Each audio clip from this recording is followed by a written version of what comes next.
How's it going, everybody? Hope you've had a nice weekend. Welcome back to another stream. Tonight I'm playing Dark Souls 1.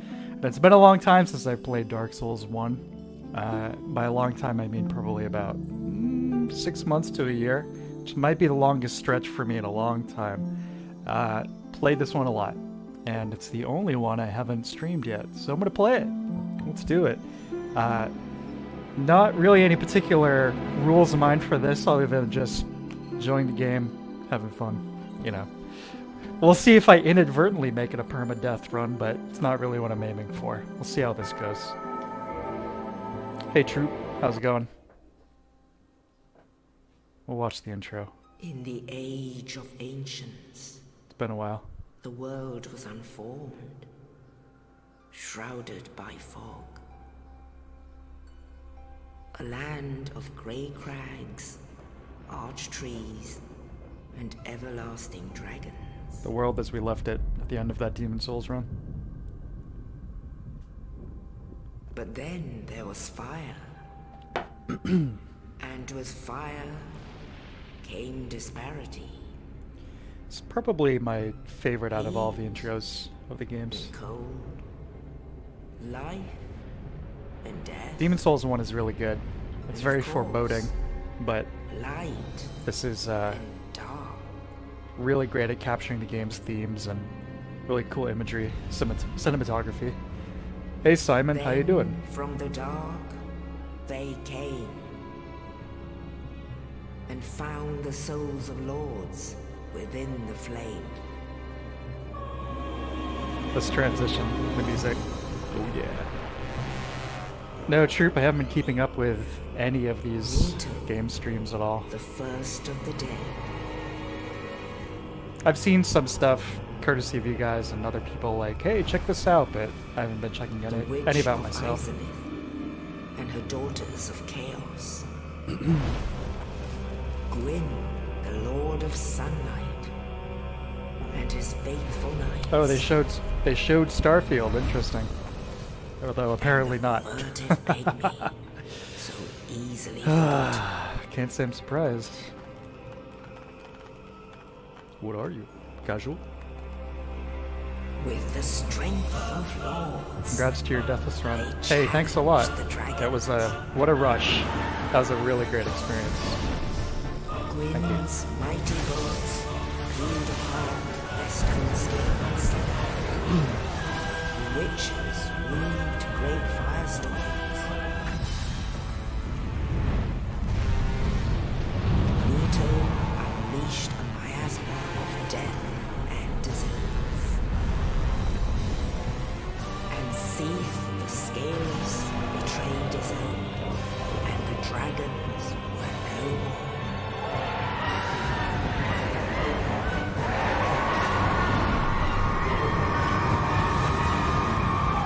Seath, very interesting character. Wish we got a little bit more out of him as far as the lore goes in this one. The age of fire. He's in one of the Kingsfield games on the PS1, I think. Kingsfield 2, maybe? The flames will fade. Of course. And only dark will remain. Have to figure out which Kingsfield we're talking about here. Has the whole, like, messed up numbering system Even in the US now, releases. there are only embers. Man sees not light, but only endless nights. Yeah, post more of the stuff you're interested in Discord. I'm definitely willing to take a look. Carriers of the accursed Hey, Morse. dark side. Yeah, Callisto Protocol. I watched the gameplay for that one. It looks like Dead Space. Which is great. I don't want to rain on anybody's parade, especially because, you know, I love Elden Ring and everything, but it's like, at its core, it's like, it's Dark Souls. But I watched that Callisto Protocol, and it's like, yeah, it's Dead Space again.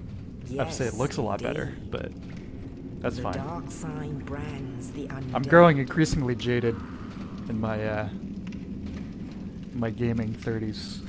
And in this land, Even in the indie scene, there's this game called Agent 64. the undead It's are like, oh man, crowned and led it's like a to new life. game that's just like GoldenEye or Perfect Dark, and you check it out, and it's like, yeah, it's exactly like GoldenEye or Perfect Dark. it's not just inspired they by are it, it's like locked derivative, away you know? to await the end of the But world. I don't want to, like I said, if you guys are excited for anything, don't get the wrong idea. I'm not saying this stuff sucks. It's just hard for me to get excited for some of these games because they just feel like I've This been there, done that. is your fate. I say as I launch my like 50th Dark Souls playthrough here, so who am I to judge? Hey Mouse, great thumbnail. Hey, thanks a lot. It was kind of last second, but inspiration struck me pretty hard.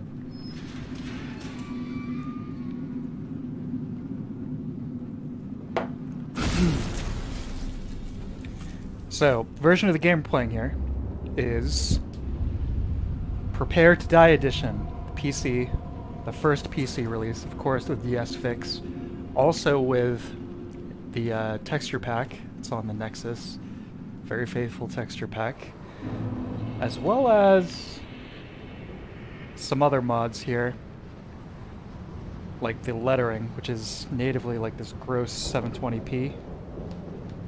There we go. But it's nice and juicy HD. And I had modified DS Fix to change the size of the massive HUD there. Kind of crazy going back to this, how massive that is. But apparently that's not working. So whatever. No problemo.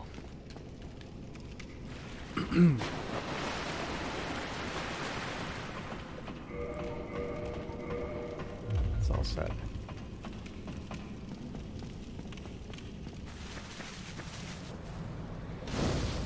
But yeah, good old Prepare to Die edition. If you want to see why I'm playing this and not the remastered version, go watch Kroby Cat's comparison video, because that sums it up far better than I ever could.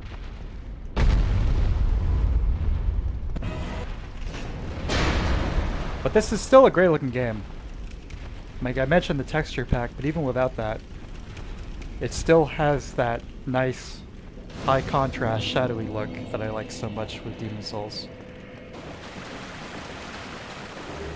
I don't think the art direction is consistently necessarily as strong, but obviously still a great looking game.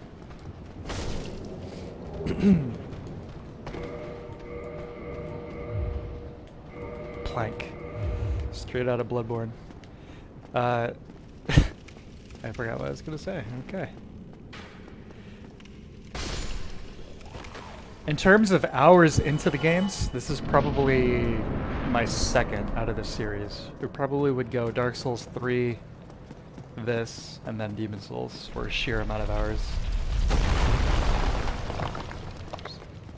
Dark Souls 3 mostly because of the multiplayer.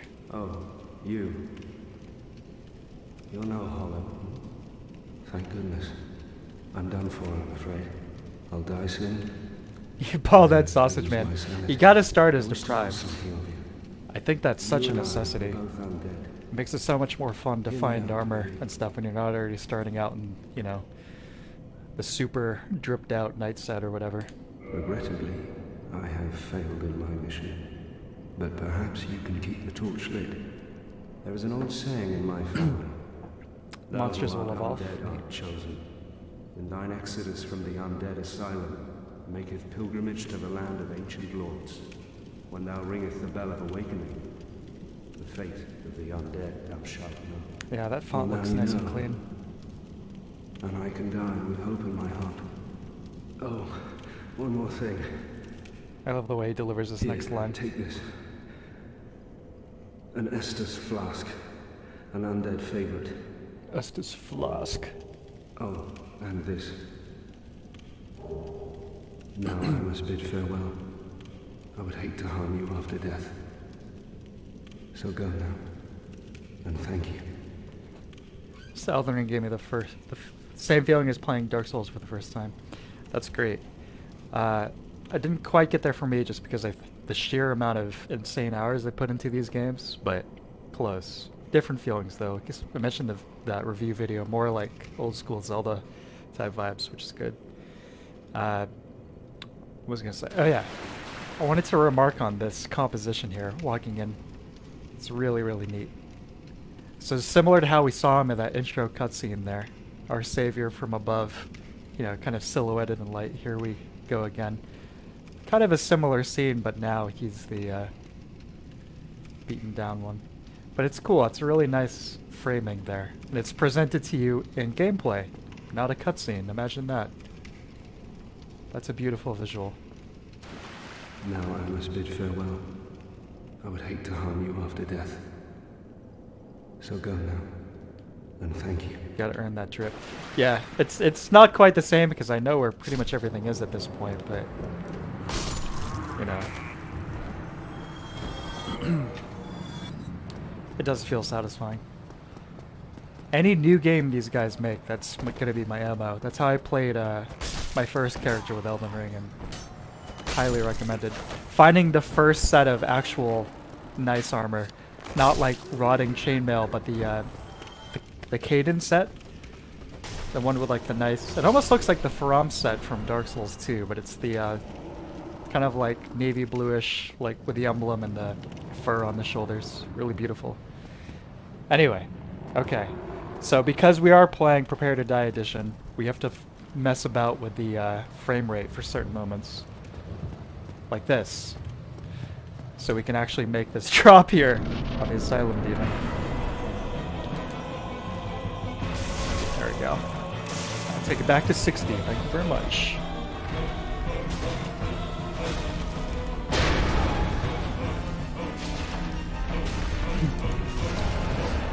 It is nice to be playing 60 FPS Souls again after that PS3 Demon Souls playthrough. As I mentioned a few times in that one, I'll definitely be going with RPCS3 going forward, I think. You know? Just get that beautiful 4K 60 picture. Unfortunately, you can't take it any higher than 60, but that's fine. 60 is fine. But like I get a display capable of doing 120 hertz, and overnight I become like, well, I can only do 60. One of those guys. But no, 60 is still fine. 30 to 60 is night and day. 60 to 120 is like, oh yeah, it's pretty nice. You know, it's not, As we just saw with the key press, yes, yeah, Troop, exactly. Only in the ancient legends it is stated. Okay, good job, that was close. Not quite. One day an undead shall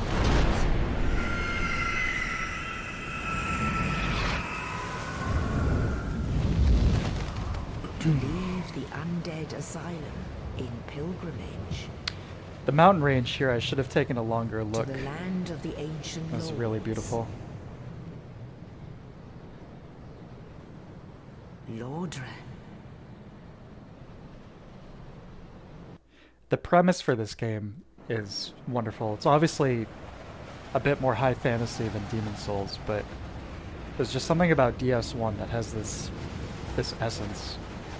It's like the ultimate video game iteration of the Arthurian legend turned on its head.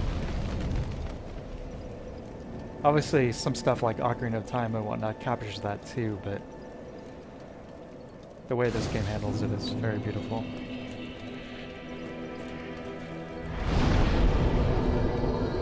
Of course, I got interest in getting Elden Ring for PC, but the discussion around the game's performance really turned me off from the whole idea. But here's what I would suggest. Try it, because for most people it's absolutely fine, myself included. I had no problems with Elden Ring at all. I think it's one of those things where it's almost like negative restaurant reviews on social media. It's like people are going to be, I mean, any reviews really. People are going to be far more compelled to leave, you know, discussions of when they had a problem versus when things are going smoothly. And if you do try it out and it does give you problems, you can refund it as long as you haven't played it for 2 hours or it's been 2 weeks on Steam. So, no problemo.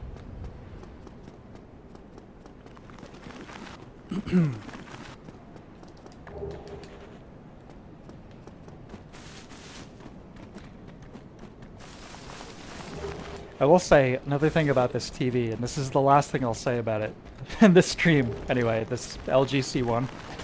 The game mode, like, input lag is ridiculously nice. It's close to CRT levels.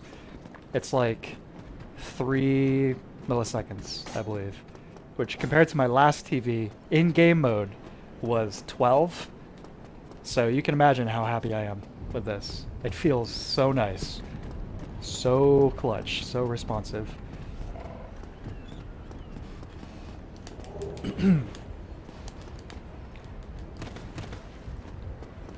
Sorry about my squeaky chair there. Gotta hit this thing up with some WD-40. Ongoing problem in these streams.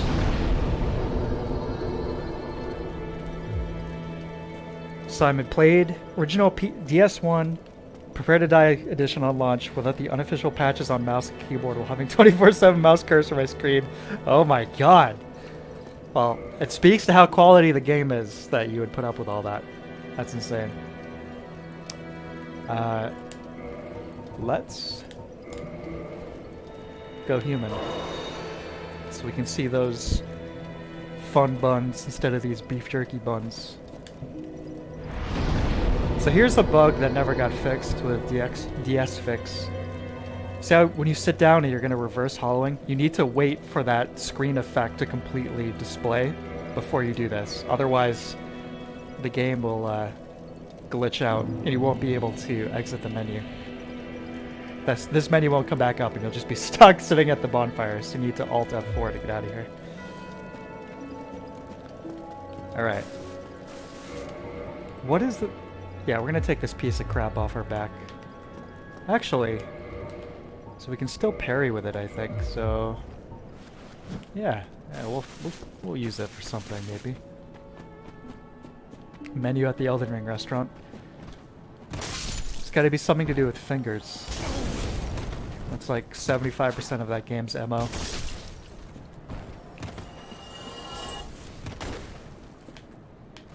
Goodbye.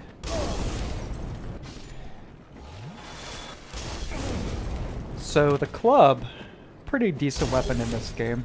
Pretty solid. But one of my all-time favorite weapons in this game is the Reinforced Club, aka the Nailbat.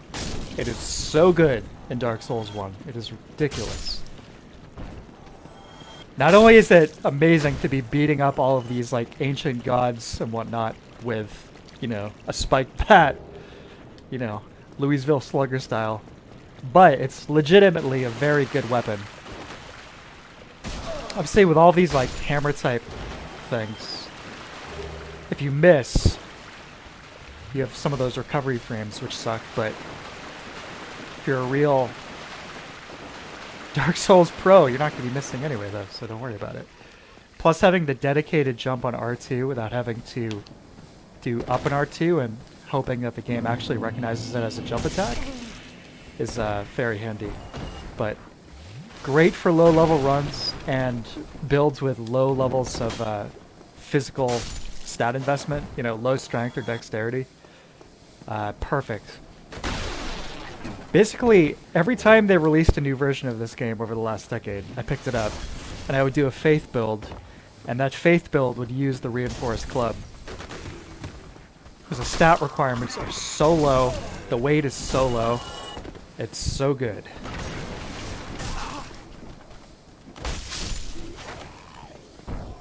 Especially if you infuse it with lightning. Oh boy, beautiful.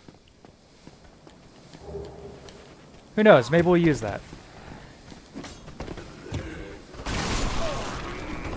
I'll pick it up from our undead merchant pal over here.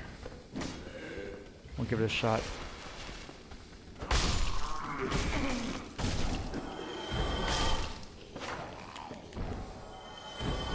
So here's a question for you guys.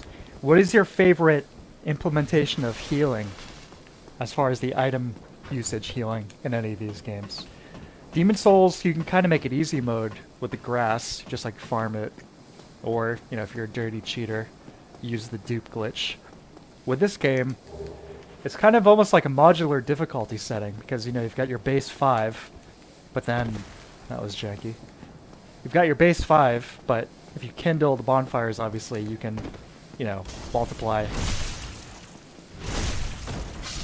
Bloodborne kind of goes back to the Demon Souls thing, but at least it kind of brings it back to, it's a singular amount of healing, which I think is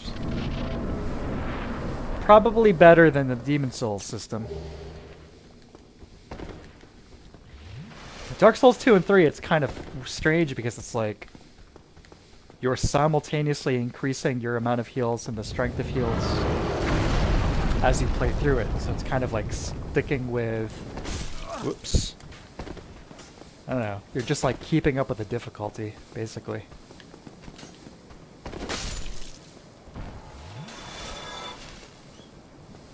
Hey, Blue Strawberry, good to see you. Sorry about the time zone thing. Ooh. Sorry, pal. Hey, I'm not poisoned anymore. I think that may have been the first time I've ever been poisoned by the rat in that aqueduct. But there's always a first for everything.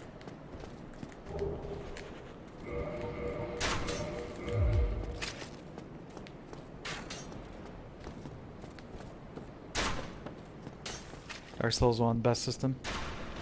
Yeah, probably agree.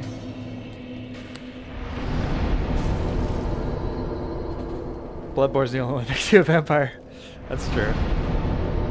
Do another Bloodborne run sometime. Beautiful game. Sorry about your internet, troop. And thank you for the compliment, Blue Strawberry. Yeah. Definitely one of my favorite games, too.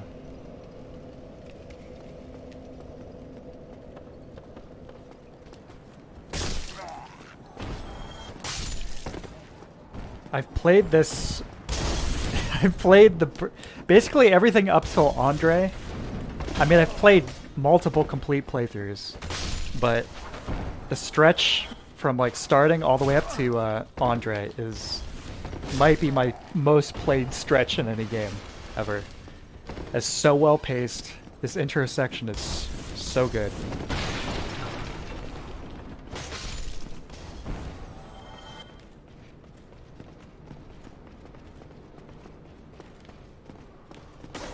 Really lovely. Similar to Demon Souls here too, we get a pretty decent amount of human occupation kind of world building here, where it's like these could realistically be places people live, you know? It's feasible. The structure of this game is just, oh man, I love it. I love this so much. I love Dark Souls 1. Out of the Dark Souls games, it definitely is my favorite setting. You know, just talking Dark Souls. The gameplay of Dark Souls 3 would be my favorite, but the setting of Dark Souls 1 here is just immaculate.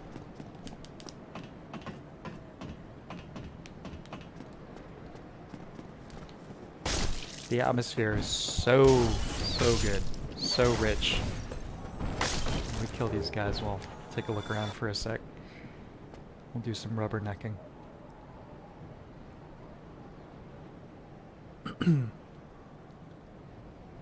Dark Souls 3, it's kind of a continuous downward trek. Like you start at the highest point of the world, literally, high wall of not Latria, excuse me, Lothric. But making your way downwards versus this, seeing that wall up there, this huge wall, just like absolutely insurmountable. And wondering the first time you're playing this, what is up there? What is that going to be? The sun setting on the realm of the gods. Perpetual twilight sunset here. Beautiful atmosphere. Hey Nigel. For you, Boletaria is better. At the end of the day, Undead Burg and Boletaria, they're close. I'd probably have to hand it to Boletaria, but they're close. It's like a 51-49 type ratio here.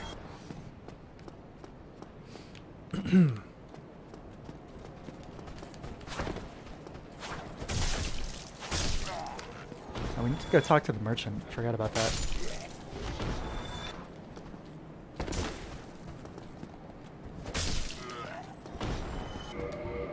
And can I don't think so. Nope.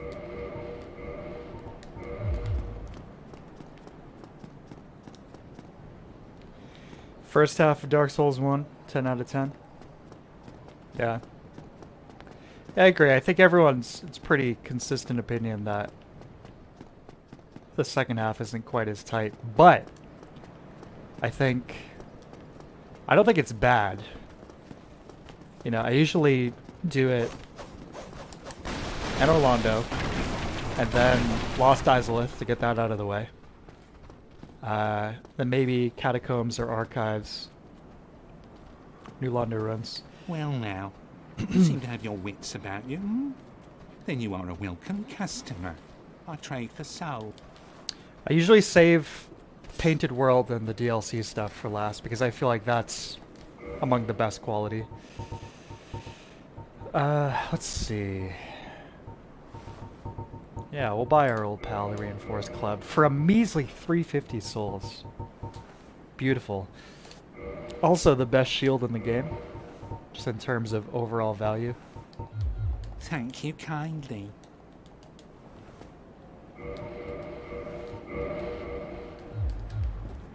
So pop that off since we can't one-hand it.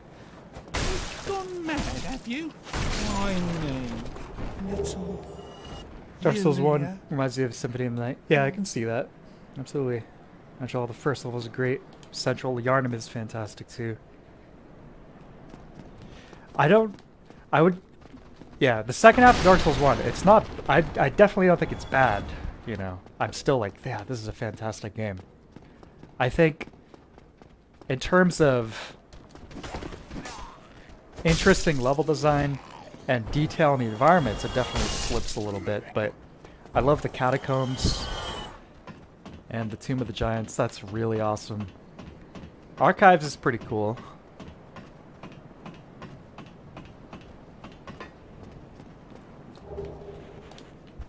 But yeah, like I said, Painted World is top notch.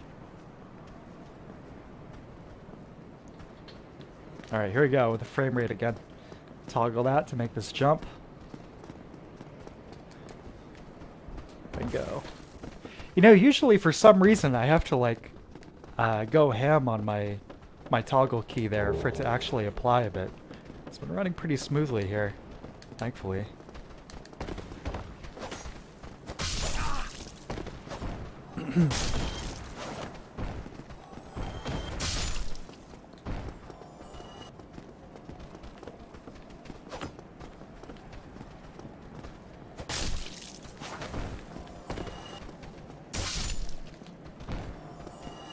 It's funny that AI, Elden Ring, everyone's going nuts 24/7, and then you've got this in Demon Souls where it's like, it's a lot easier.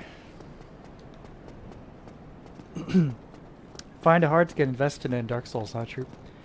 Yeah, I'm sorry, man. I can't say I have that problem, but it's, I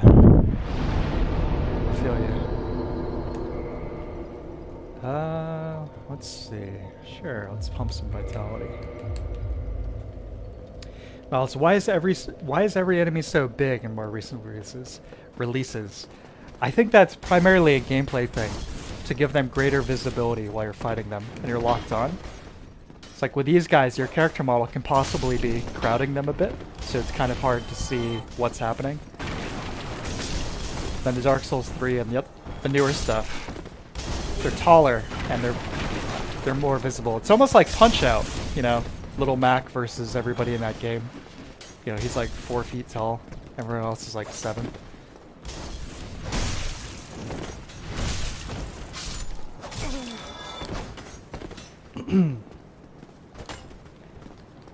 Of course, by making that bigger, the feeling of them changes a bit. But, you know.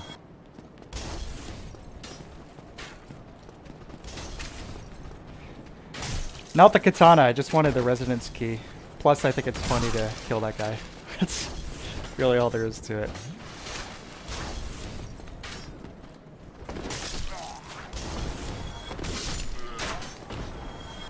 Kicking some ass here in the Berg.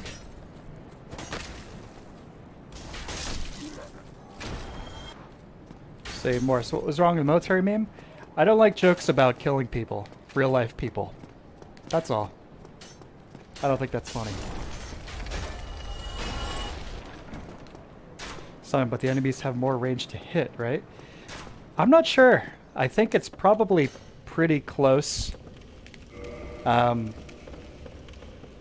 You know, they've got the longer limbs, but I feel like they've got some phantom range in this one. And Dark Souls 2, so I feel like it probably balances itself out.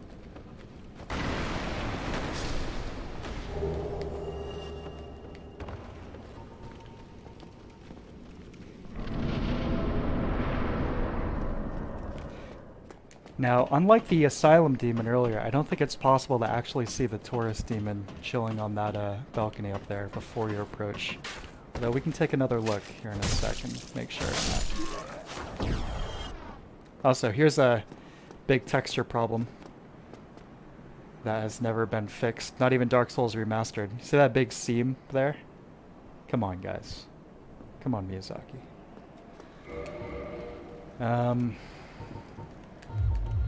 Let's see. The gameplay changes in Dark Souls Remastered, for the most part, are... Oh, I take that back. It's kind of 50-50. I like that it doesn't automatically fill your item slots. That's definitely a good change. Being able to use multiple of an item simultaneously is obviously a good change. Some of the other stuff, though, like being able to join and drop covenants at will, kind of takes away from their significance a bit. I don't really like that. And apparently I forgot to pick up the lightning resin. Do that the old-fashioned way.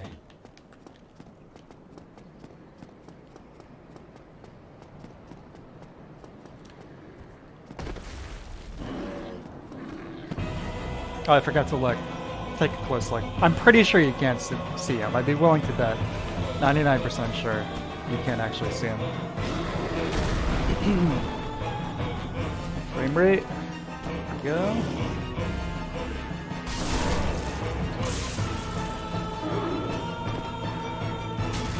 What a beautiful model, though. That fur effect still looks really nice. Great demon. Ouch. This environment is perfect for him, too. Oops. Trying to get him off the edge there. I paid dearly for it. But yeah, it's a great environment.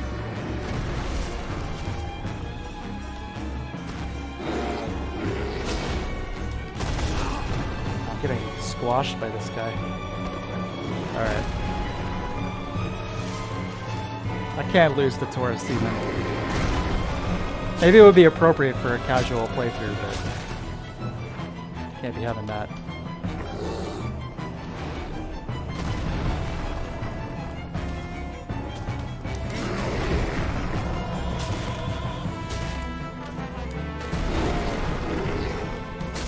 Just smash him in this unfortunate close-up here.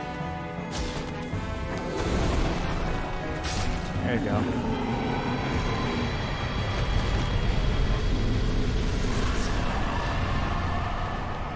Now, it is a beautiful set piece. Sure, like getting onto this level of elevation where we're really starting to see the sun coming through the clouds. It's almost like a, I'm gonna sound too pretentious here, but it's like hint of optimism in this like otherwise very like dreary, you know, deadly environment. But also starting to convey just how high up we are vertically.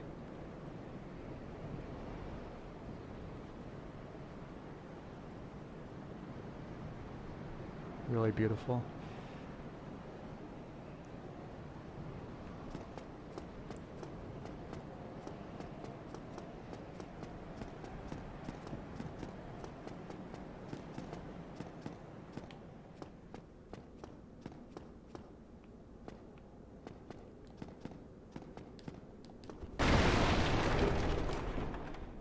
Complain about Dark Souls 1 and game being bad came more after Dark Souls 3.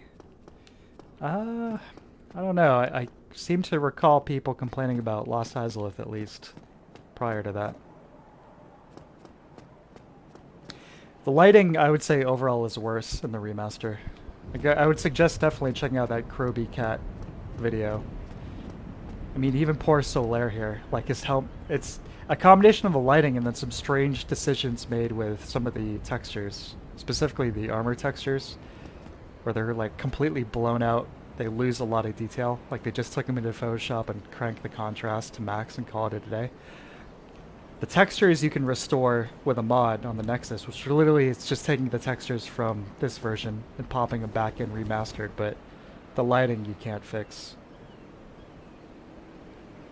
Also, check this out. So Solaire here, he seems a little taller, right? If you look if you look closely, you can actually see he's levitating about an inch off the ground to give you that appearance. Ah, hello. You don't look hollow, far from it. I am Solaire of Astora, an adherent of the Lord of Sunlight. Now that I am undead, I have come to this great land, the birthplace of Lord Gwyn, to seek my very own son. You find that strange? Well, you should. No need to hide your reaction. I get that look all the time.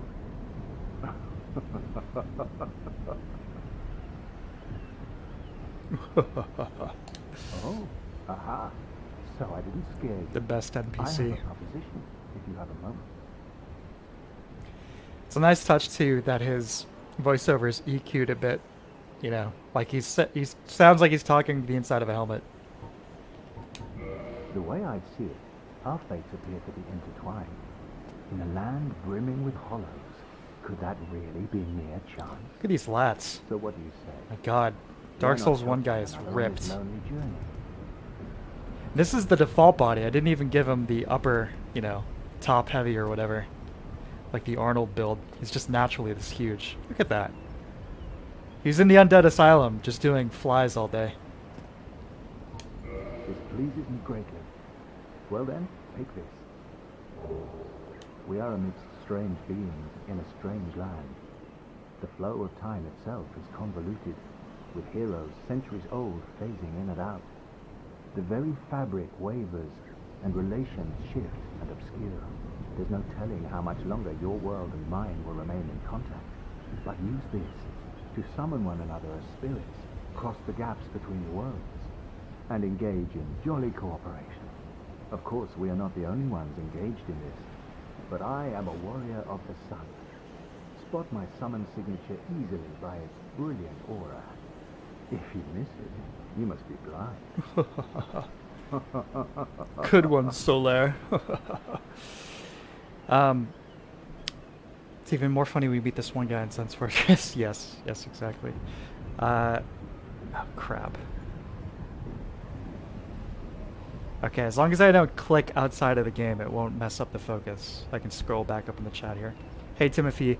Welcome. I saw your comment there. We were talking about it a few minutes ago. I don't think the second half of DS1 is bad. I think some of the areas are a little underwhelming, but I don't think they're bad. No, I love the whole game. Yeah, it's a Polish studio, Q-Lock, right? Oh, hello there. I will stay behind to gaze at the sun. The sun is a wondrous body, like a magnificent father. If only I could be so grossly incandescent. Wonderful line. Yeah, Solaire. Probably the greatest Souls NPC. I mean, he's up there.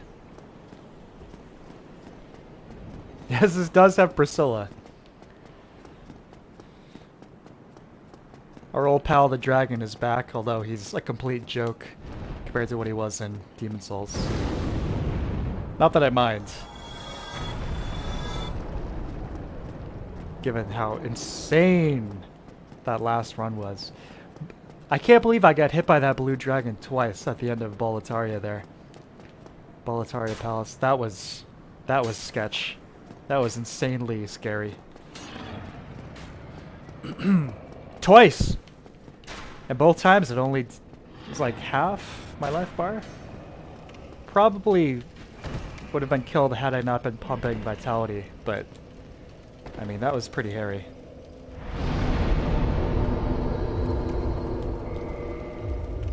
See if we can use our pal the Zwei now. Nope. But can use a shield, so that's fine.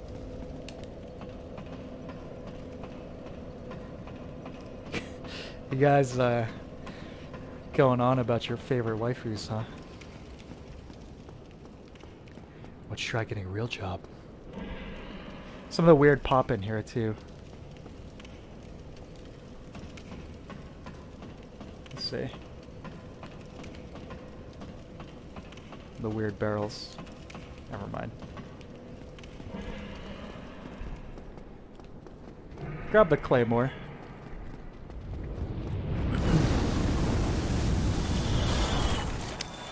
There's a texture pack for the Claymore on Nexus Mods. That it's a beautiful texture, but it's insanely high resolution. So even on like a modern beefy computer, when you pull it out, the game pauses for a sec to load the file, which is pretty funny. And the sheer awe of the beautiful texture.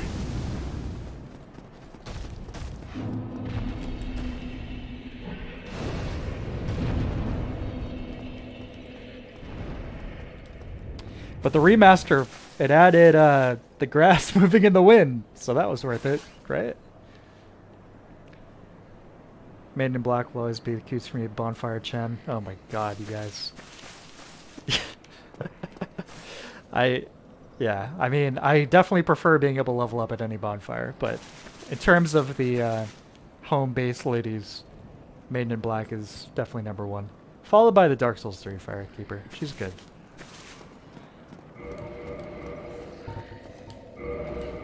Oh yeah, need the decks for the Claymore. But yeah, here's our pal, the Reinforced Club. Let's take a close look. You can see the brilliant ingenuity of this design, where it looks like not only are there nails pounded into it, but maybe some kind of barbed wire wrapped around the tip too.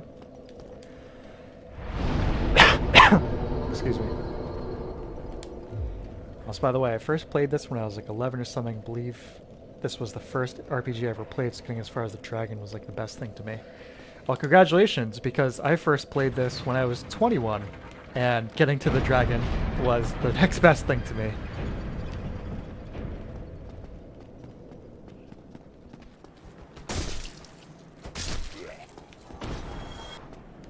Hey, let's take on our old pal, the Black Knight, up here.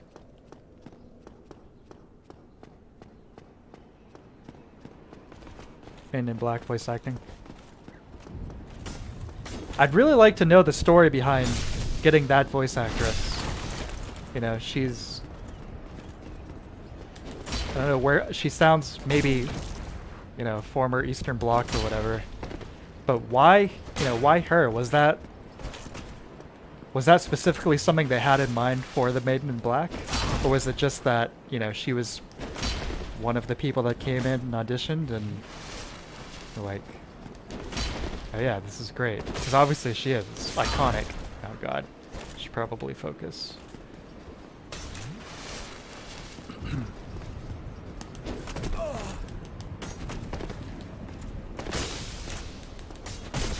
Don't forget you can't parry on stairs. Still, in Elden Ring, you still can't do it. As far as I'm aware.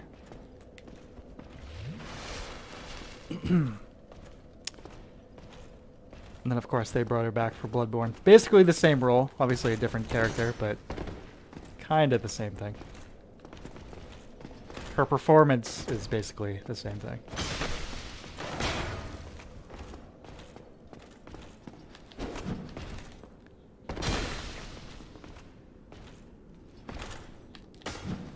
Yeah, see? Parry him all day, but it's not happening. Not getting that riposte. So instead we'll just hit him with the R2s. He's so slow. My god. Hey, Black Knight Shield. There we go. Very nice. Probably takes a lot of strength to use, I'm guessing. Not really. 16. Hey. Okay. Excellent.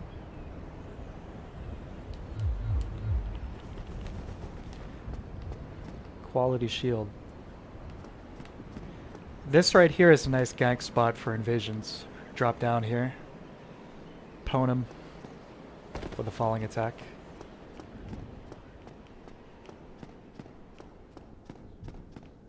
Fight a regular Elden Ring knight. I'd whoop their ass too, don't worry.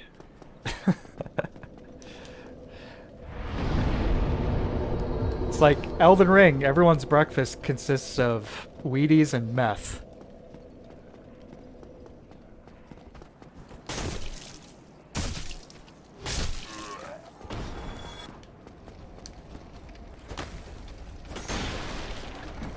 Oh, Mouse, you mentioned this earlier. The animation of getting knocked by the Taurus demon while you're blocking. That is awesome. I love that. The first time that happened, my jaw dropped. That's a fantastic animation. That's really, really good.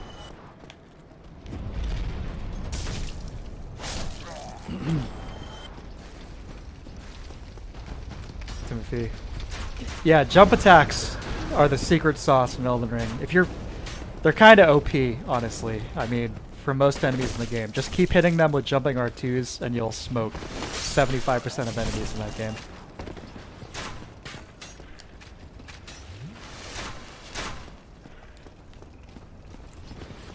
Ooh, something just loaded. I'm looking forward to my eventual Elden Ring playthrough, but I think I'll probably replay this entire series in order before I get to it. Not necessarily series, I'm going to play all their games in the last, 15 years or whatever, in addition to the older stuff.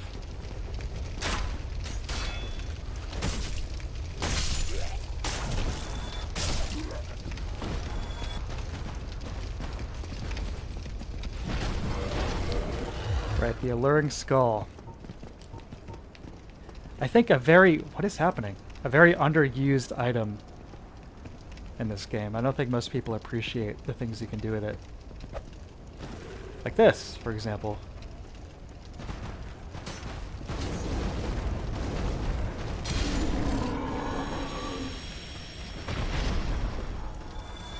No sweat. So, I pointed this out in its own video. I feel like I'm the only person who actually finds this interesting, but this model right here is the priest from Demon Souls. It's the same character model. If you get really close, you can see that the cross suspenders, the circular belt buckle on the top there, the chainmail, gloves, the weird like MC Hammer pants. Oh yeah. Which is interesting because, I mean, Demon Souls is owned by Sony.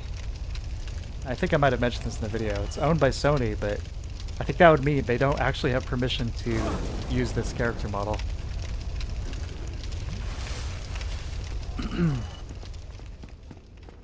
But let's not go snitching to Sony now. Let's keep it on the DL.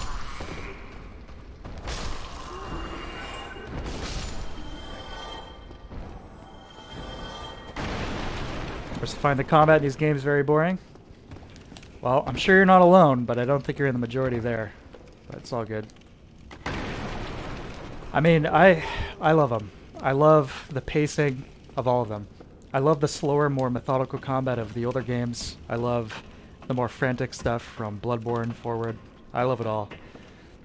You know, I love character action games as well. You know, I love Devil May Cry and Ninja Gaiden and all that stuff. It's just that, you know, they're different flavors. Obviously, those games have far more complex combat, but the combination of the stamina management in these games, the whole RPG aspect of the character building, I can't get enough of it.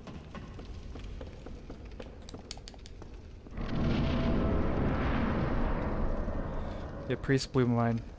I'm pretty sure it's the only reused model, although I would love to be proven wrong. During this playthrough, let's look and see if we can find another one.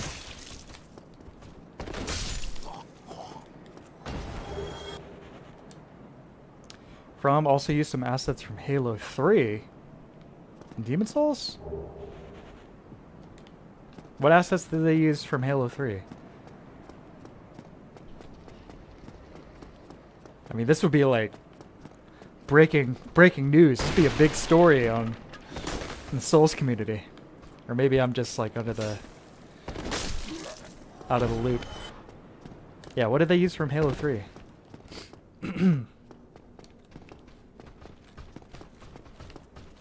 The gun. Are you talking about the Gears of War chainsaw gun?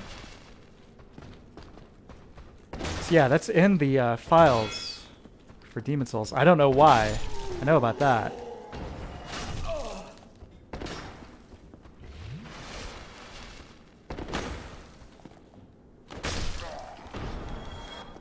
Is it a separate thing from the Gears of War gun?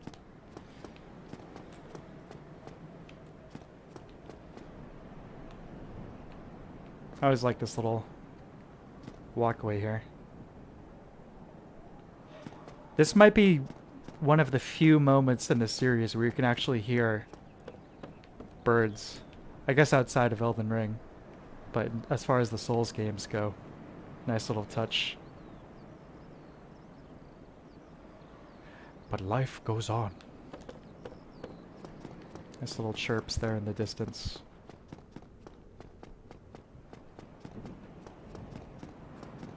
I'd say tweets, but that word has been co-opted.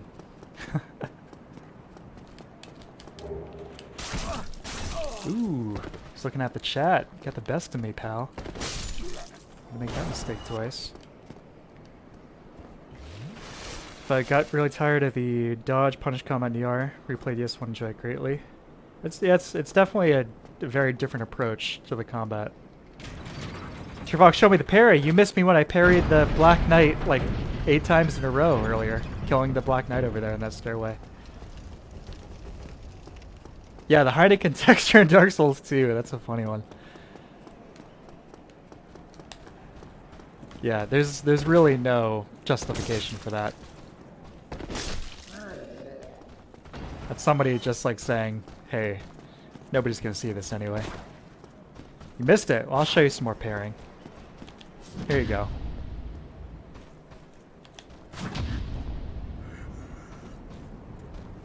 Now he's gonna try and parry me. Oh, I see your plan. Okay. Yeah, I see what you're doing. Alright.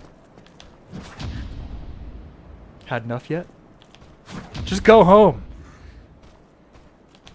Go home and be a family man.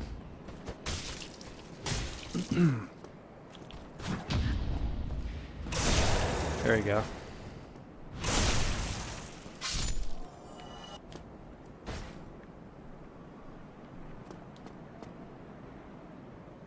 Yeah, I think you might be right, Mouse. I think backing off and disengaging is the name of the game sometimes in Elden Ring.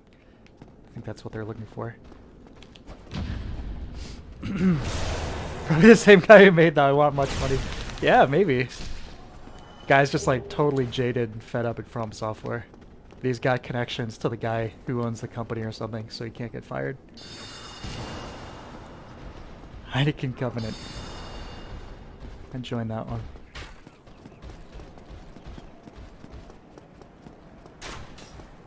What do you think the Estus flask is? It's been a ye old Heineken bottle this whole time.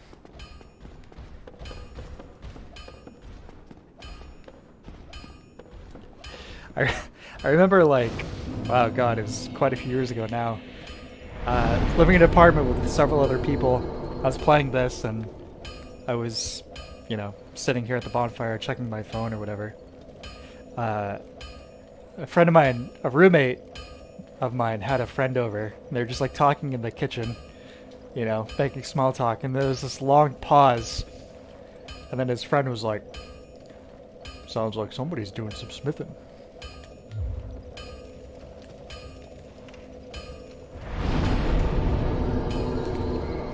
Alright. Man, what kind of build should we do here? Should I do a casual build and just put it all into resistance?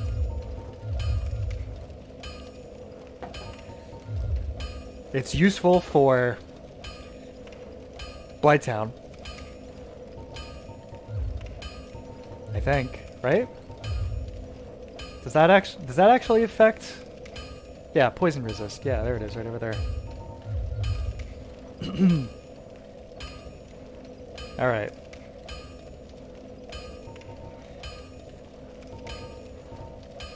Kind of build. 66 endurance. What rings you got, bitch? Giants, giants, giants. Become unstoppable.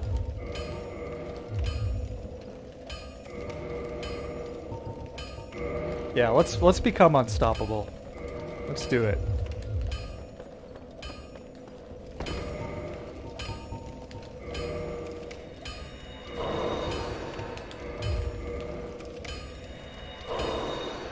Swimming.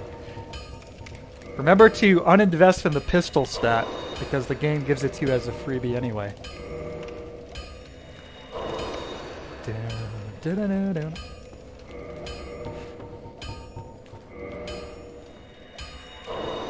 Strength, intelligence. Maybe. Well, you must be a new arrival. I'm Andre of Astoria. If you require smithing, then speak to me. That beautiful beard. Also, one of the few characters that actually has facial animation for speaking. His weird flappy jaw.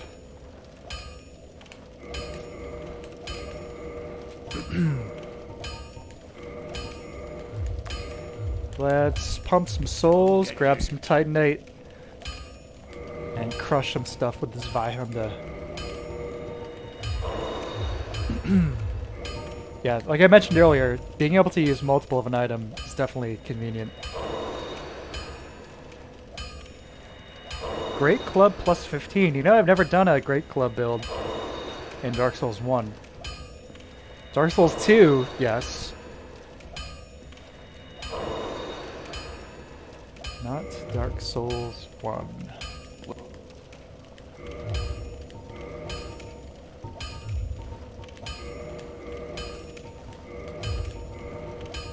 Oh, you need more souls, sucker. Get yourself killed.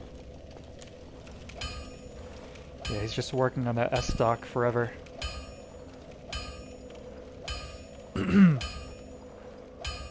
That almost looks like a Demon Souls texture. The actual anvil has that kind of weird, like the big blocky normal maps in Demon Souls. Anyway. Gargoyles?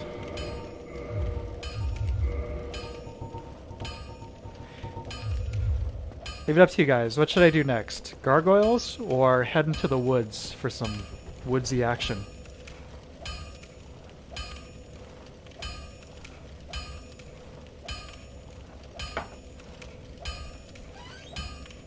Quite like first.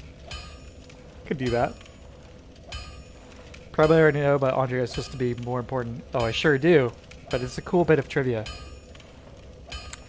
I feel like I have devoured every possible piece of Dark Souls info. But I'm always game to hear more if you've got it. I've got the Design Works book, which is really cool. I'd recommend it to anyone. Lots of great concept art. A really big interview in the back with Miyazaki and some other folks at FromSoft. Quelaag. Huh. Tell you what, here's what I'll do. I'm gonna go grab the Elite Knight helmet. And grab some souls so I can upgrade the our pal, this Vi, a little more. And then we'll go kill Quelaag. This is a beautiful weapon though. Look at that. The one in Elden Ring was... Ugh, I don't even want to talk about it.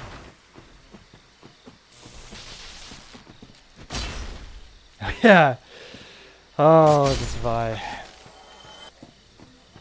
1, 2, 3, 4, 5, 6, 7,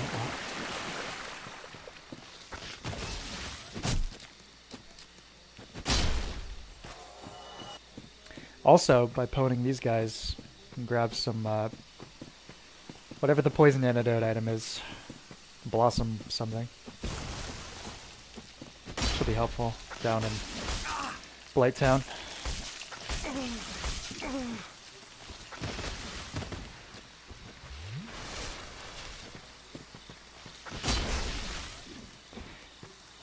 How slow this is in Dark Souls 1. I might not stick with this Vi.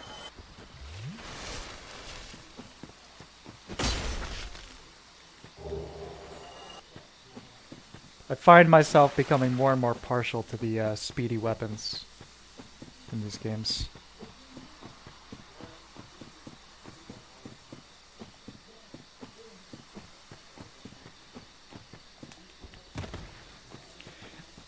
One of the possible things I was going to do tonight was the Prepare to Die Again mod, which is done by a guy named Fenrir, I believe. And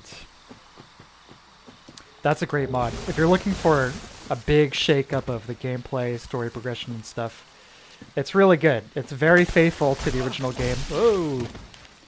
But it remixes it just enough to be interesting. Does some really cool stuff with Lost Izalith in particular. It also restores Oscar's plotline throughout the game, so you frequently see him throughout Lordran. And have a final encounter with him. Uh-oh. Have a final encounter with him right before Gwyn, which is really cool.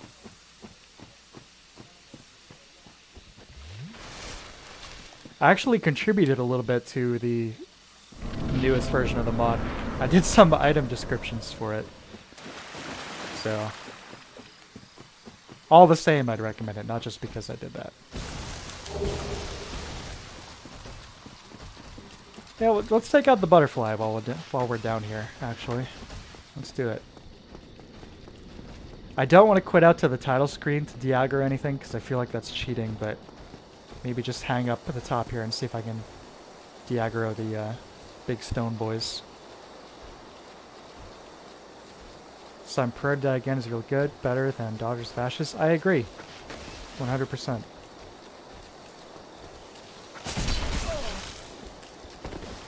Accidental ravioli step there.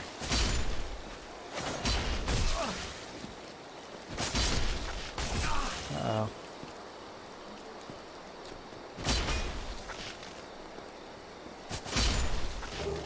Oh, you know what? We're talking about the healing system setup settings. I guess the elephant in the room with this game is humanity, because essentially it's new Dark Moon grass from Demon Souls, and you can carry up to 99 of it and use them even in invasion scenarios. So I don't know. Uh-oh.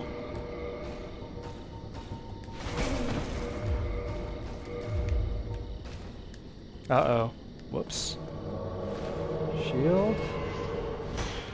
There we go. As long as you have a shield for these guys, you're fine. Don't worry about it.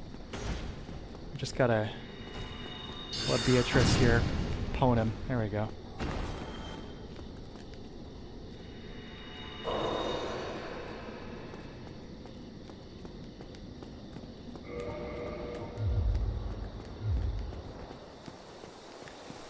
Hard to get without PvP. I mean, I've got quite a few of them already with 0 PvP. Plus, I feel like the rats and the depths drop them pretty consistently.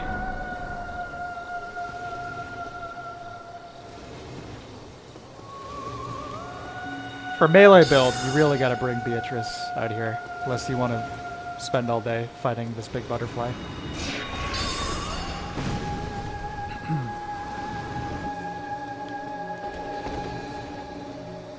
Of course, as soon as she lands, smack her with this Vi. Well, she nukes them. No problemo.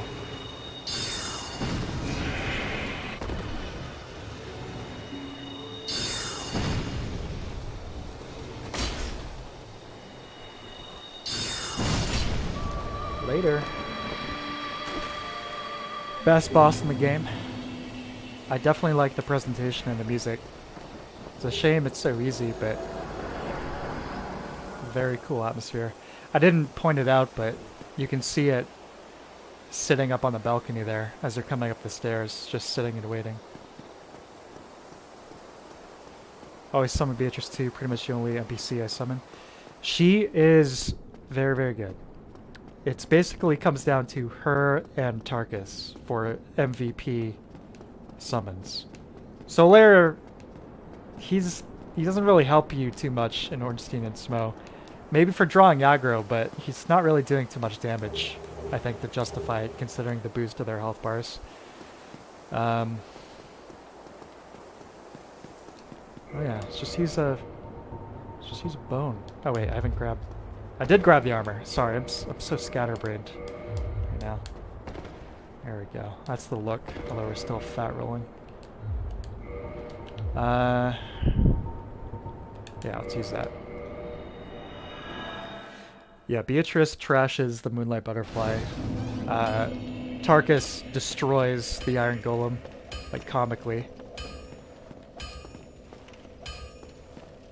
Ornstein Smo for best boss fight?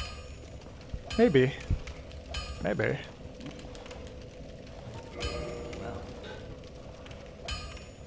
The dead blacksmith looks like Andre. That is interesting. I wonder if there is some kind of lore justification for that, or if it is just like an asset thing. But it is cool. If you were a pretty good game, thank you so much. Yeah, I mean, I'm speaking as somebody who's, like I said, I've played this a million times, so you're right. In a normal, you know, for most people playing this, yeah, humanity is going to be limited.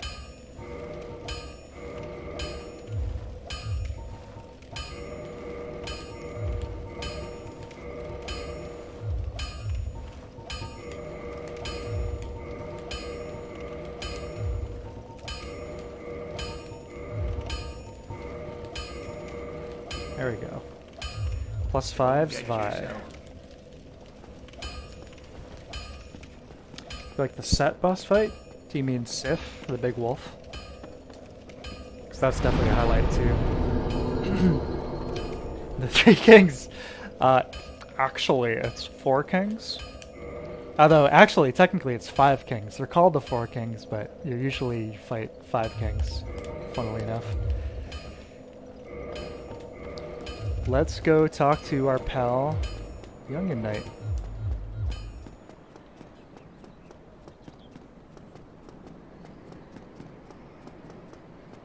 Artorias is great too. There's a lot of good bosses in this game.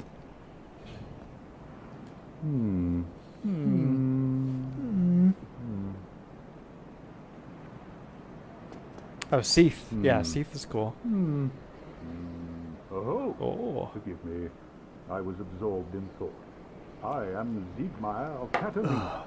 Quite honestly, I've run flat up against the wall. Sorry, I'm kind of crowding Or you a here. gate, I should say. The thing just won't budge.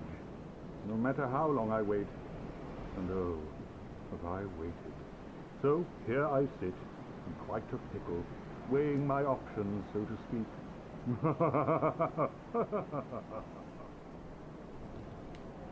Our guy looks like he just came out of a test tube. Clone, baby. Here to save Lordran. Kind of funny how they mirror the textures here, which means guy has like identical moles on the sides of his body, which, you know, if you're gonna mirror a texture, maybe not do that. Then again, how often are you gonna be running around this game naked?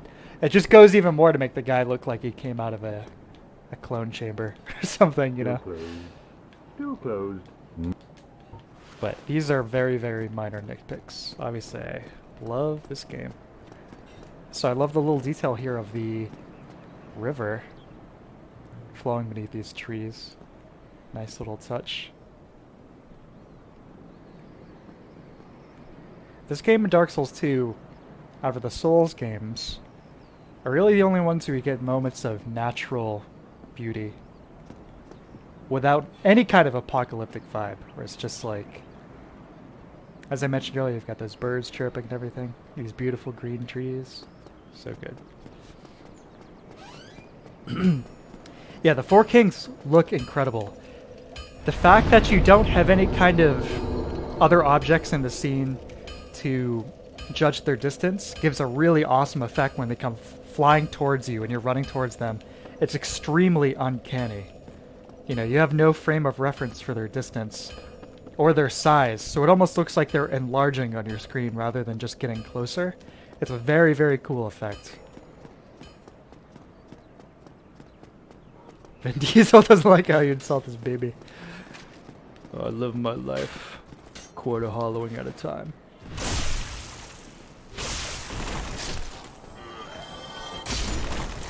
Alright, now I've got our +5's Zweihander kicking some ass. Let's go, as you suggested, to Quelaag. But first, let's clean up this trash. Not sure what's happening with the frame rate drops here. It's a little strange. Sorry about that. Open up this shortcut because we're going to want it. later.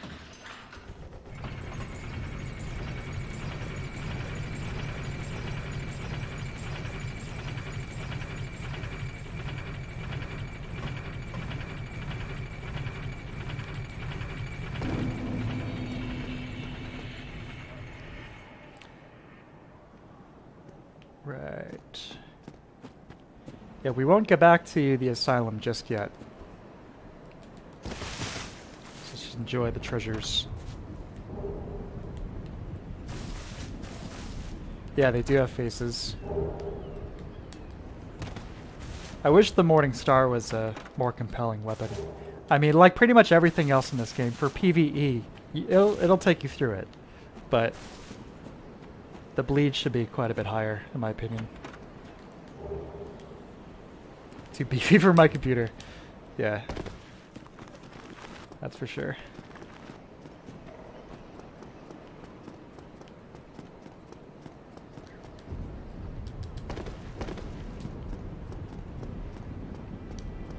There's something to be said about the lighting engine in this game and Demon's Souls. I do think it's a bit more complex than some of the sequels. I said earlier, there's like that high contrast look, but the shadows aren't dynamic, but in terms of their actual, you know, the technical term, but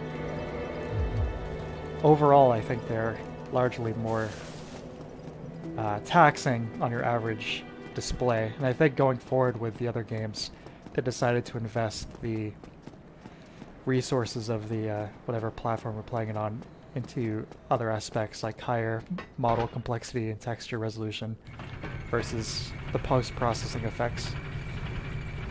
You know, they have their pros and cons.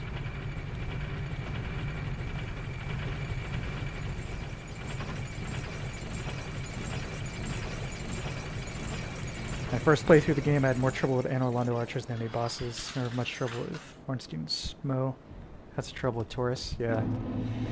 Yeah, the archers definitely gave me trouble the first time, but the trick with those guys is that really you only have to deal with one of them. You know, you just sprint from that bottom, you know, parapet or whatever they're called. You just sprint upwards. Oh, frame rate in here. What's going on? You sprint upwards, and when you get to that first, I should say, the knight that's actually blocking your path there, all you need to do is two-hand almost any weapon in the game. Anything beefier than a straight sword. So if you have the club in your inventory, a mace, doesn't need any kind of upgrade whatsoever because your objective is to just get past them, right? But those weapons have enough poise damage where it will push them backwards and stun them a little bit, which gives you an opening to run right past them. I mean, there's lots of other things you can do, but, you know, seriously, just the basic club. Two-hand it, give him a couple whacks with this, and you're fine. I'll get right past him, no problemo.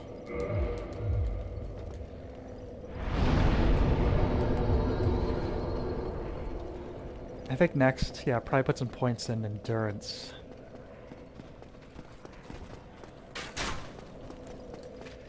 So I can put on, start to put on some clothes here.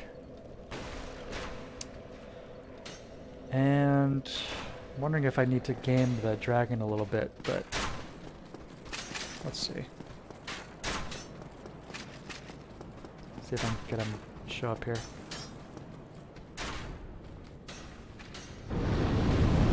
Yeah, there he is.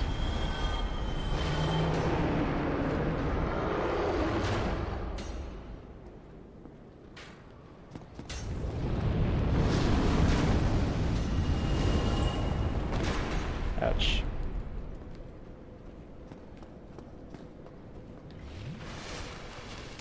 Yeah, like I said, this isn't, I'm not trying to do a no-death playthrough, but I would say this, I'll try, and then, you know, if I do die, you know, we'll continue, but if not, if I do die, great, no problem.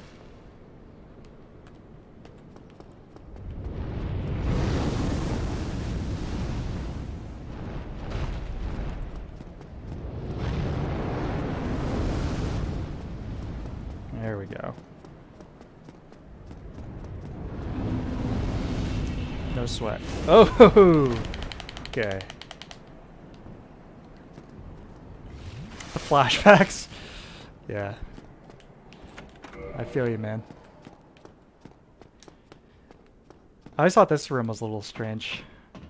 Massively long ladder. I'm gonna tap the frame rate here because if you slide down this ladder at 60 FPS, there's a very high probability that you go through the floor at the bottom. So if you're playing Prepare to Die Edition with DS Fix, you definitely want to toggle that right there. But there's really not too many moments where you have to do that. You know?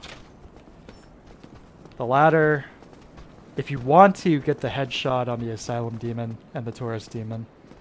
The jump in Firelink Shrine, if you want to get up to...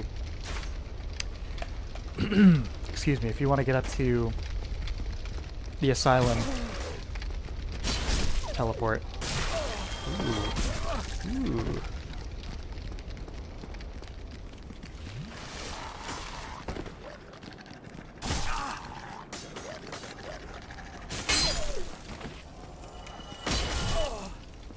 Not gonna let my first death be to some doggos. No way. I will say, for the remaster, one thing that is definitely a big improvement are the fire effects. Not the bonfire. The fact that he changed that is bizarre, but just your average fire. Like, these look really beautiful. The smoke effects and all that stuff. That's definitely a big improvement, but you know, overall definitely unnecessary. Somebody, anybody, help me. Unlock the door. Damn, I'm finished. How did this ever happen? Too good to not do a death. Too good to not do a no death run. We'll see. I'll have to retitle the video.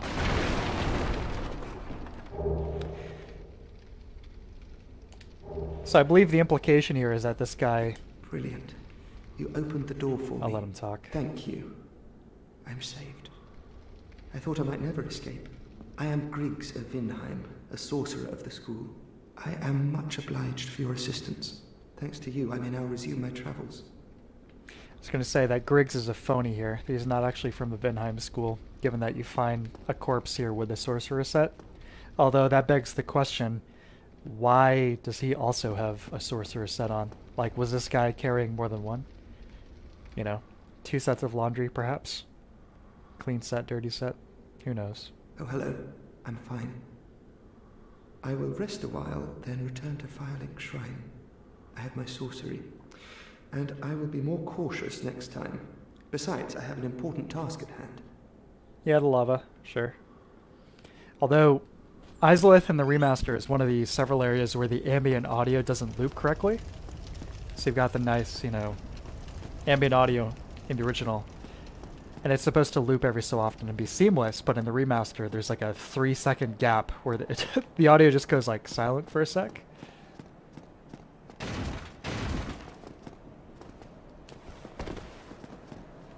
It's one of these little touches, you know? Ooh.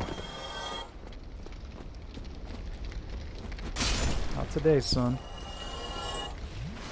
Maybe 2 mages? 1 died. Maybe. I mean, there's just 1 body here, but who knows? Oh, hello.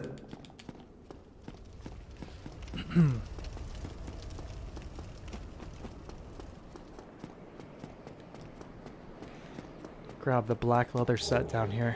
Finally get some clothes on. So DS1 armor does make a noticeable difference.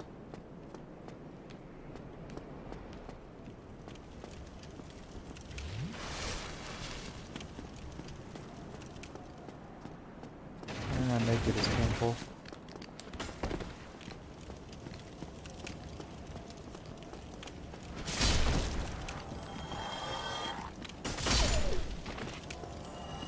Ooh. Not just the defense, of course, but the poise as well. Ooh. Uh-oh. Oh yeah, the guy stuck up there. Frequent bug.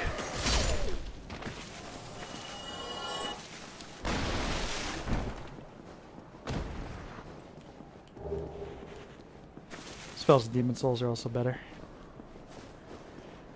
Maybe. You know, I really haven't done a full like spellcaster build in Demon Souls. I don't think ever. You know, I did like I said, that Soul Level 1 playthrough using like Soul Ray, but I never messed with any of the fire spells or anything.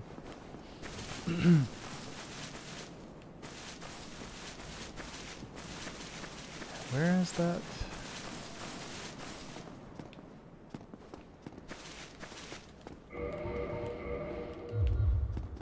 This hat. Where's the hat? There we go. It's the It Do Go Down hat.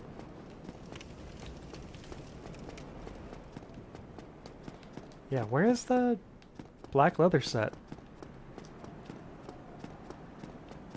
It's supposed to be in one of these rooms, isn't it?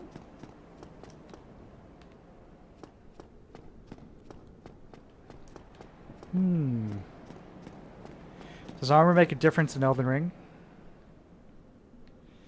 Not as much as it does in some of these older ones. But yeah, you should definitely be wearing armor. Where is it? I remember it being in one of these. Oh, there it is. Bingo.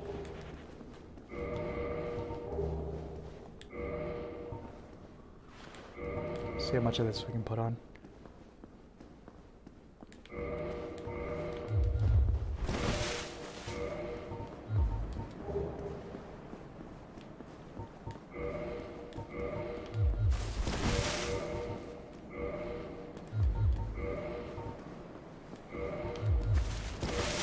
Not a lot. Okay then. I'll just keep my funny hat. We'll call it a day. Yes. Alright. I am going to open up the shortcut to Firelink here, because I feel like Capper Demon is a very likely death spot.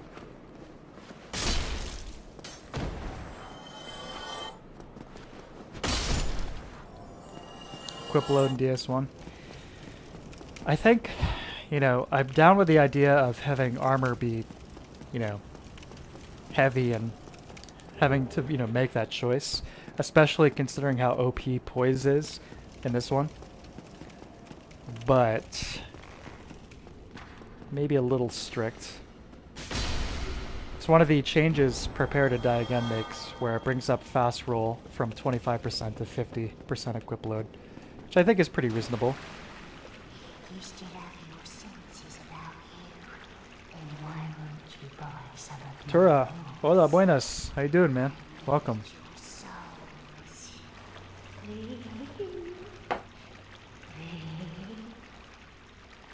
I love this NPC. She's good. She sells you the good stuff. Like the charcoal. Oh yeah. Waiting for the sun. Welcome, my man. How long have you been playing? Says an hour and 23 minutes and 55 seconds. Did I kill Havel? Not yet. Ooh, big frame rate dip.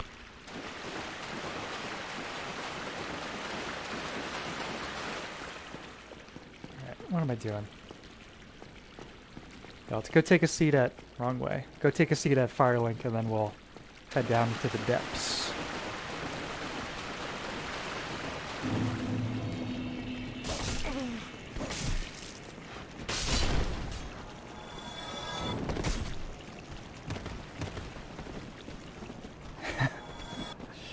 Superman, that guy.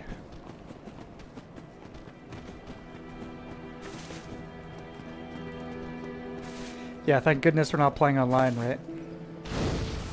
Having all the inappropriate messages all over the place. I will say, I do kind of wish we were online because I would love to have invaders happening. You know what I mean? It sucks. The PC servers for these games are still down. It's been a couple months, and I'm starting to get pretty worried they're not coming back. The word from Bandai Namco was they'll come back online after Elden Ring, which was reasonable, right? It's like, okay, We're focusing on our biggest game ever, all hands on deck. We got to make sure this launch goes smoothly, you know, post-launch support with the patches and everything. So, you know, that's all good. But it's been a few months now. Lest we forget, Elden Ring came out February 22nd, was it? 22nd, 25th? So it's been a while. All of the Dark Souls games on PC have been offline only since end of January, beginning of February. And because of that, I almost played the Switch version of this. Switch or PS3 version of Dark Souls. So I could possibly have people invade me. I was thinking maybe Switch would have people, but obviously you got a few problems there. Number one, not 4K. It's like 1080p. Number two, 30 FPS. And number three, the biggest problem with the Switch version is because Bandai Namco cheaped out on the flash cards for the Switch. So the audio, a lot of the audio in the game is severely compressed. Which if you're playing with, you know, in handheld mode with the speakers, you're not going to notice. But any kind of decent audio, you're going to notice how crushed a lot of the audio is. Not cool. I mean, they could have even offered an option like DLC, you know, premium audio quality. Download this patch. Download this optional free DLC with the game and restore your, you know, give the game premium audio. And it would just be the original game audio, but who cares? I don't care how they label it. I just want that option, you know? Alright, Capra Demon. Otherwise, I think the Switch version is great. It has kind of a weird idiosyncrasy with the Switch's UI. It's not really the game's fault, but with the Switch, it's like classic, like Japanese style, where the rightmost face button is confirm and the bottommost face button is cancel, right? But in Dark Souls, the game, it's still as it is with everything else, where it's the opposite, where the bottommost face button is confirm and the rightmost is cancel. Which means if you're going back and forth between the Switch's UI and the game Dark Souls on the Switch, it's like reversing the confirm and cancel buttons on you, which is like, okay, well, as soon as I start the game, that's no big deal. But the problem is when you're starting a new game and you want to like name your character, right? You hit enter to like enter your character's name, and it brings up the Switch's built-in text UI window. And because you're using the Switch's UI window, your inputs are now reversed, cancel and confirm. It's just really baffling, really, really bad. Anyway, Capra Demon might be a little tricky with the Zweihander, so let me think. Just because it's so slow, I think I'm gonna start with the. No, we'll see. We'll just do this. Try and roll past the doggies.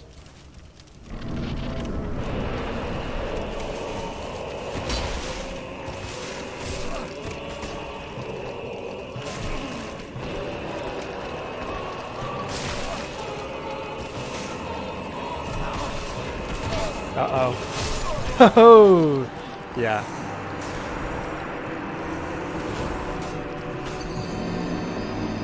Yeah, you're probably right, Nigel. Bust out the bandit knife for that one. Or my old pal, the Reinforced Club. Glad I opened that shortcut.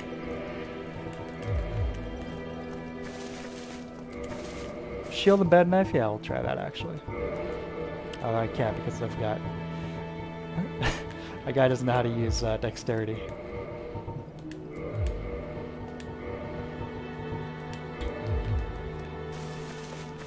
Yeah, Capra's arena is one weird trick to pwn the chosen undead.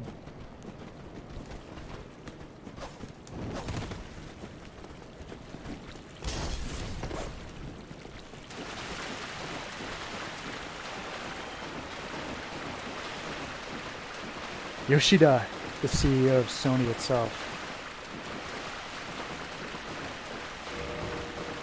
Oh yeah, got the strength now, right? Yeah, you're right.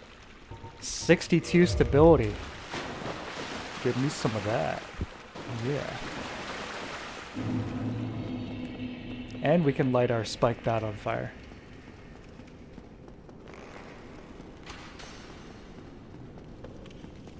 The club is truly mightier than the sword. Excellent. Who is this chosen undead? Who are you? What are you doing here? Oh, sorry about that, babe. Oop.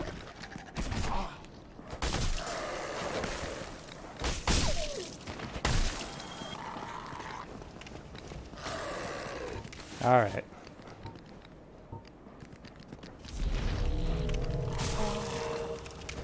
Bad dog. Okay, folks. Take two.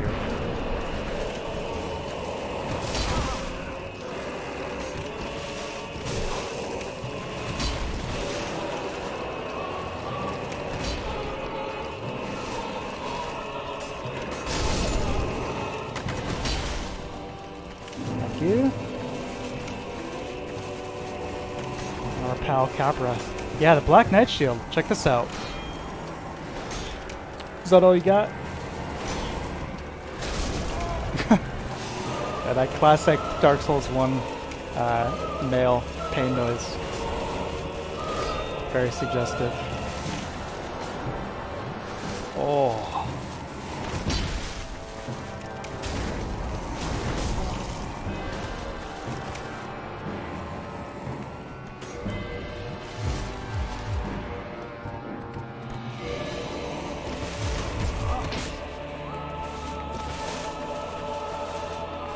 Get some. Oh yeah, look at that. It even stuns him. Ooh. I love his design. Really cool. Sip.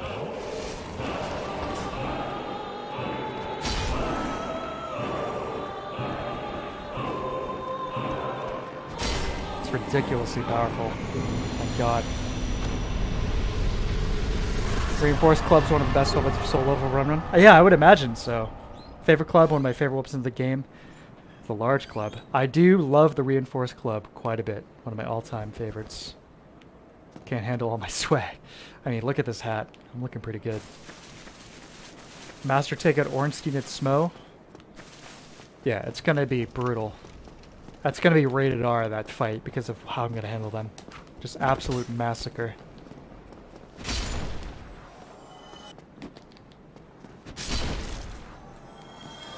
Yeah, it's going to be an age-restricted portion of the video.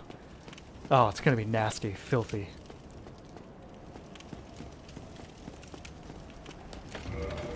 Speaking of Butcher, we're going to get the the best helmet in the game pretty soon here.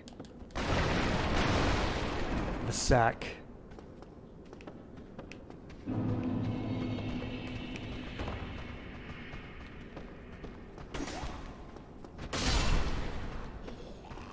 I made a reference to this in the Elden Ring video, and that tried to be as spoiler-free as possible, talking about sections that reminded you of other games. One of the least spoilery things I could bring up would be the sewers, aka the depths. In the capital in Elden Ring, there's a very huge sewer system underneath that you can explore. I mean, how many different ways can you do a sewer, right? But it's pretty similar. I mean, you've even got the slimes down there. I will say, its take on the sewer, it almost feels like something out of Half-Life. It's really sweet. They did a good job with that, especially with what you can find down there at the very, very bottom. Butcher mommy. Yeah, she's working on the meat down there. Sweet, that sweet meat. Oh. Yeah, there's two butchers.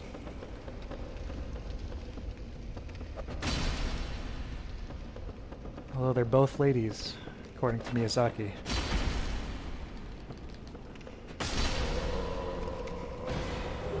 There it is. The sack. I think we're gonna keep the hat on. It's like Friday the 13th Part 2, right there. It's great, like the depiction of Jason in those movies. He doesn't actually have the hockey mask until the third movie. The first one, he's not even really in it, other than like one scene at the very end, like a little, you know, scary jump scare at the pre-credit sequence. But yeah, he's in too, but he's got the, he kind of looks like he's got suspenders on and potato sack on his head. And it's not until the third movie where he actually gets the hockey mask.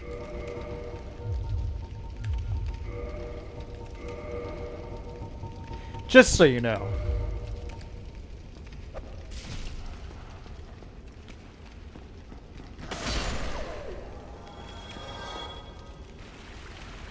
There's a lot of the gooey looking water down here.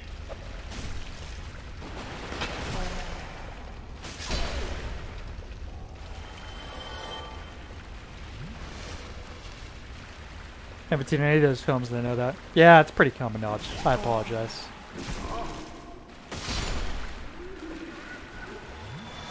Gotta hit you guys with the more in-depth stuff.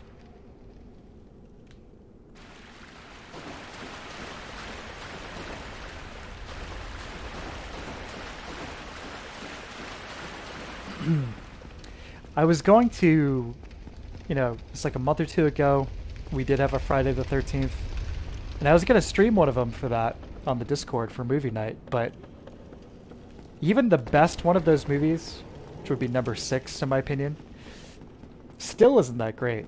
I mean, I really don't think any of them are really, I know this isn't a really controversial opinion either, but I don't think any of them are really any that good. Which is why I streamed Evil Dead 2 instead. Oh my god! Forgot about you.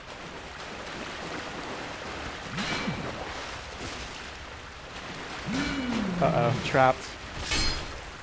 Clutch. Oh shit.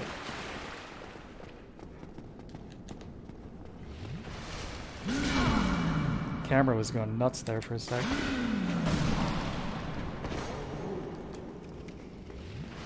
Alright.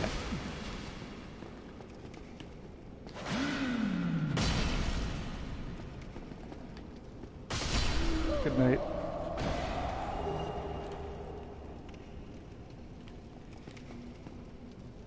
Get tired of watching teenagers get murdered. I don't get why people like this piece. Yeah, I don't know. I mean, they're very exploitive. You know what I mean? And I'm not like, oh, you know, stop the movies. Like, what a horrible outrage. It's just, it's very derivative.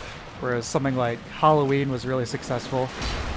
Texas Chainsaw Massacre was successful. It's like, let's just make a movie in that formula because they're extremely cheap to make and we can make a bunch of movies. Make a bunch of money, excuse me. But in terms of exploitation, it's just like, yeah, murder, movies.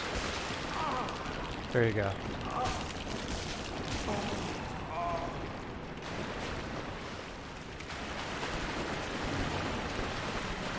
I believe I forgot about these guys.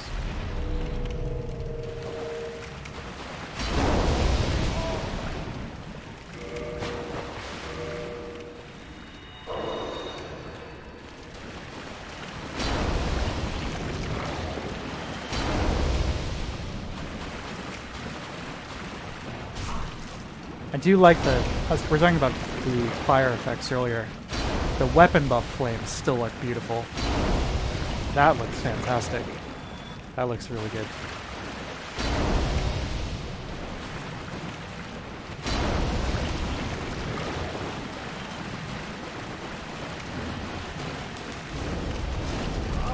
Ooh.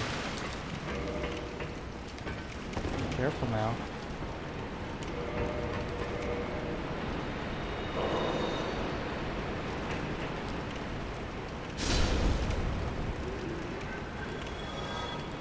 Like polls for the Friday streams would be nice. Yeah, that is a good idea. I'll consider that for the next one. And what I liked was when the kids stabbed Jason at the end and went kind of crazy. Yeah, that's part 4. The 2 that people say are usually the best are part 4 and part 6. Part 4 for like the traditional films, and then part 6 would probably be mine because it's the only one that seems to realize, you know, why don't we just have fun with this concept?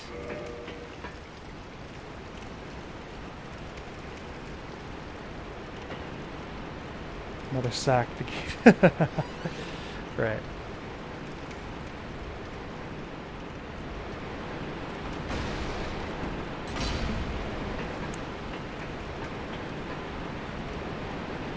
French film Martyrs. I have not seen that. Let's pwn some rats. Ooh. Great axe. Another powerful weapon. Oh. Yeah, okay, so the sewers in Elden Ring there, I wanted to mention too. It's not just that the sewers, it's not just that there are a bunch of slimes inside of it. It's not just that they have the same like disease-looking rats that they have in every single one of their games, but they have the rats popping out of the boxes again.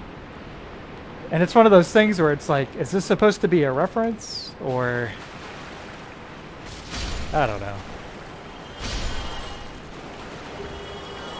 There we go, there's that clue. Let's restore our humanity.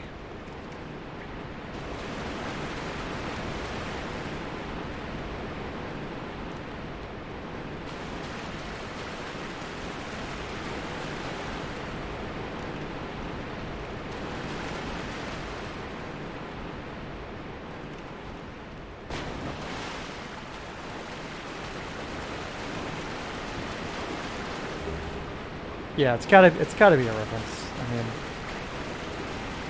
way too on the nose otherwise.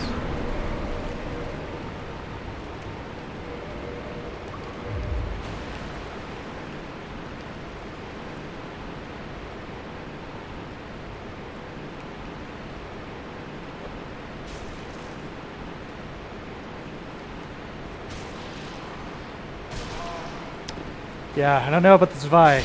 Power is nice, but it's so slow.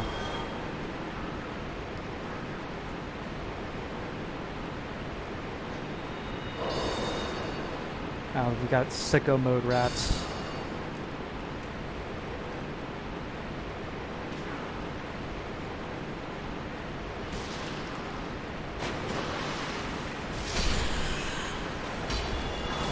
Uh-oh.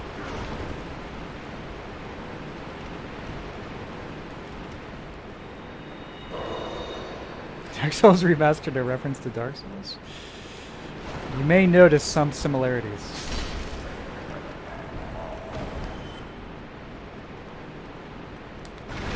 Oh my god.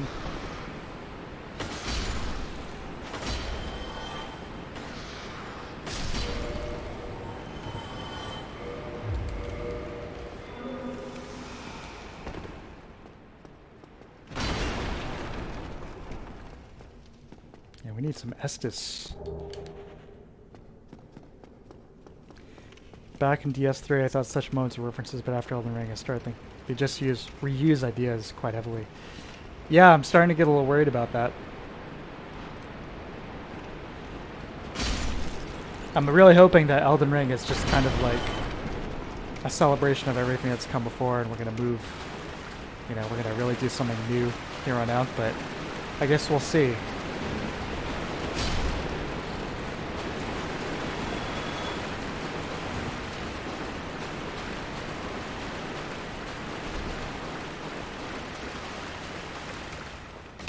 Oh my god. You idiot. You fool!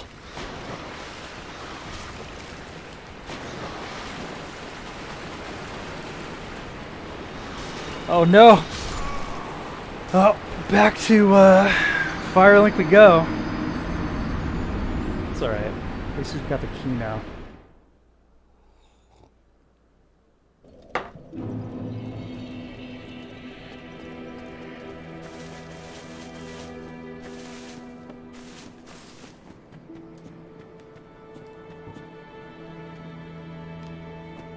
shaken. Absolutely shaken by the rat.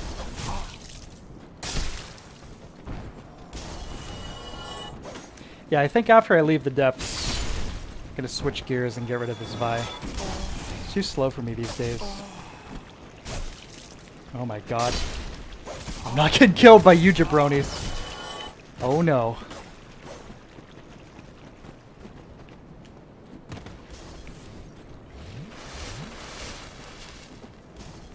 You're right. I mean, it's like exactly. Sekiro felt all new.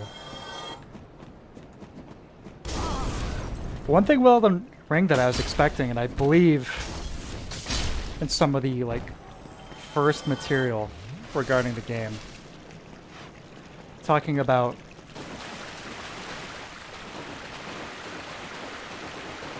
being able to faction with the different gods. Like, not necessarily being able to pick where you would start, but you would have, like, alliances with each region. So you basically would be working for, you know, Godric, or you'd be working for Radon, or you'd be working for, you know, whoever.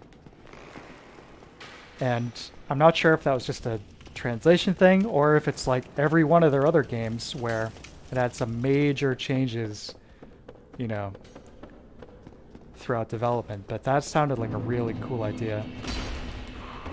It sounded like the whole Covenant system taken to, you know, the ultimate conclusion, which sounded really exciting. And by doing that, multiplayer too would have also benefited greatly. You know, you'd be fighting for your region. But obviously in the final game, that's not really Covenants aren't really a thing at all. Which is unfortunate. I say really squander potential in that aspect, because this game is the only one that really does it justice.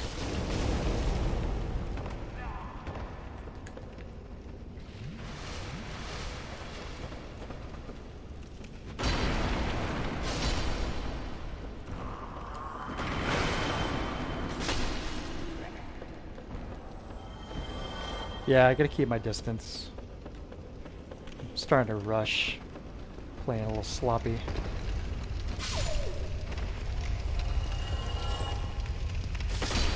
It's been so long since I've died down here that I can't remember if these guys respawn at all.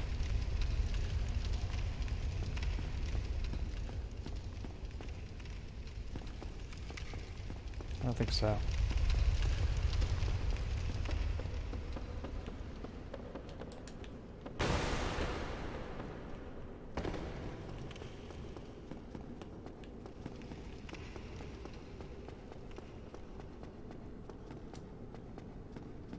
Yeah, it doesn't make any sense at all that you can join all these factions even though they're completely opposed to one another with zero ramifications. Started with Dark Souls 2. It's just gotten worse since then. I mean, there's the convenience factor of gameplay, which I understand, but it really was that it's worse in Dark Souls 3 because you've got, again, all these like straight up opposing factions. You can change between them at bonfires with zero, not even bonfires, you just go into your equipment menu and like change what covenant you're allied with, you know? Zero consequence.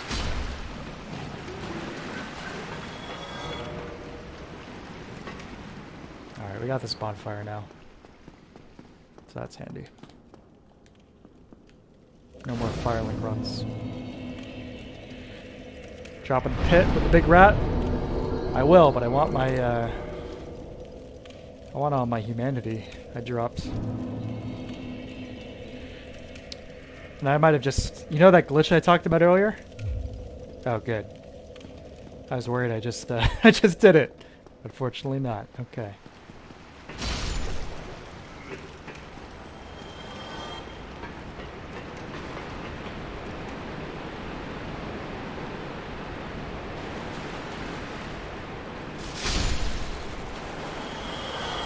.360 no scope those rats for the souls.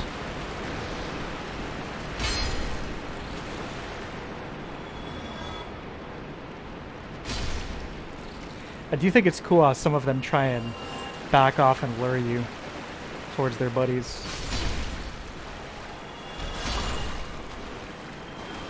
The big rat too, if you're taking like the normal route, you don't drop down behind that like butcher thing. Just seeing it here, watching you is pretty cool. The big boy.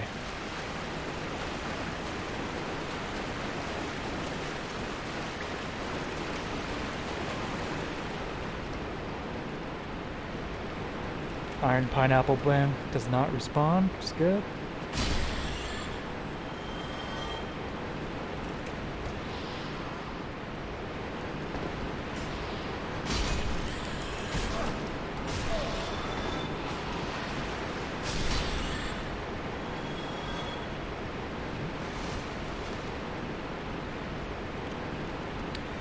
I'm definitely down for a Sekiro replay, you know, pretty soon here. Like I said, I'm probably going to replay all these in order. I might skip DS2, to be honest, but Sekiro, playing that again does sound very tempting.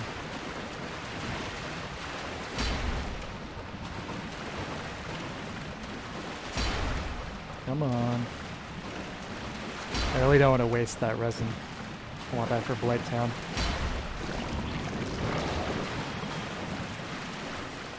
Whoops. Oh, it's our old pal, the Basilisks.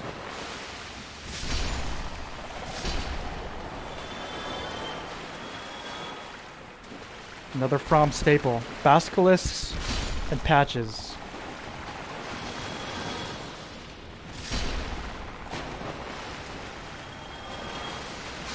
What?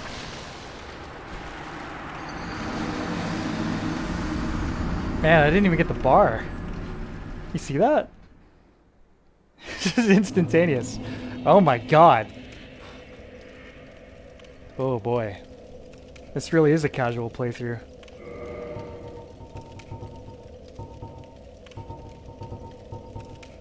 That's alright. We'll deal.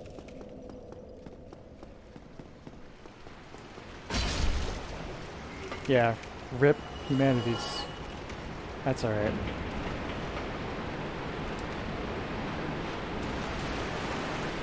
Who needs health?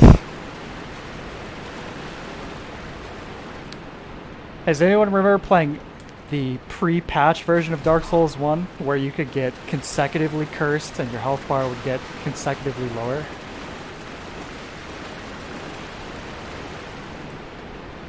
That was pretty ridiculous. The pre-patch version of Dark Souls 1 might be the hardest.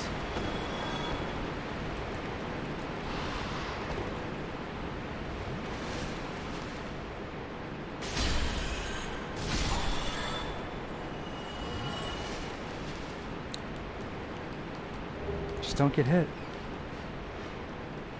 Exactly. Now I'm gonna blame all my misfortunes on this Vihander.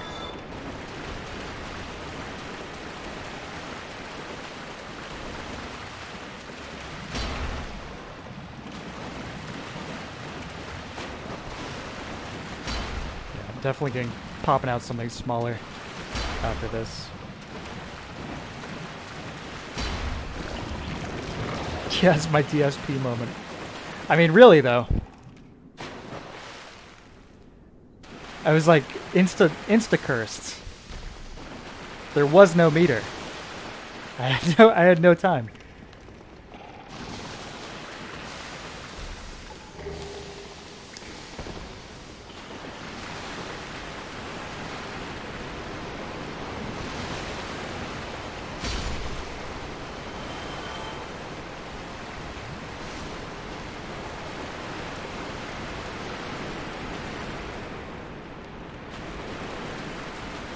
Right out of the box.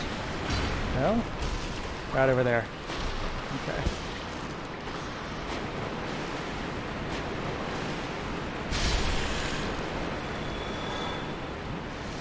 Admit it. Thought I was dead there. I kept on ticking.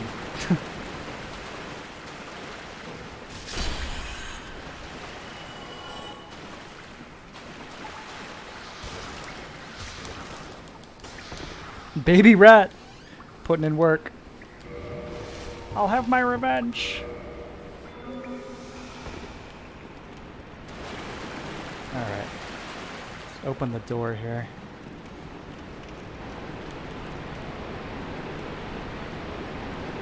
Like 0 curse resistance while naked. Yeah, I didn't realize. I've never gone this long naked before.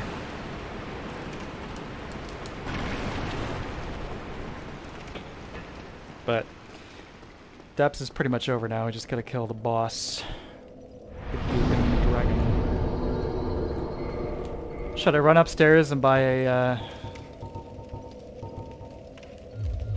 yeah, might as well. Purging stone.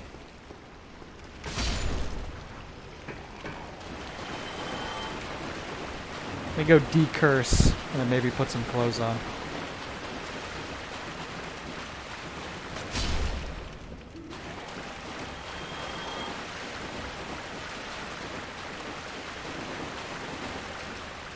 The rats. You dirty rat.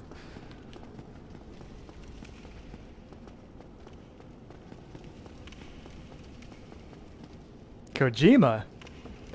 Oh, right. Lawrence.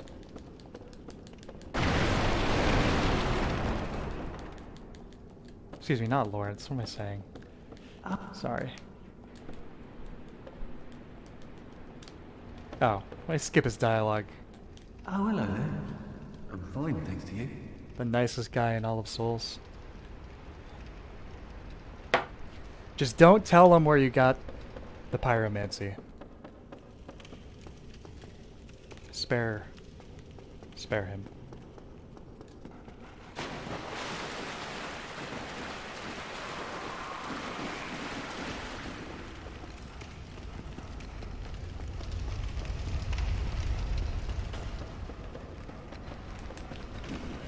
Whoops.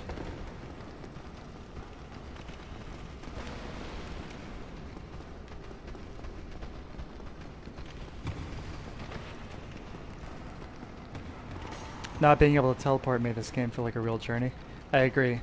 It definitely added something to it for sure. There's another 60 FPS glitch. That is not supposed to work like that.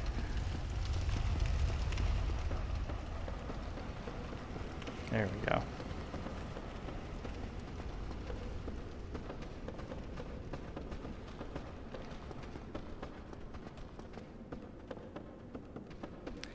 Let us uncurse.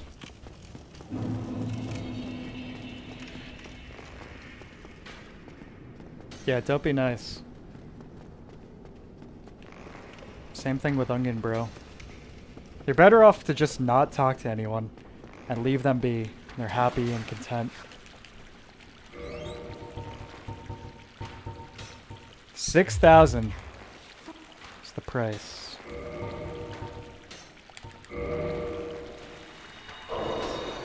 It's measly 1,200 souls for the butterfly. That makes me laugh.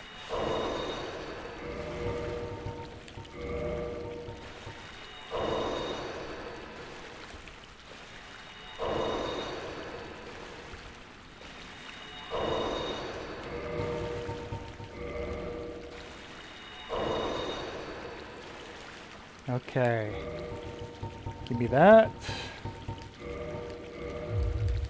Thank you.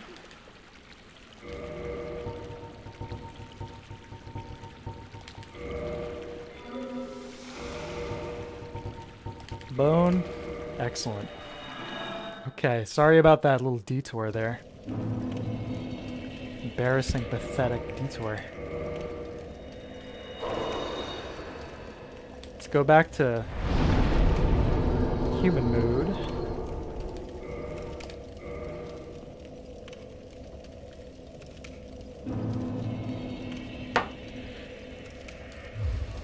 Okay. Now, yeah, I really can't anything other than this dumb hat, huh?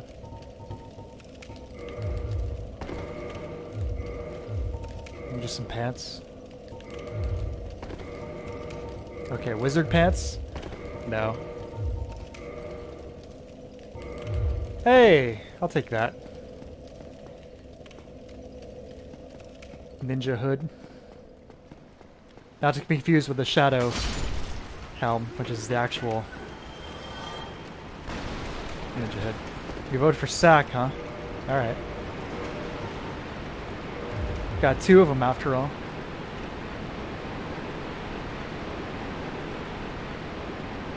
Now you have to remove the quotation from the title. Hey, don't go there, pal.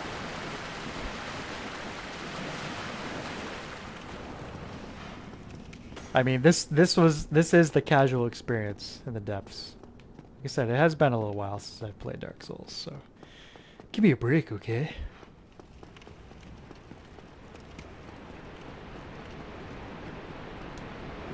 Suck. Should I summon Solaire? What do you think?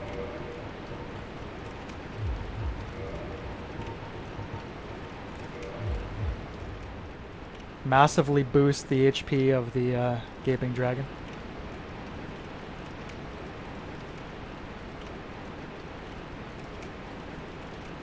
Yay or nay?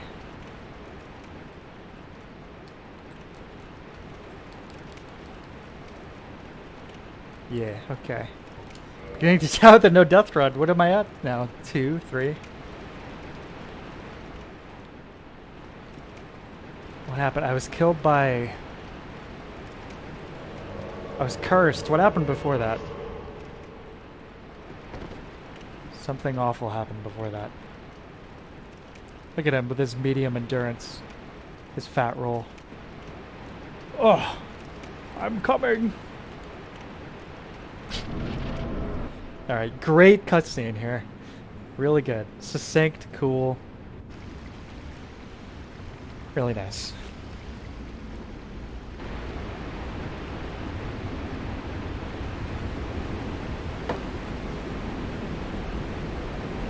You thought.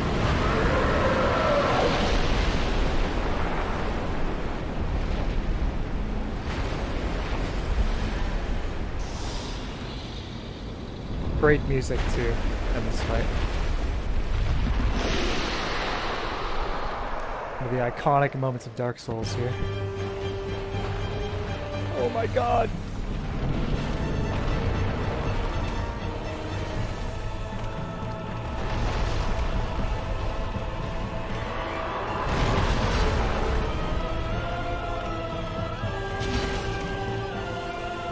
Come on, Solaire. Time to pick up the pace, bro.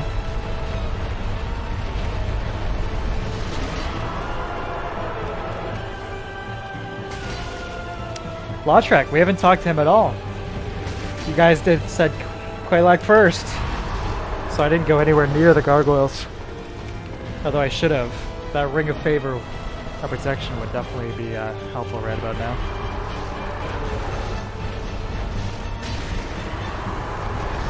Oh my god, he's dead already. Solaire, you're useless! Where's your son now? Hey, I left him with twice the HP. Good luck.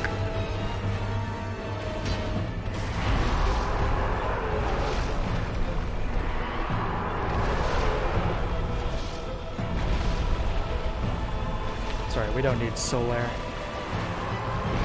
That punk.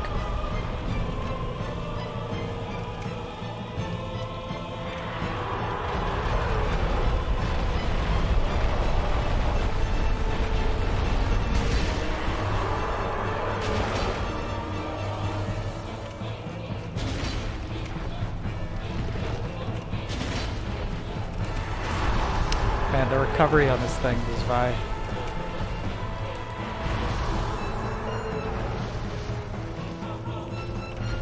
Brutal.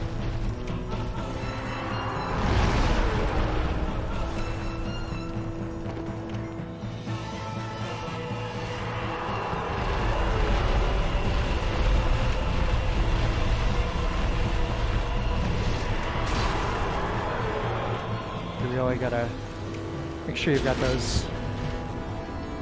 You're way out of those recovery frames.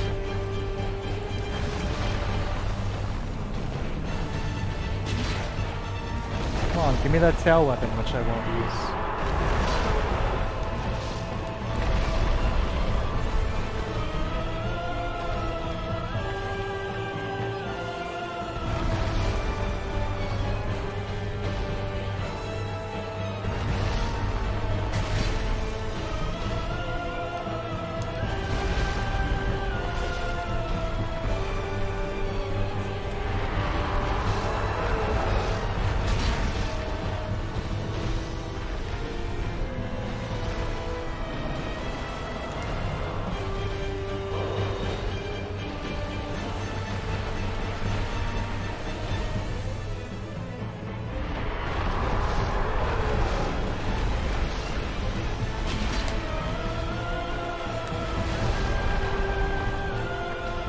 I'm gonna focus here. Oh! Okay. Yeah, forget about Solaire. He's a pug. We're going in solo. He's just dead weight. So it's been a while since I played Dark Souls 1. It's been a bit. Yeah. It hasn't happened in a while, but you guys, some of you who've been around for a while might remember the tendency for me to say something like that and immediately get pwned in any given game. Well, we're bringing that back, apparently.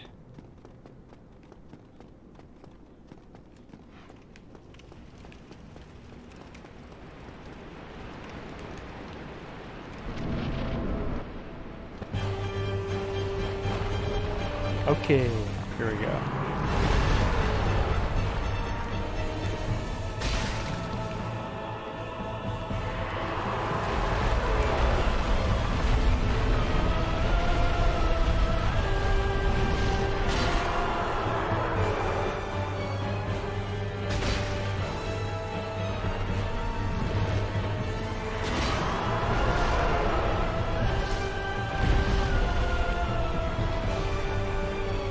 His grab attack is pretty spectacular. I'm going to trying to avoid getting grabbed by it, but it is really cool. The stuff that happens with the camera is pretty exciting.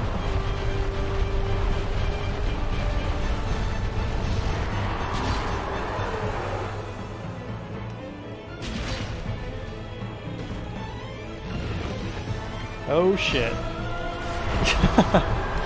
I love those moments right there, where you commit to an attack and then immediately realize you're about to get decked.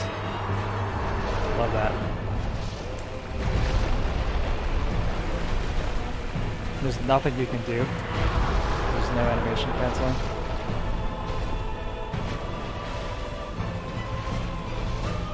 At least no intended animation canceling.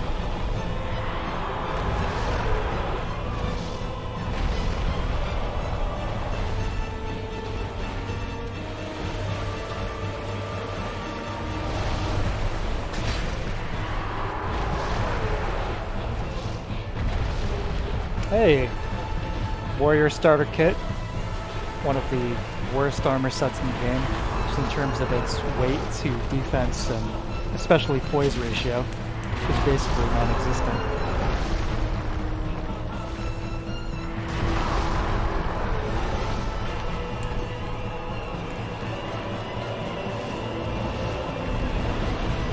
The Barf attack, legendary.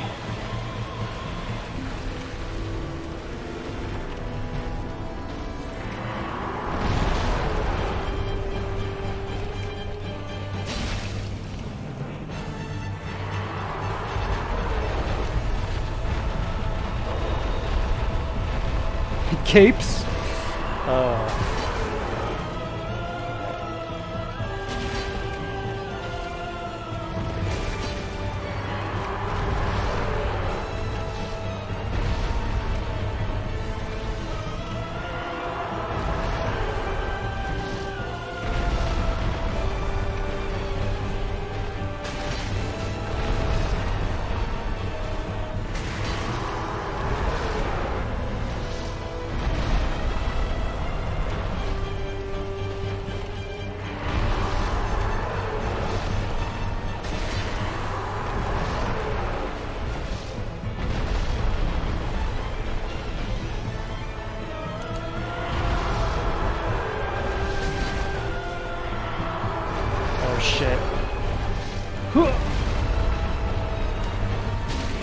Hey, there we go.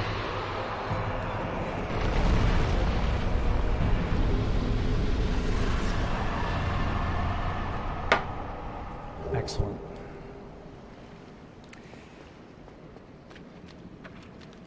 Alrighty. Yeah, the fight isn't mechanically super interesting, but it's still well done. His size is, he's so much bigger than anything you've seen up until this point. It's a very spectacle-driven fight, but mechanically I think it's good enough for what it is. Thank you, boys.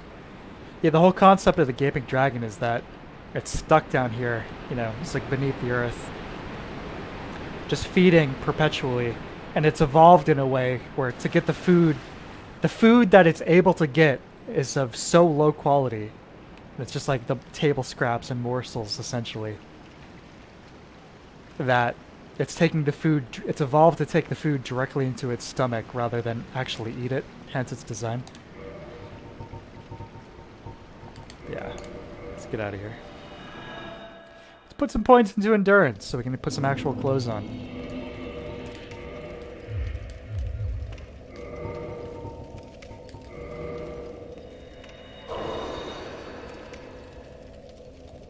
Don't feed him after midnight.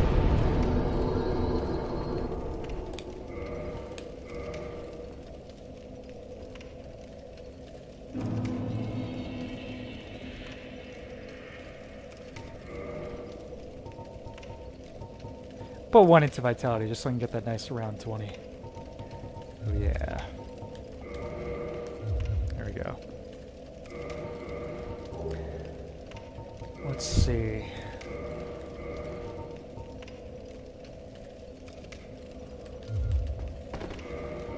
Some pants.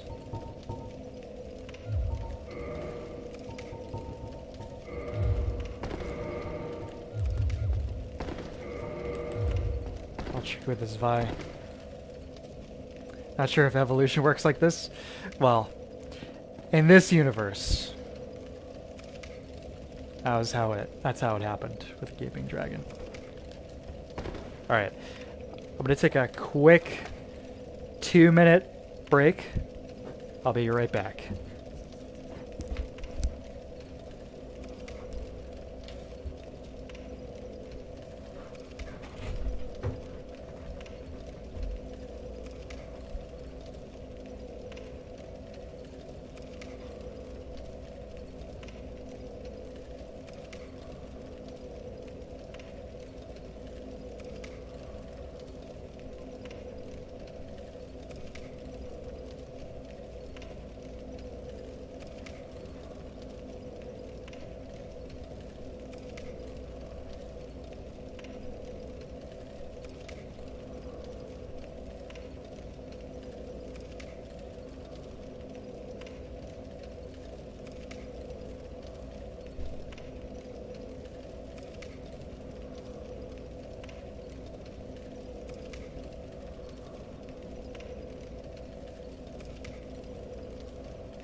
Alright.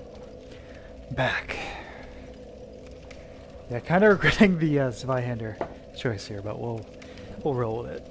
Let's see.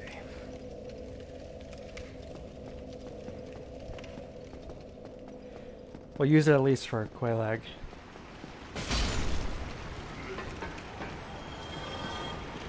Now to head down to Valley of Defilement 2.0. Blight Town.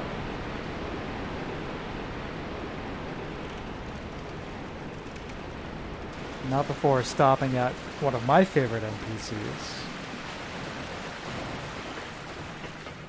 Aye, Shemai. Ah, Shemai. I'm Donald of Xena. I'm just a peddler of sort. I adore trinkets and oddities, so I trade for them. One of my favorite helmets in the game. Helm with a wise. It's not cheap, nor should it be. Yeah, he's cool. Yeah, we'll buy some gold pine, sure. Thank you. That was a fun.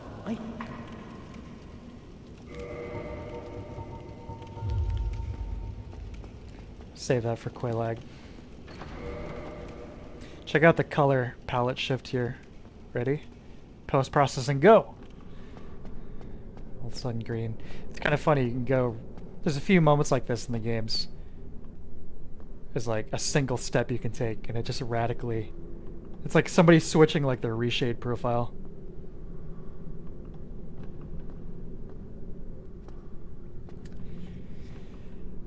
Blight Town, your favorite level in the game? It's one of mine, for sure. In a similar way to the Valley of Defilement is, where it's really great at communicating its atmosphere and its concept. It really sells it. Yeah, so you're wearing the Elden Ring vid. Thank you very much for noticing that. It's true. Yes, indeed.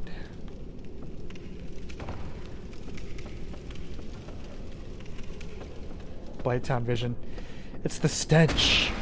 No. What does Agent Smith say in The Matrix? It's the smell.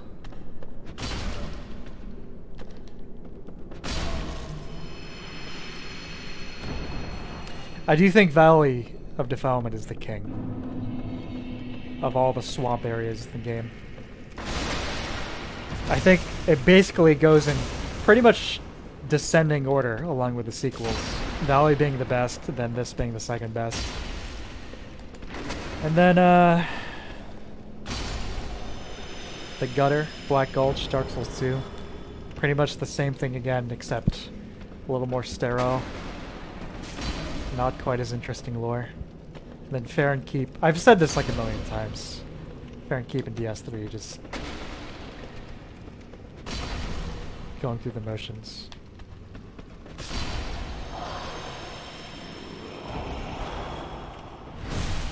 You can see the stink. It's like when you walk into a public bathroom at a concert or something, and you see that green cloud. You guys know what I'm talking about. Oh, forgot about those guys. The Toxic Boys, who fortunately do not respawn.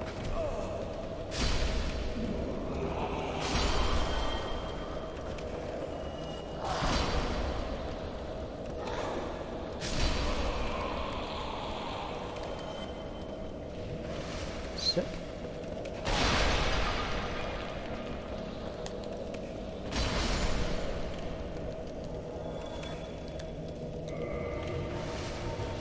I don't have white blooming moss, so I'm probably screwed.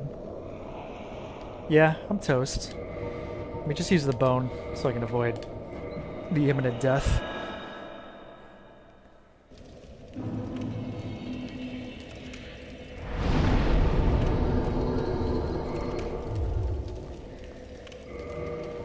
And yeah, okay.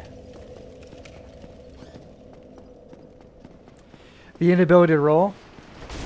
Oh my god, look at that. Somebody said earlier, the flailing hollows. Deadliest of enemies.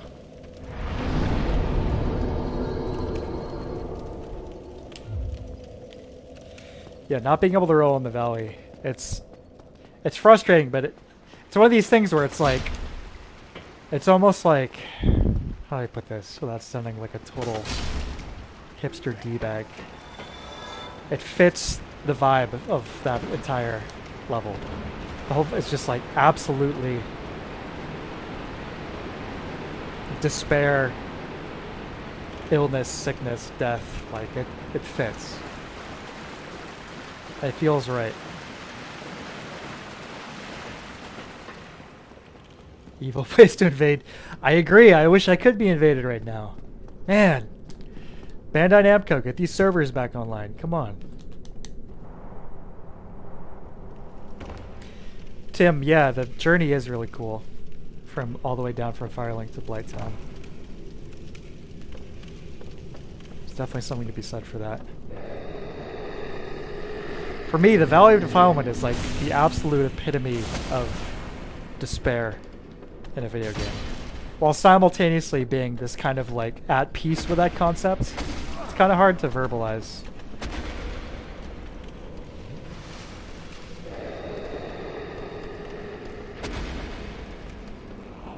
Very particular.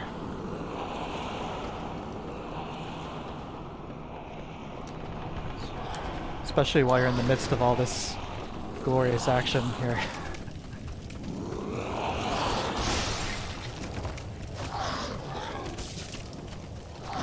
Something I didn't notice until I played the PC version here, but some of these guys are actually carrying corpses for a weapon.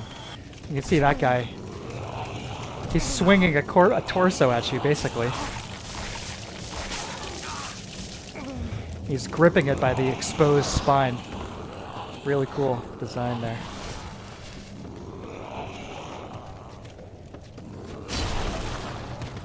Ooh, I thought that was a goner.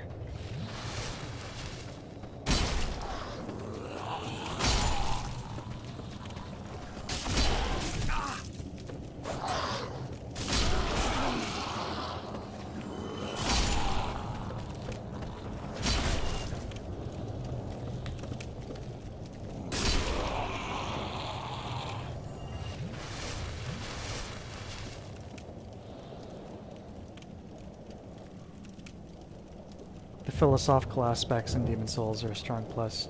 I agree. I've said this several times, but the more relatable aspects of that setting, the more metaphorical elements of it are probably why. They're one of the reasons why I find that setting so appealing.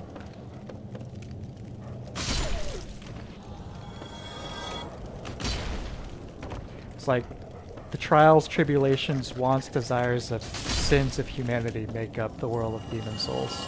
Not so much this like epic realm of the god stuff we're dealing with in all of Dark Souls games. It's been ages since I've been in here.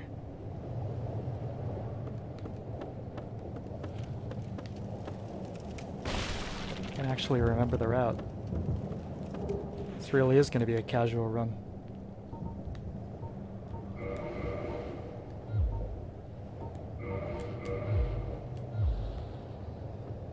Yeah, quick stepping should have been in Elden Ring as the default. Or maybe that should have been what light rolling would have been. You know? Have light rolls be the quick step. And then the subsequent weighty rolls, have those be actual rolls.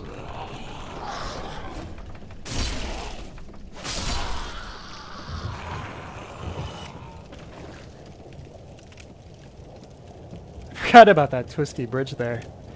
Caught me off guard for a sec. Okay. Right, there's the bonfire.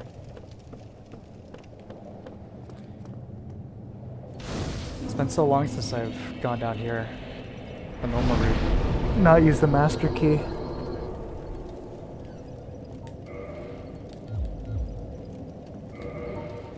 $200 souls? No.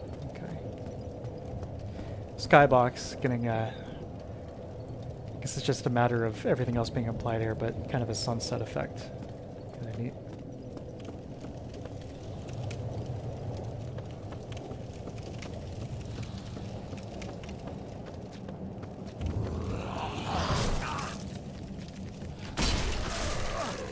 devil dogs.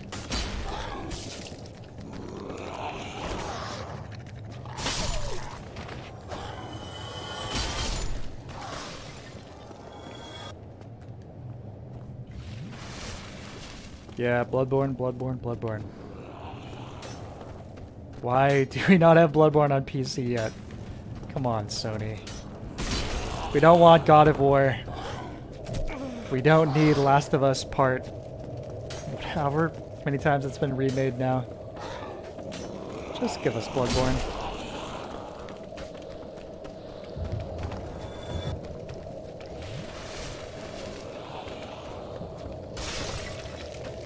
See if I can make it down to the next bonfire without dying.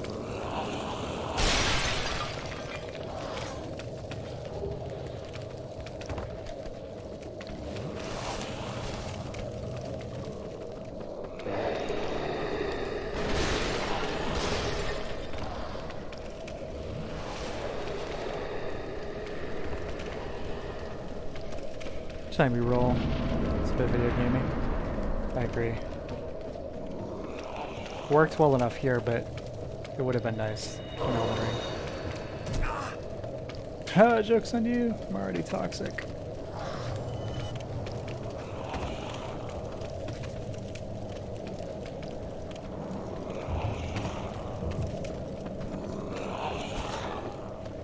These nasty mosquito boys. Overgrown bugoid.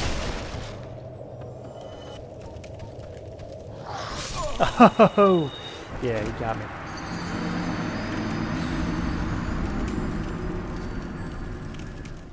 Yeah, I was surprised too. No swimming in the R. It would have been nice. Definitely.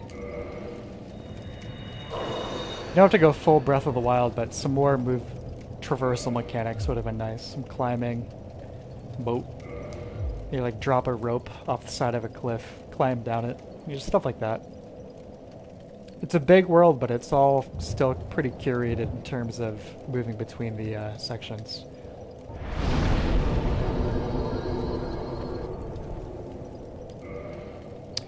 Morris, yes. Themes like existence being inherently a cause for suffering, end of humanity, misanthropy. Yeah.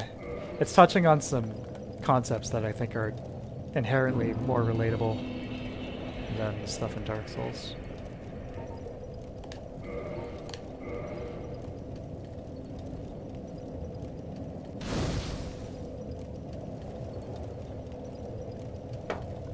Alright.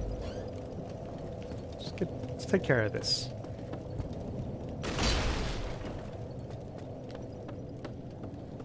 Right, points you in the wrong direction first.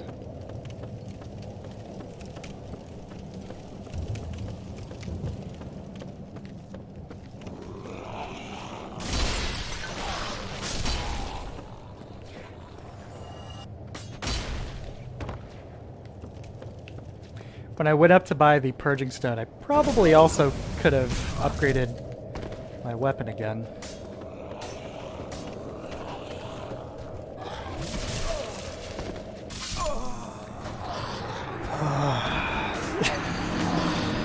Dark Souls casual run. Alright, I'll take my time, I'll stop rushing. It is kind of funny. Yeah, it's straight up pointing you in the wrong direction there.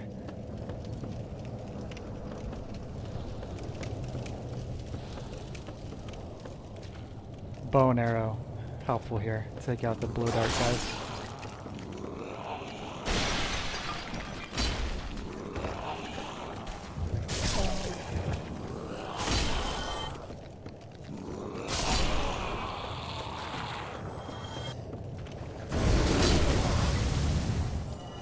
The Blighttown experience.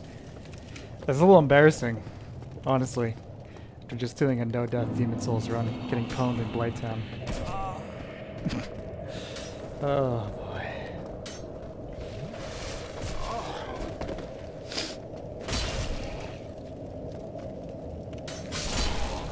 Do I have a bow on me? Crossbow.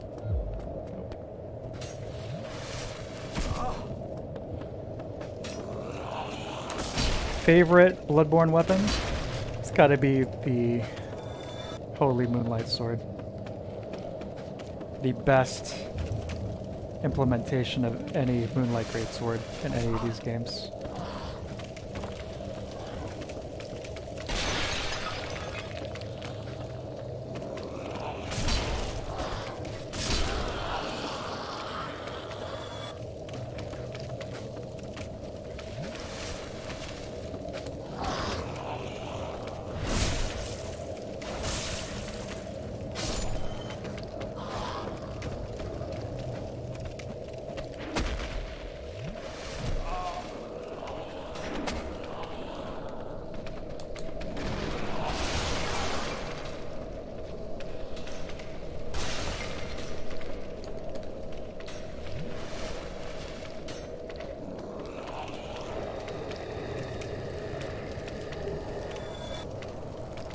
Oh, just everything. She says how much she knew about Demon Souls.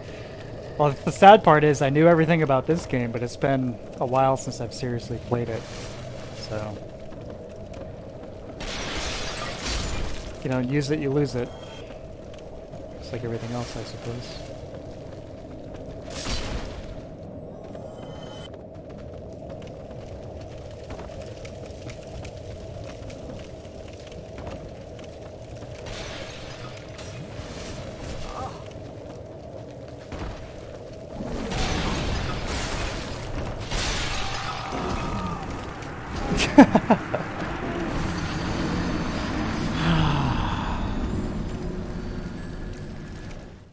Do Quelaag first, they said. Alright, step one, stop getting hit by the toxic blow dart guy.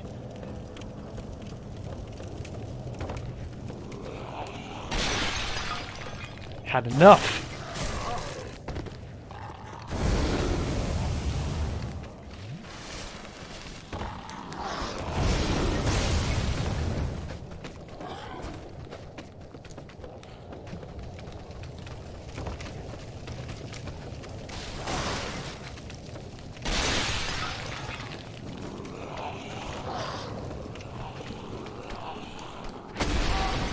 Okay.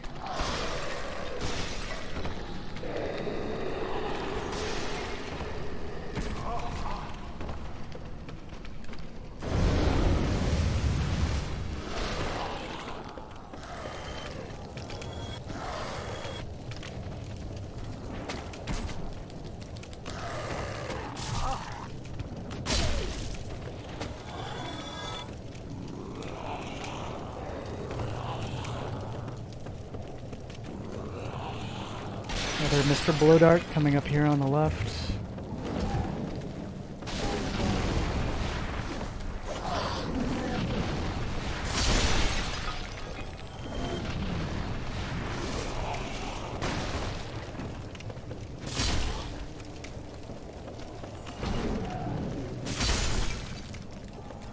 Serious mode engage. You got that right, boy.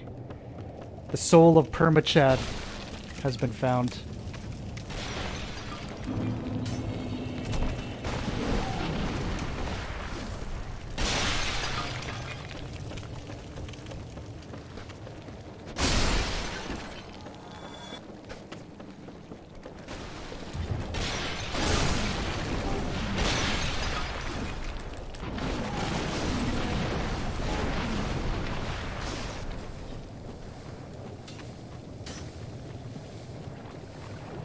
That's how you do it, boy. All right.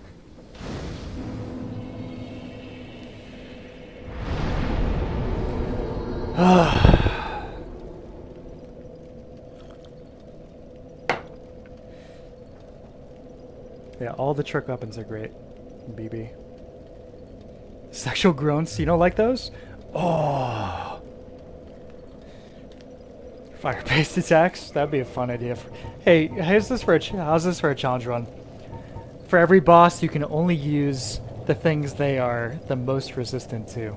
How about that? Not happening today, but an idea. Oh, and yeah, all right.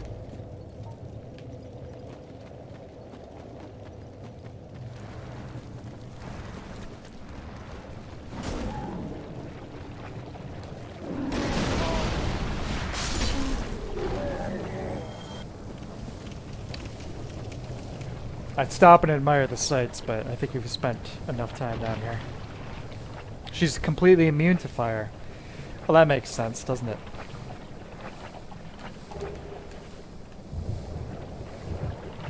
As she should be.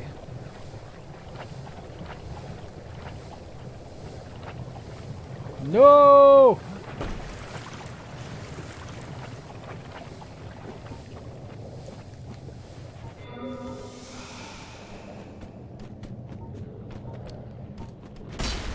Some of the more janky surfaces in Dark Souls. Not as bad as the Great Hollow, which I love as a concept, but definitely has some very weird footing collision throughout.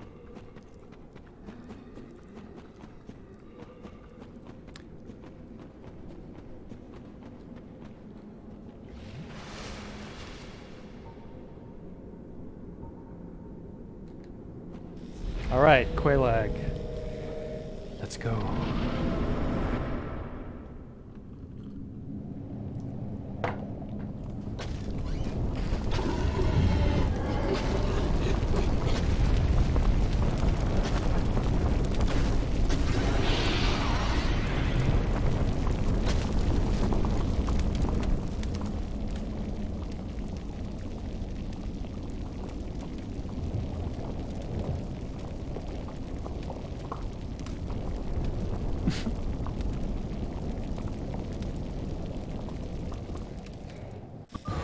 Just want to spoon spider ladies.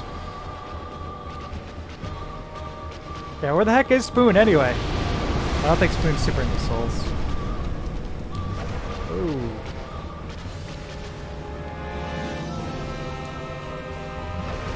Just remember playing Castlevania 64 and... Come on now. Certain conversation coming up related to the Spider Women.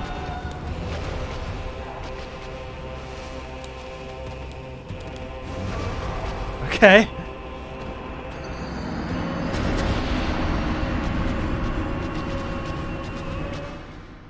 Oh, God.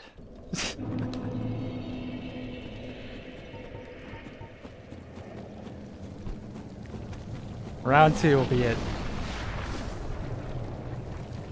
It's gonna be just like Rocky 2. I won the hearts in the first one, but lost the match. And now I'll get both in round 2.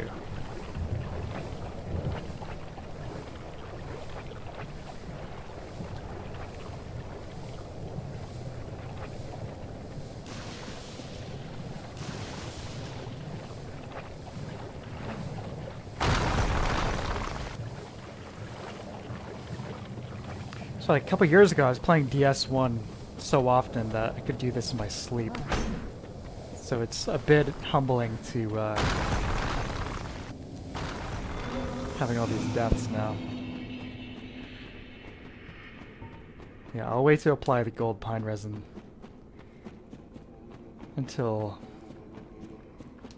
I got a bit more control on the situation down here. Wouldn't this be Rocky 3 or 4 by now? No, I'm not kicking enough ass for it to be Rocky 4. Not yet. Yeah, I guess lock-on is probably worth using in this fight, too. Yeah. Alright.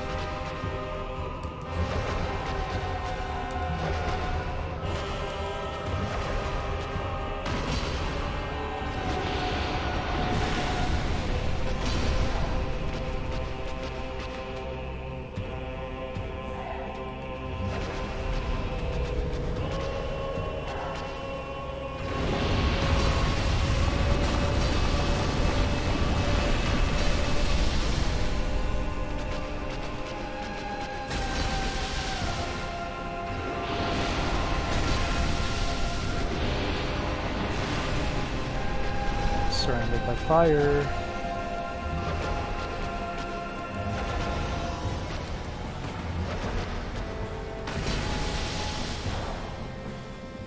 You can actually stun lock her with the bow and arrow. You just keep shooting her, the human portion. And it will actually stun lock her pretty consistently.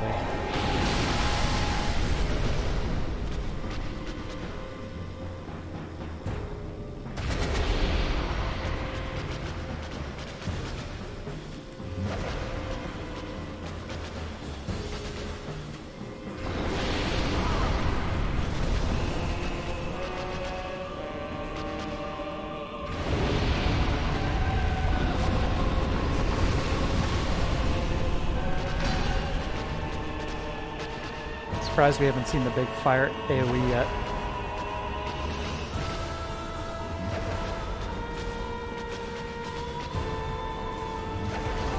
Ouch. It's like the tip of that hitbox.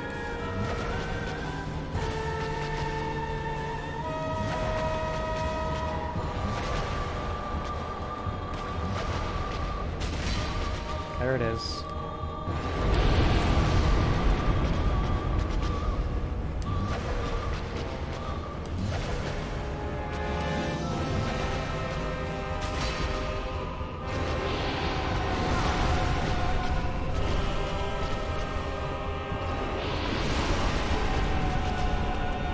Shit.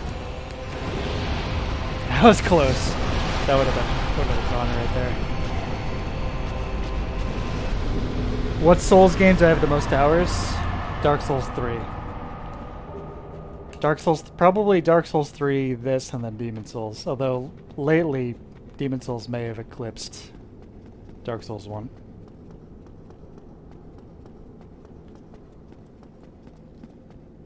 I had the tiger, baby. I had the tiger, baby.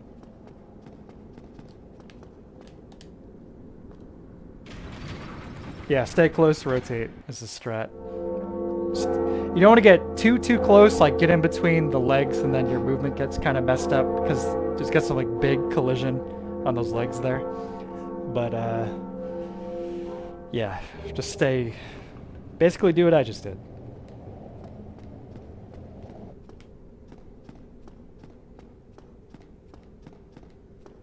Sorry, babe. I like your sister more. Yeah. Yeah, you get the choice. Do we like brunettes? Or do we like blondes? I have the spider. Oh dear. What have we here?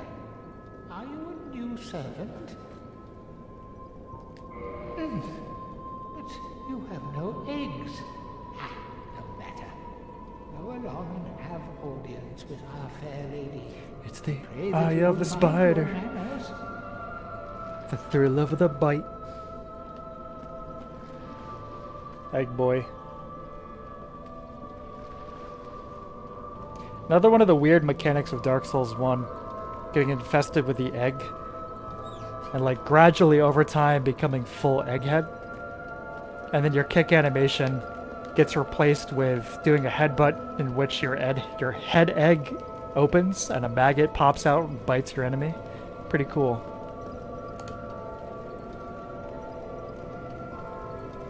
If you have the witch's ring, you can actually converse with her. And apparently she mistakes you for Quelaag. Which is of course very tragic. Yes, yes, yes.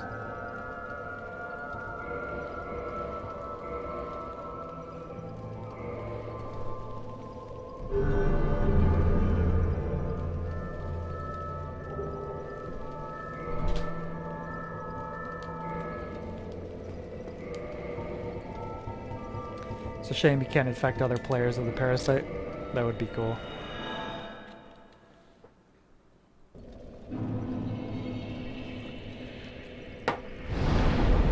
So by opening that door, I believe it adds that bonfire to the ones you can teleport to once you get the Lord Vessel later, although I'm not 100% sure without actually sitting at it.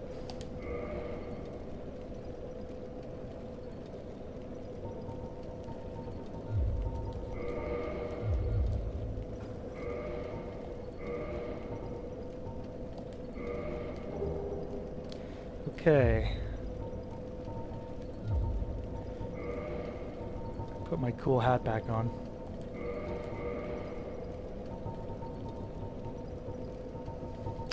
Maybe it's time to go kill Havel. And Lautrec, so we can actually put some gear on. But first, of course, we must escape Blight Town.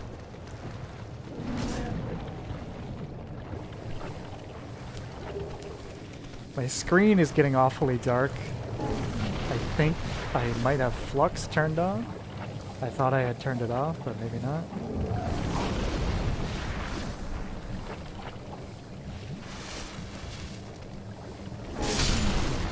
Where's that elevator?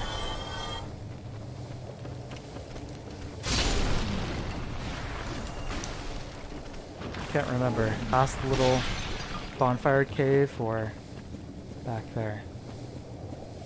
I'm thinking past. Double check. Get eggs. I could. Alto, hey, how's it going? Top of the evening to you too, pal. Welcome. Oh yeah, past. Here we go. One thing that really helps navigation with Blighttown, other than not falling off the ramps, is basically just look to the torches. They will guide your way. Torches mark. There's a ladder on every. Excuse me. There's a torch for every ladder, both going down and exiting. So really, just look for those in your gravy.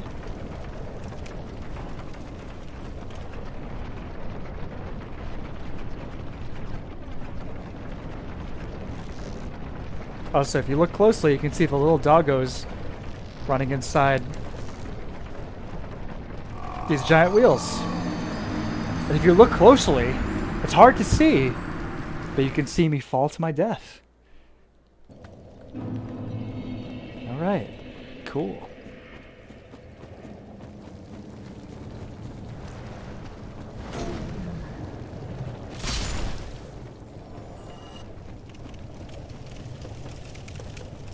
DS1 physics, oh yeah. I think I might switch to 30 FPS for this bit. Do that little toggle here. There we go.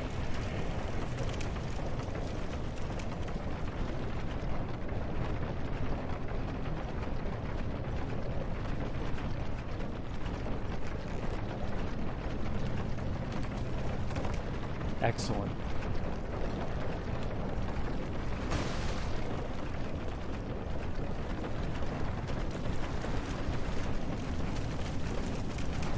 Full casual experience. I feel like I'm playing for the first time. Me too.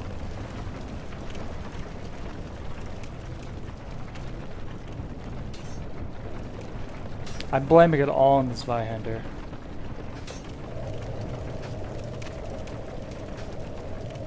Yeah, toxic. That's alright. Always play at 30. Doesn't bother you if it's cinematic. There's definitely something to be said about that. The cinematic aspect of it. I mean, from a sheer gameplay, the game is definitely easier to play at 60. Pretty much everything else, but I know what you mean. There's a valid aspect to that.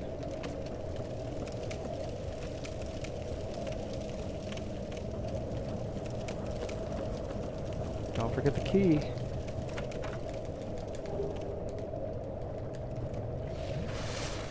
Can we make it to Firelink before I die of toxic poisoning? Let's find out. I don't have... No, do not.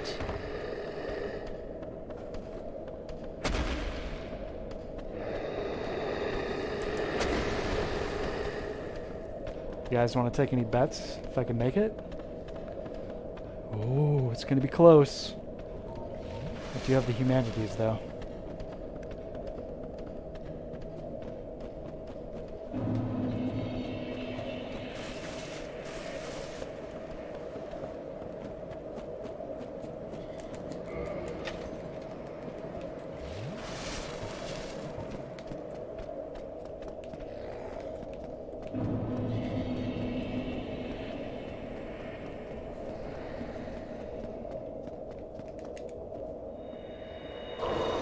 That was right on the money. Oh my god. No! Shit! The elevator's not down. Oh no! Oh. Yeah, I'm toast. No!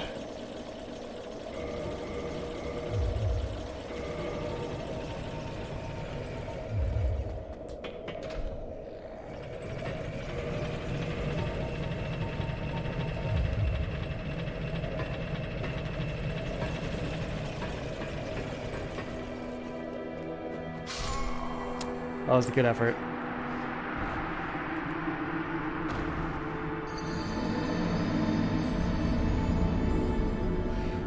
I think there will be a bonfire because I haven't killed the gargoyles yet. And I haven't let, what's his face? Lordran out of his cage. Yeah, I haven't let Lordran out, so that bonfire is definitely still active.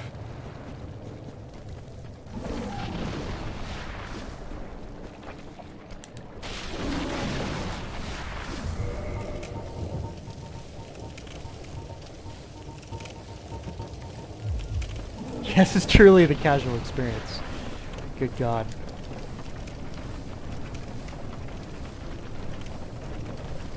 Yeah, you really need all the gear for this Vihander to really shine. You need that poise so you can tank through those hits. Just become the Slayer machine.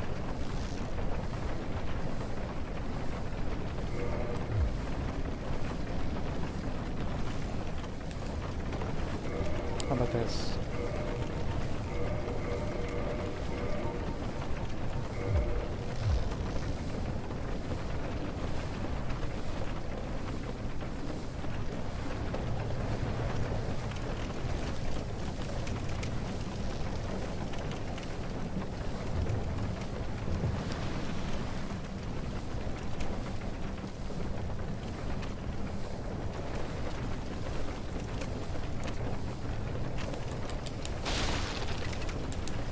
You son of a bitch.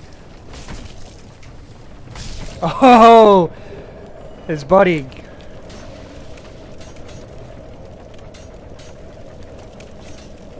Should I even bother with this? No, I'm just going back to the bonfire.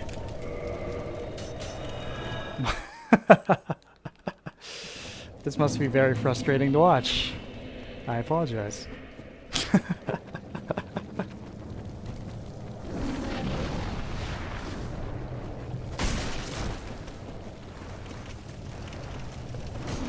Alright, now I've got it. Let's get the hell out of here.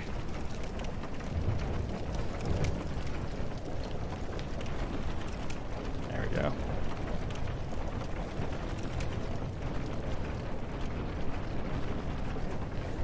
Let's get out of the Blood Town.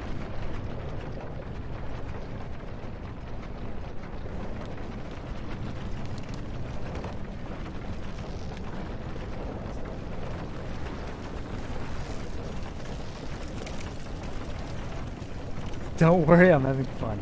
Well, thank goodness for that.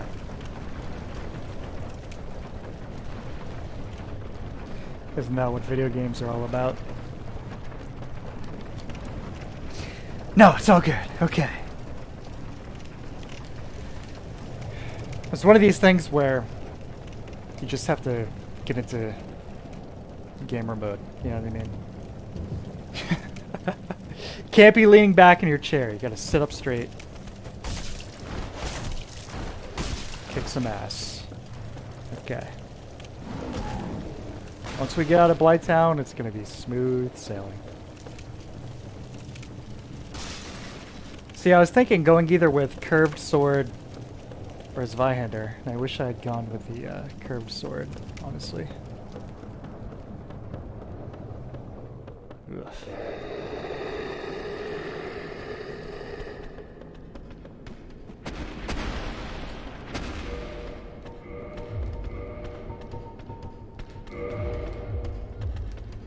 Alright. No toxic. Good to go.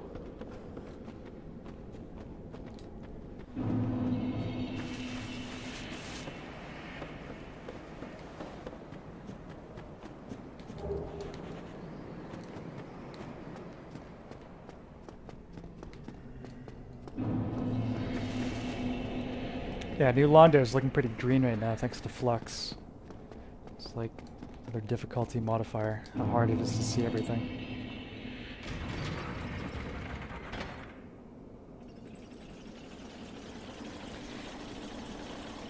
Played with the DS filter customizer? No, I have not. No farming for a large club? No, I think I've had my fill of large weapons, honestly. I think I'm going to be switching to something a little faster.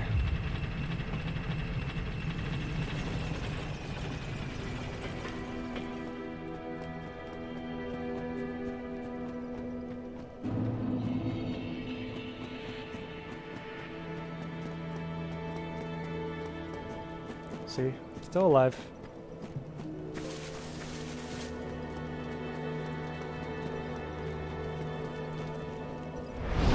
A feature film in which Will Smith fights Will Smith at 120 FPS. I'm guessing this is some kind of joke you're making.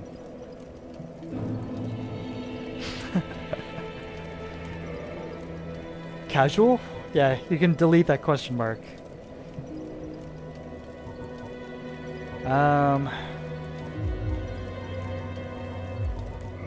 Alright. Here's what I'm gonna do. I want to...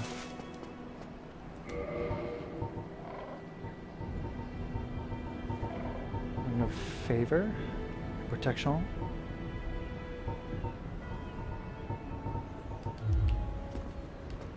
That first.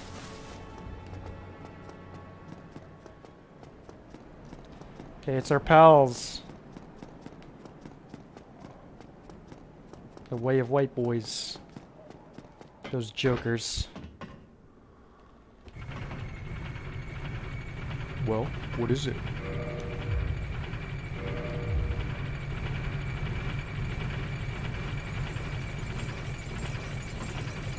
What are you? Casual?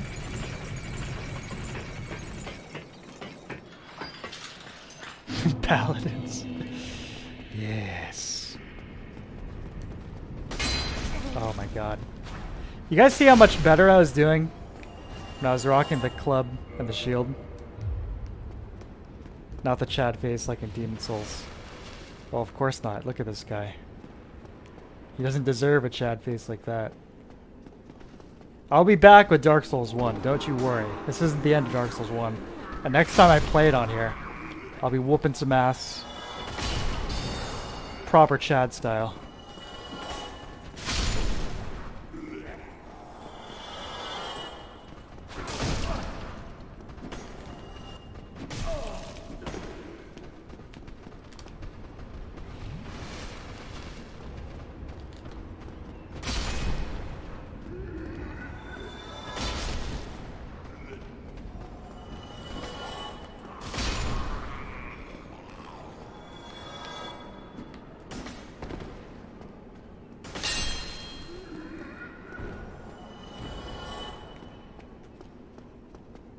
Hey, Alan. So much time just chilling in Firelink, just soaking it in. Oh yeah.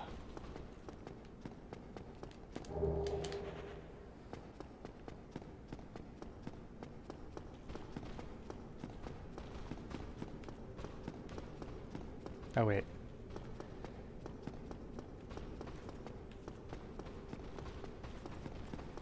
This way.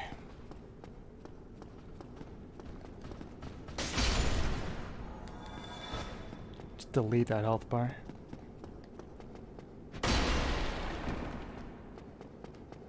Victor, hey, how's it going, pal? Welcome. Then I am in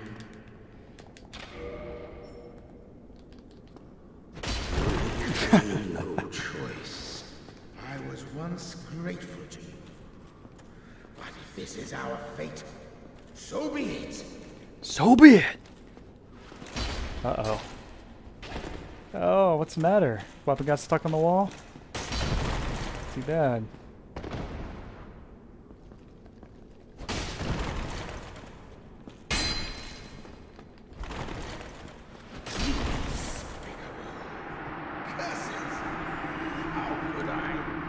Kind of sounds like Frieza there at the very end.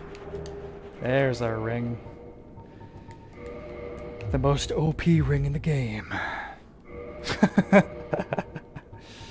Alright. Let's put a shirt on, shall we? Black leather? Yeah. Some wizard gloves? Why not? That's why not.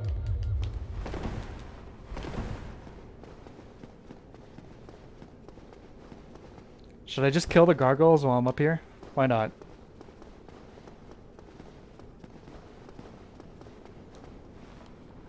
That's the wrong way. Three Stooges. I really clowned on him, didn't I? Yeah, he's a fool. What a loser. Got some cool armor, though. No doubt about that.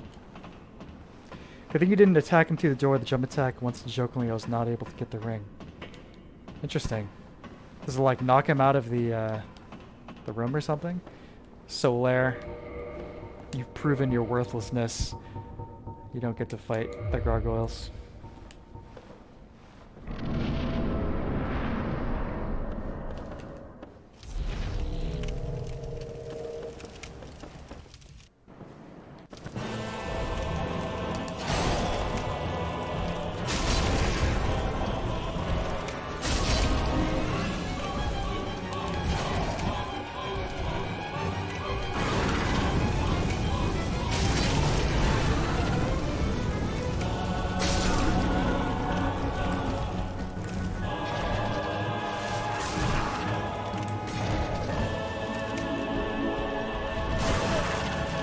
Got my big Cheeto sword. Nobody can stop me.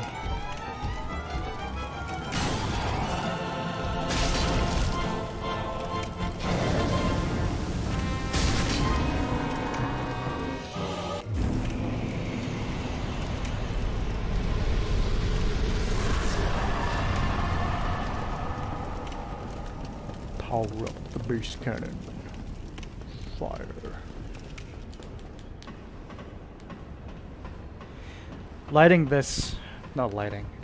Ringing this first bell is obviously a classic moment. Playing online, hearing the other players' bells ringing is also really sweet. Something I dearly miss playing offline. Apparently it was only a bug that you didn't hear it down in Blighttown when you ring that bell. That's something they fixed in the remastered version, which is definitely a nice change. Hearing it down there.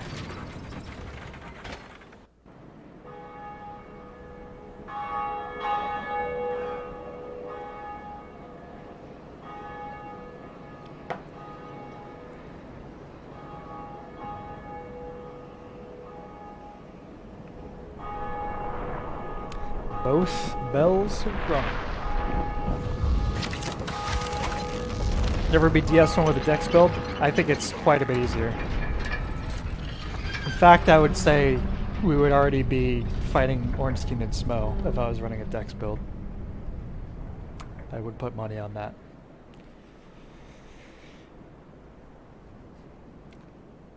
Yeah, the memes, haha, Dex, yeah, whatever. When it comes to kicking ass, both PvE and PvP, you want Dex. Now, something earlier about moments ago, get a vantage point of Sen's Fortress over here, which is really cool. But it's even better later once we're actually climbing through Sen's Fortress and we can look back and see this bell tower and see how much higher we are in terms of elevation. One of these really cool diegetic ways of marking your progress. A really great moment.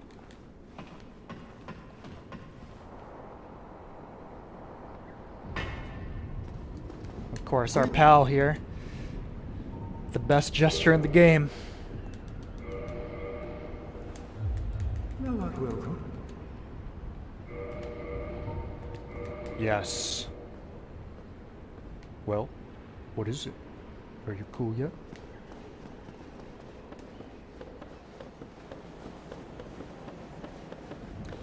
Could have talked to Crestfallen. His unique dialogue when you ring Quilleg's bell first. That's correct. That's true, yeah. Sorry, I'm kind of blazing through a lot of dialogue, aren't I?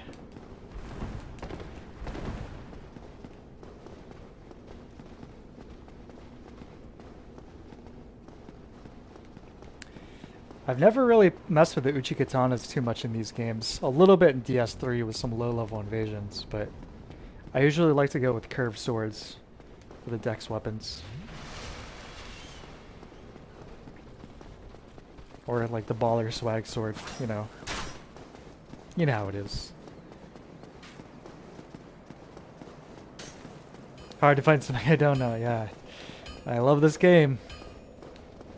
I love it a lot. Played it a lot. Read a lot about it. Watched a lot of videos about it. Now, before we continue, got 2 large, 1 regular. Yeah, I'm gonna change gears. I'm gonna put away this Vi-hander.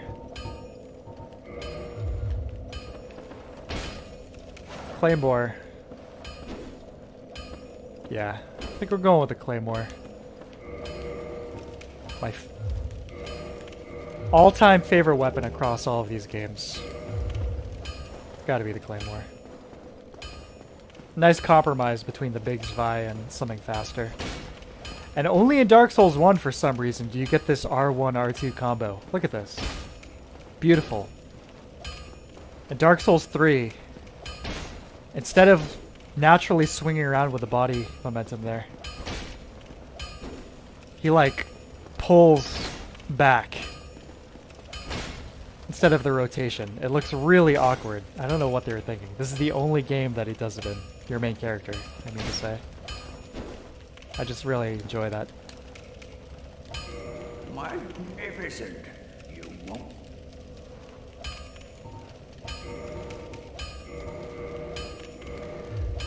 Need several of these.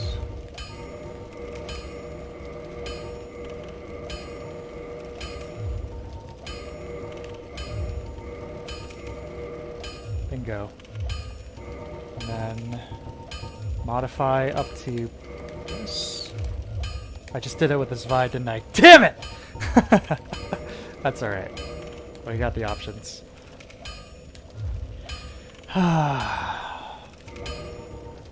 So what happens when you speed through menus. Don't get you. Well, fortunately, for the lighter weight of this Vi, which weighs only 6 units compared to the 10, maybe we put some gloves on. Take off the goofy hat. Alright, now we're cooking.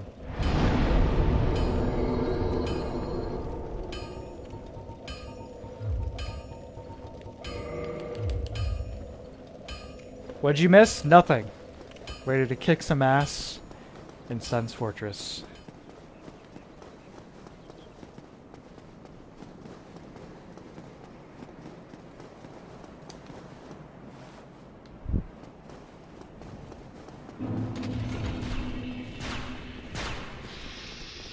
The Man Serpent Greatsword is a really nice strength build alternative to the Claymore as well.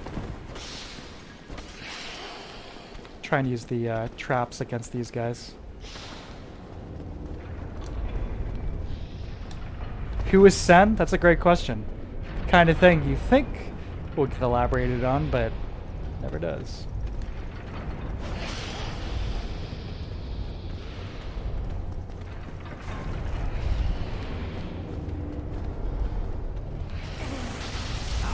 The casual experience.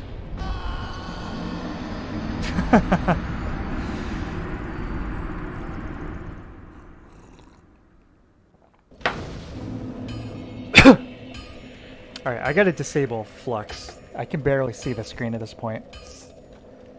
Oh, shit. Hold on. I can't without going. Alright, hold on a sec, guys.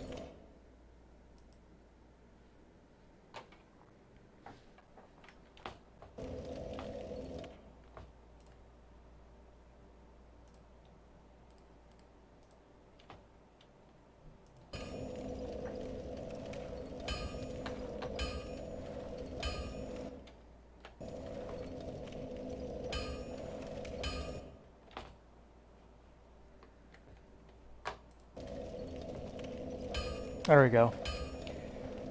Sorry about all that.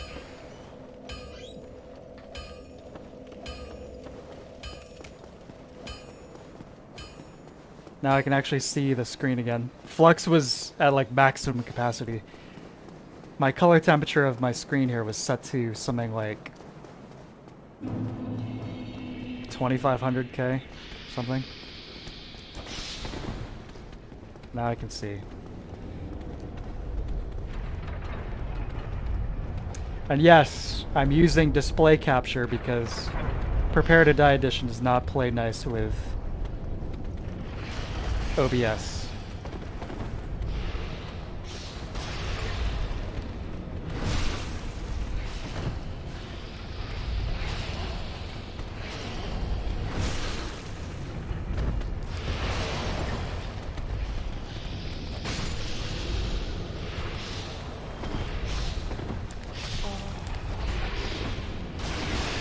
You want to see some Blizzard ass kicking? Well, here you go.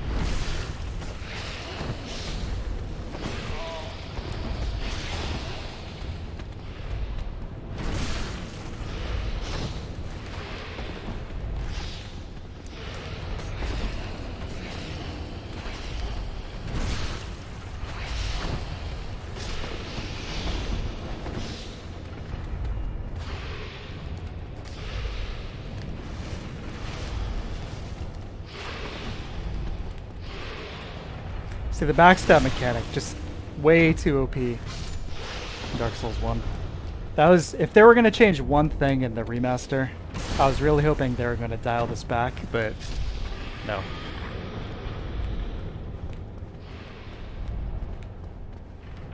Alright. That's all you gotta do, just backstab everyone.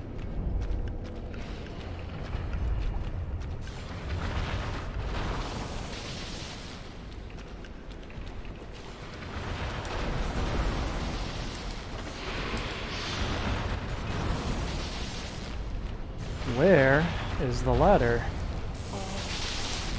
Dark Souls? Yeah, the backstabs in this game kind of ruin the PvP. I agree. Unfortunately. When you can fight against somebody who doesn't just immediately start fishing for them, what a breath of fresh air.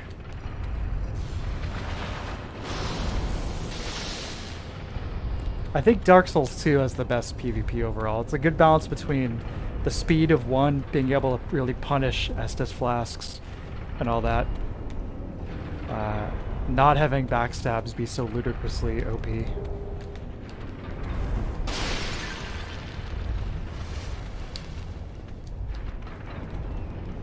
Dark Souls 3 PvP is definitely second place. Elden Ring's PvP, in my experience, was not super fun. For a few reasons.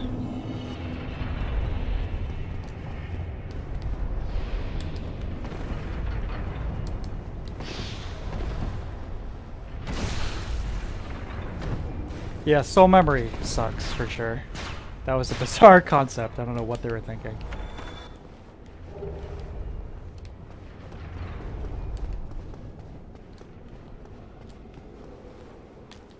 Sense Fortress. One of the all-time best stages in all of these games, though. Without a doubt.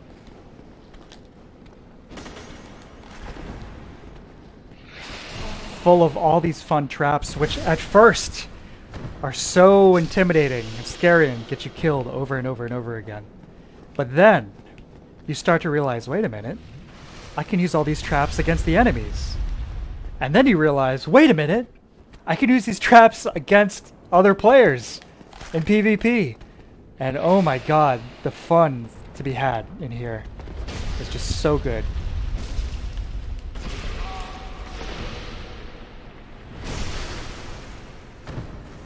Yeah, the lava bridge, the classic PvP spot in DS2. No doubt.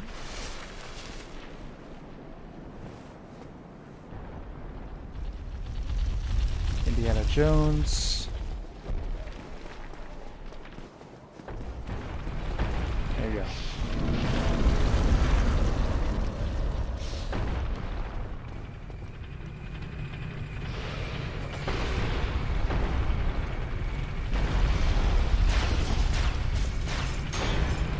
Oh, blocked it. Look at that AI in action. Brilliant. You can hear the mechanism of the direction of the ball arbitrarily changing to chase you around the area here. If you're fast enough, you can run up without having to do this whole bit. You can go up those stairs right there, but this is the casual experience. Speaking of casual experience, this chest right here. You all know what this is.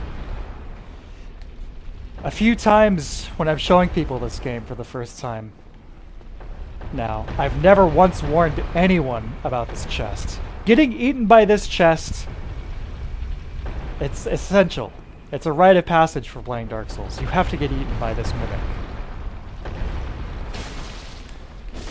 I'm sure anyone watching this knows the cues, but number one, the fact that it's not parallel with a wall is like a clue that it is a mimic. And then of course there's the chain as well, which is strung forward instead of backwards. And finally, you hang back and just watch it for a sec. You can actually see it breathing. So, plenty of cues.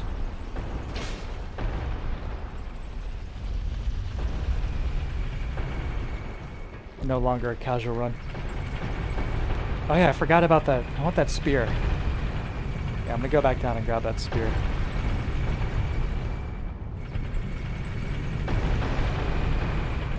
Ouch.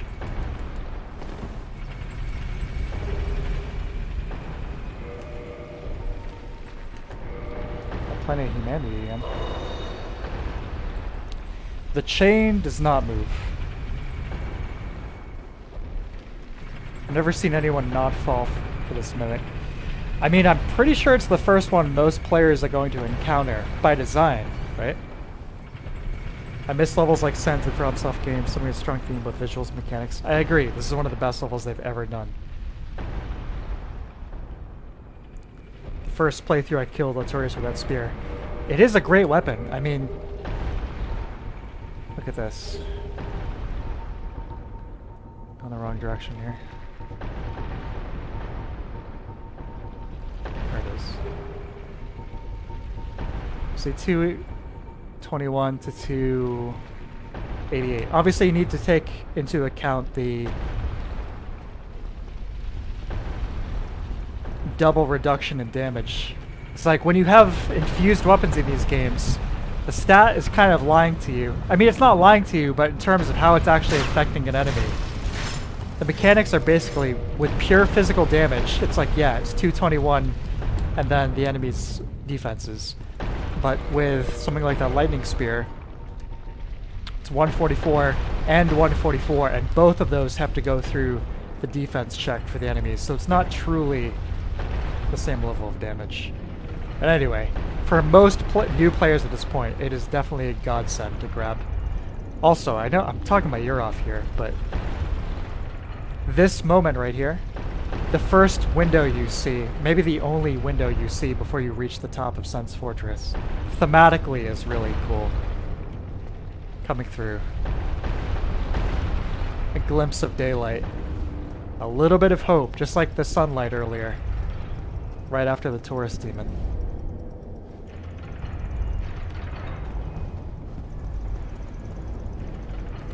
Oh, the chain definitely does not move.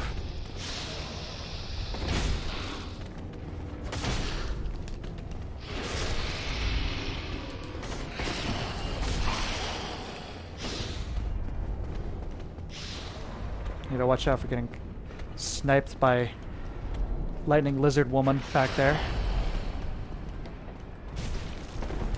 But you can use those to pwn lizard boys right off the edge. And then send lizard woman to her grave. See ya.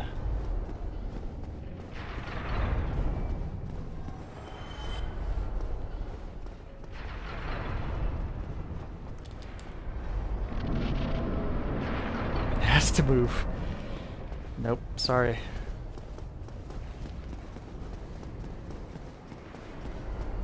Another easy death spot here for new Dark Souls players, getting pwned by the Iron Golem. Excuse me, not the Iron Golem, the giant. Giants. Lobbing the bombs at you.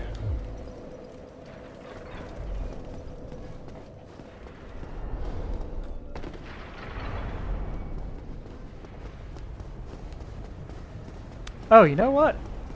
Hold on, let me go human so we can summon Tarkus, because I want to see him kick the Iron Golem's ass.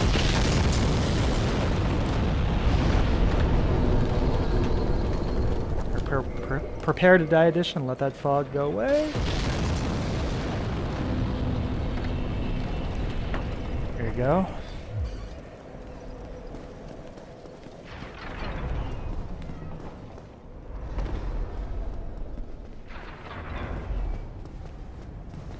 Giants, giants, giants.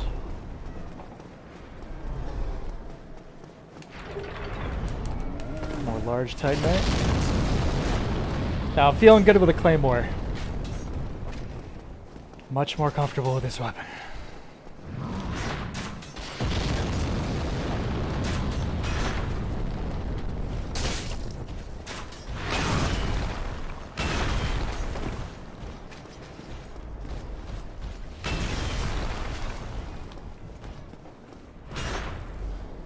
His big mace.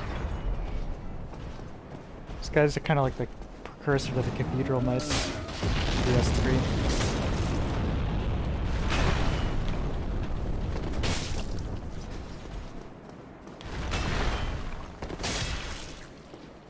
Poise break. Light break. Went from someone's being OP to hardly mattering. Well, it's a range, you know, like, Solaire is kind of useless, honestly, in most of his fights.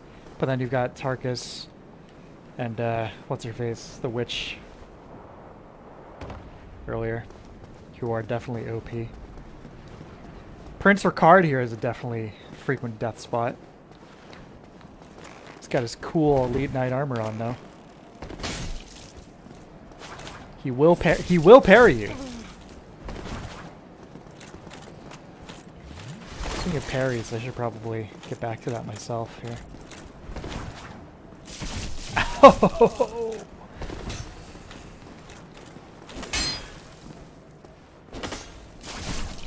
Ooh, careful now. Is he gonna get me? No.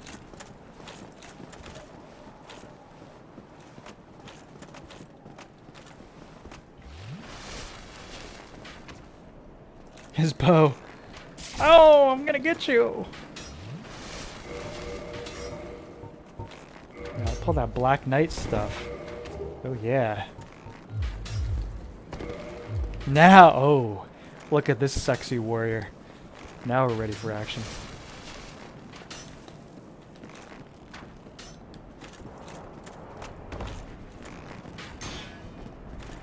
Shields, Dark Souls 1 are so good.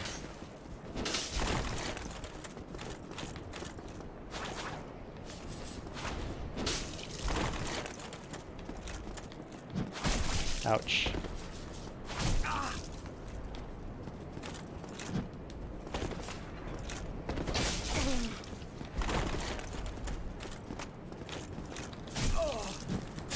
Oh, you got me. DS3 summons being harmless bags of HP. Yeah. Oh yeah.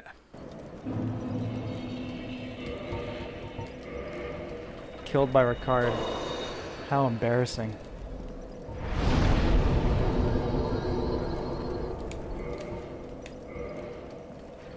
Casual. Casual. Just picture me with a dial in my hand, turning it back and forth from casual to permachad. Run is actually making you want to replay the game. You should. Great game. Obviously. Remember how much poise he has. Yeah, he's got that full elite set. He's ready to rock. Ready for action.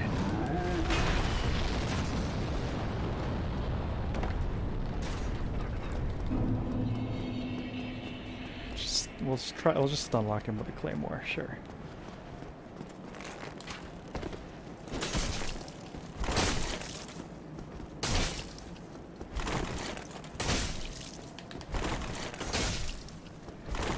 That's how we do it, boy. That's how we do it, boy. No!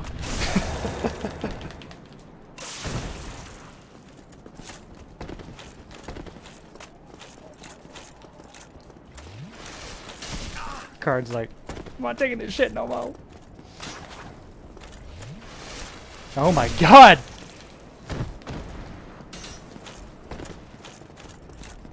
Prince Antoya Montoya.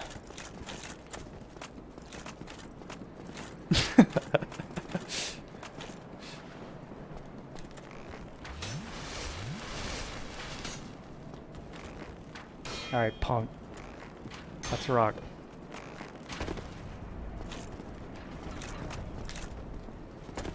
Yeah. That Elite Knight set. Oh my god, beautiful. Let's put ours on. So what if we have to medium roll?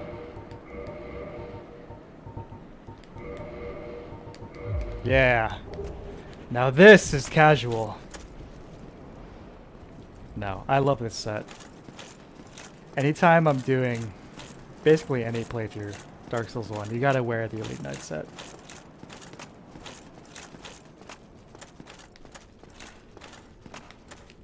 Just gotta do it.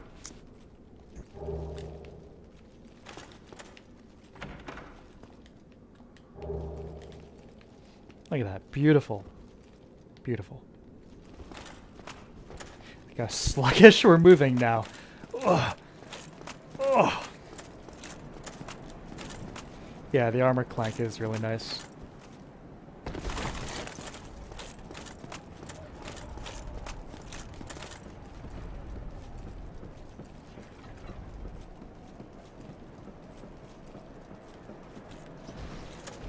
What are you, casual?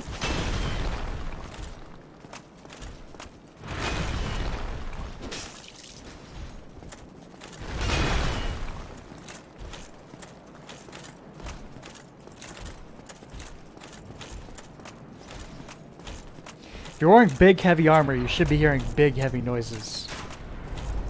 That's the way it should be.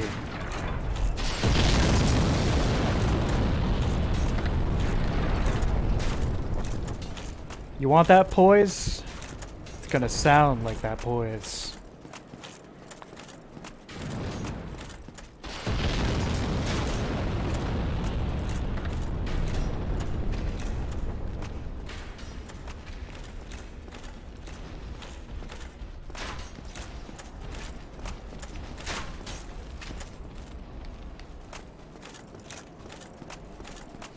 It's really beautiful.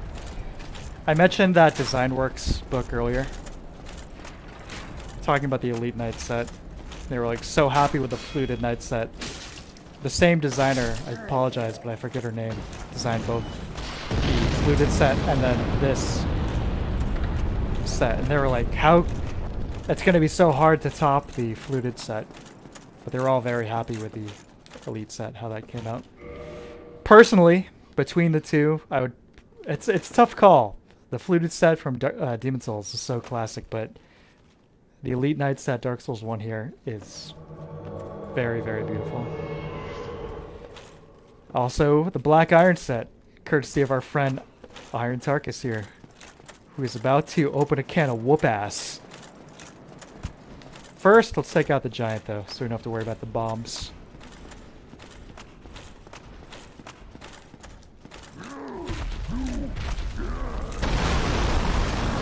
Yeah, don't use lock on here. That's not a good idea.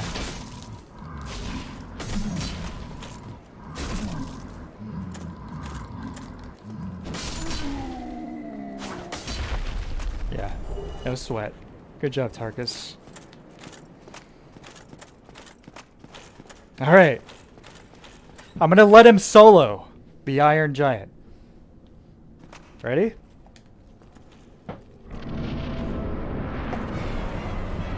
Get in there, Tarkus. Go, man, go! Go! Yeah, alright, here we go. No, go that way. Go! There we go. Here. For maximum immersion. And so my OLED doesn't get burning. Come on, Tarkus. No! Tarkus! Oh my god. I really hope he doesn't fall. Yeah, this is awesome music.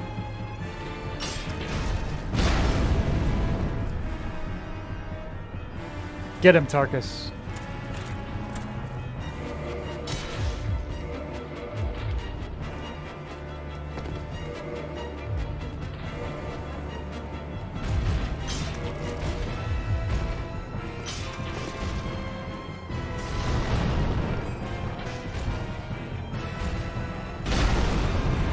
Tarkus!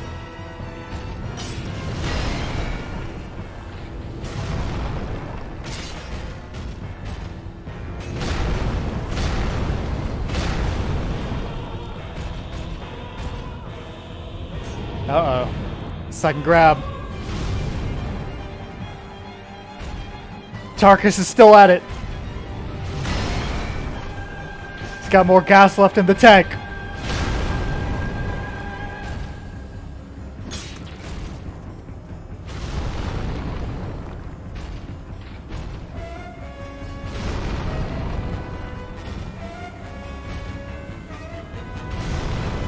Isn't Iron Giant Miyazaki's favorite boss? Yes, I believe so. Yeah, I'm pretty sure he says that in the Design Works book. Come on, Tarkus! You can do it, Tarkus! You can do it, Tarkus!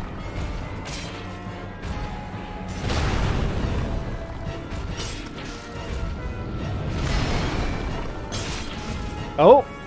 Yes! Yes! Tarkus! Oh, he's so good. Farewell, my friend. I'm really sorry that you fall off a balcony to your death up there in Anor Londo.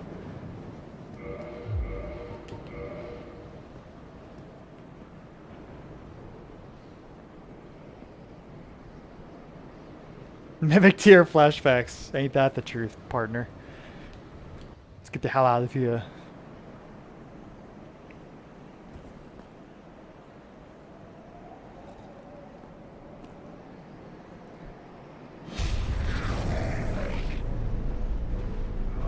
Tarkus.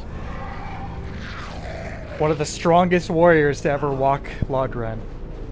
But unfortunately can't handle catwalks too well. Poor guy. Here's the moment.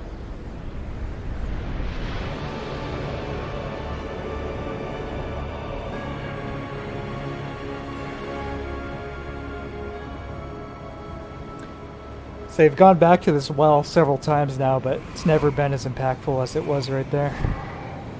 Now, obviously the origin of the idea is from Demon Souls, going up from the first to second stage in Tower of Latria, but this reveal is pretty much unmatched. It's funny now, too, reflecting on this. The capital in Elden Ring is a very, very similar kind of concept. But Anor Londo, very classic. Hey, let's play without the HUD for a little while, shall we? I think I'm going to try and get all the way up to Ornstein and Smo for tonight. Kick their asses. That sounds like a good plan.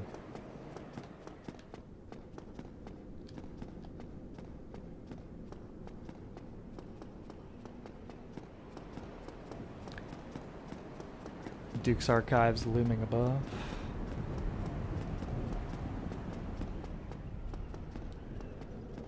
Isn't Anor Londo ironically a smaller area than the one before it? It's definitely bigger than Sen's. No doubt about that.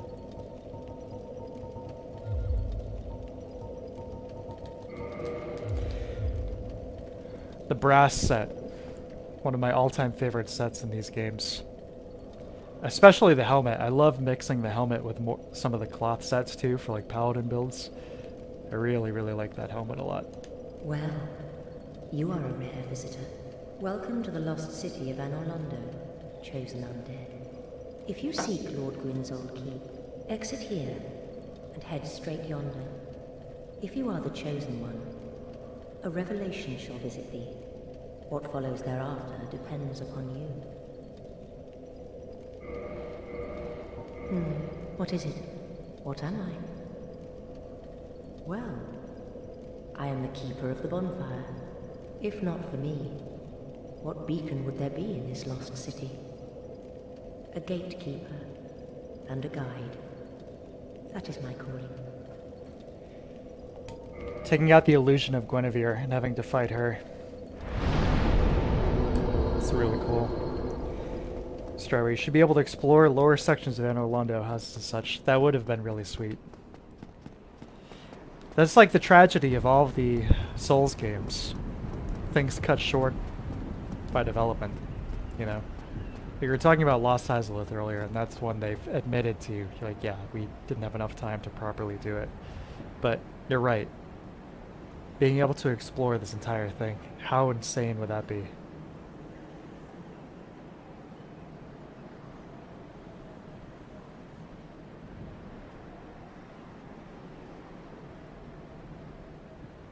As iconic as Anor Londo is, it feels incomplete. It's hard to say. I'm satisfied with it as it is, but it would be nice if it were a little bigger. But they did a great job in terms of just presenting it to you as being this like massive, massive place. Like even in Dark Souls 3, when you come back here, you've got, you know, what is it? Irithyll? It's like, oh, this is the city surrounding it. But that doesn't look or feel nearly as massive as this looks, you know?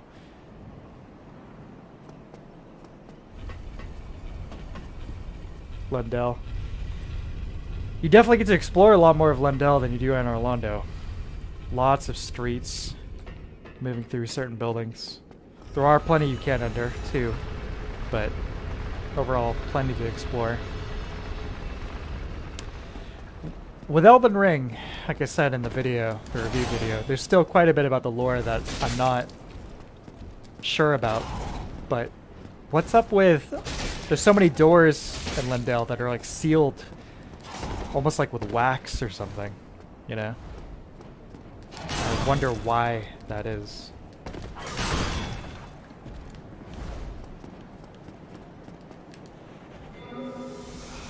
Maybe I should have my HUD turned on, huh? No, we don't need no stinking HUD. What are you, casual?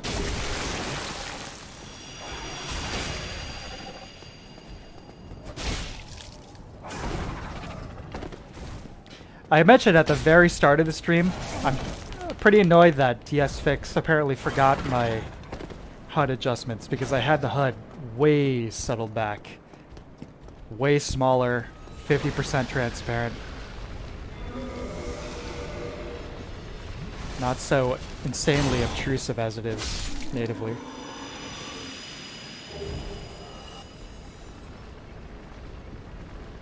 Also, yeah, watch that Elden Ring video. I put a lot of work into it.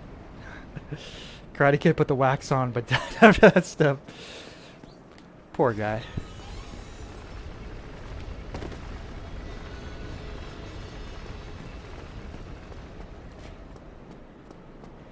It's like dialing the HUD back in these games really helps with the immersion factor, especially in Demon Souls and Dark Souls 1 where it's so massive.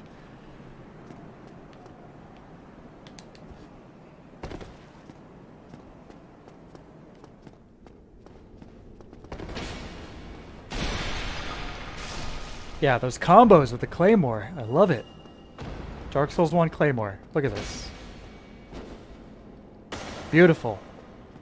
He's using the momentum of his body to do the next move. What a concept. I love this weapon.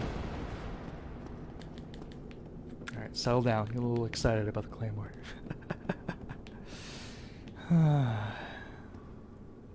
This is definitely one of the most visually impressive areas in the entire game. So in terms of sheer polygon count, visual density, this is top-notch. This looks like something out of Bloodborne. I wouldn't be surprised if this was one of the last areas they made in the game. Look at this. Obviously, the big reference point for Anor Londo is the Milan Cathedral, but this is so well done.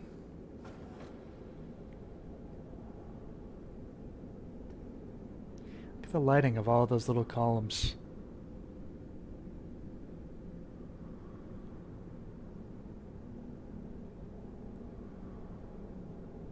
Hypnotizing.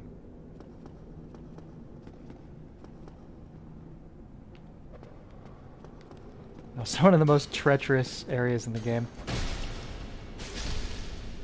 Good luck. Now, oh yeah.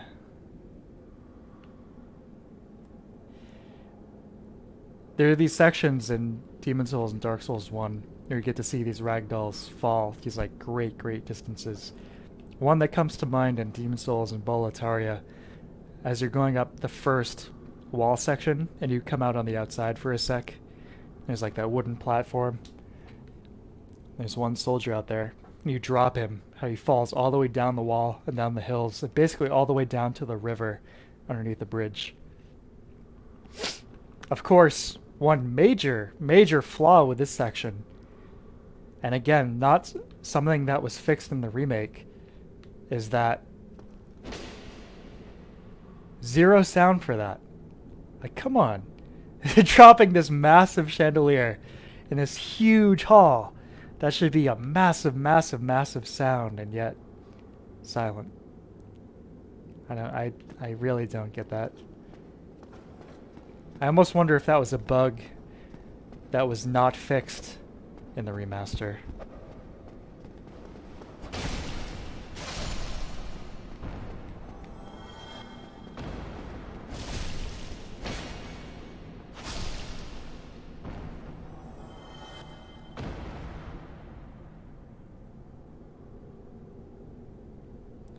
I know, this is one of my favorite moments in the entire game, for sure.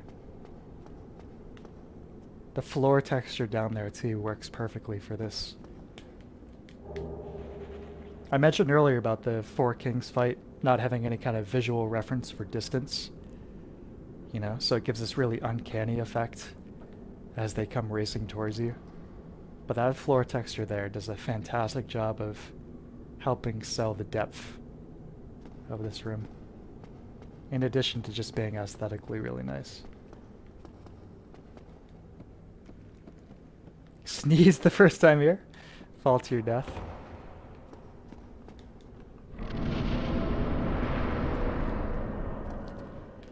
This is the first time I actually made it here. I made it out of Sen's Fortress into Anor Londo. I was so excited that I actually, you know, my girlfriend was, we were supposed to go to a party or something, and she had been sitting there for like 20 minutes, you know, waiting for me to wrap this up. I was so hyped. What a nice feeling, though, to actually finally do it and then go party. Oh, yeah.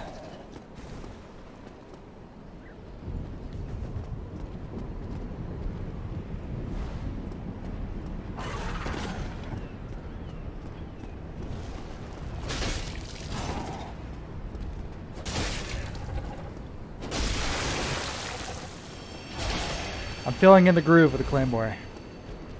Play more with the Claymore. My bae. The ultimate weapon in every one of these games. The perfect balance between strength and speed.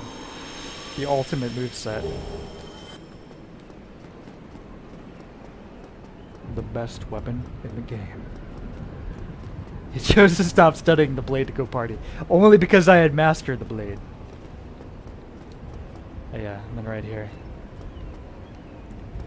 So in DS3, the bonfire would be right about here, right? And fight the Silver Knights on the steps.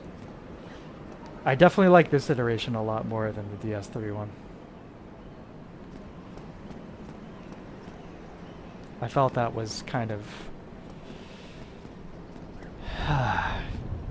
not super effective in terms of what it was going for. So anyone want to take bets on the archers here, whether or not I'll get it on the first try?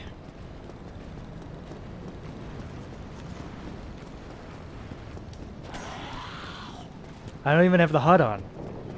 Those odds are pretty good, right?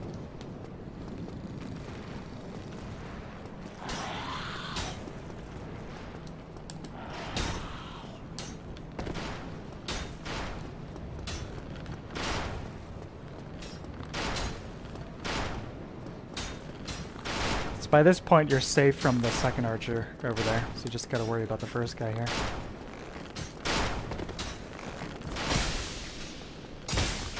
Like I said, two-hand the weapon, no problemo. Easy.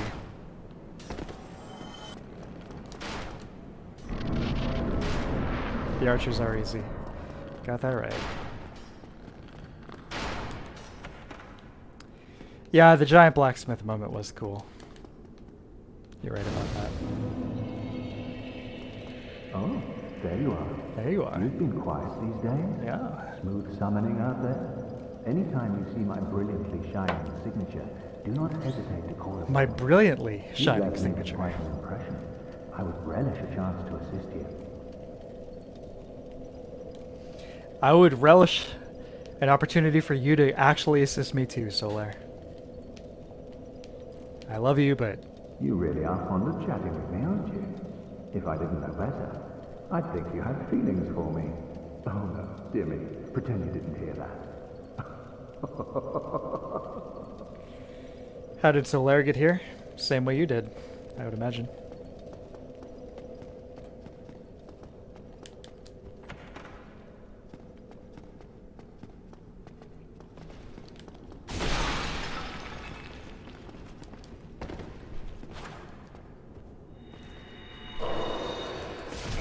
I should probably turn the HUD back on, so I stopped doing that.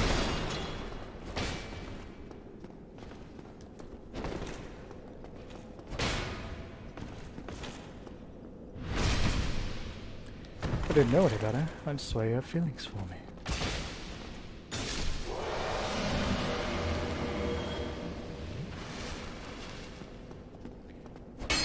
Right, wrong room.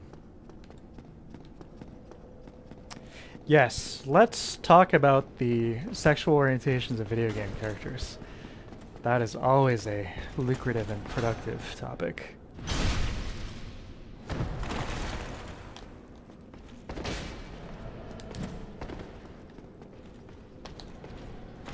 Ooh.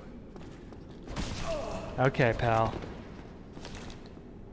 Trying to be flashy with my jump attacks, and you just...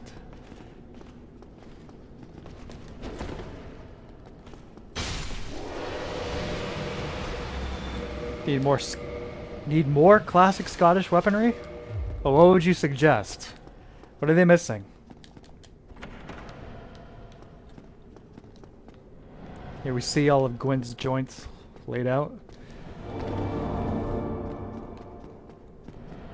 DLC, yeah, rocks and socks. Finally! It's funny, I wanted flails so bad, and then they made them dex weapons. What? How is a flail a dex weapon? Come on now.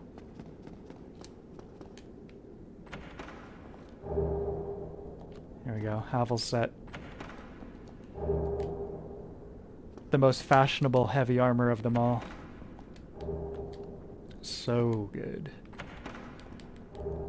Also the Occult Club, if you needed another... Oop! I almost opened it! Alright. I already know this to be true. But let's take a good, solid look at this chain of this mimic chest. Not moving.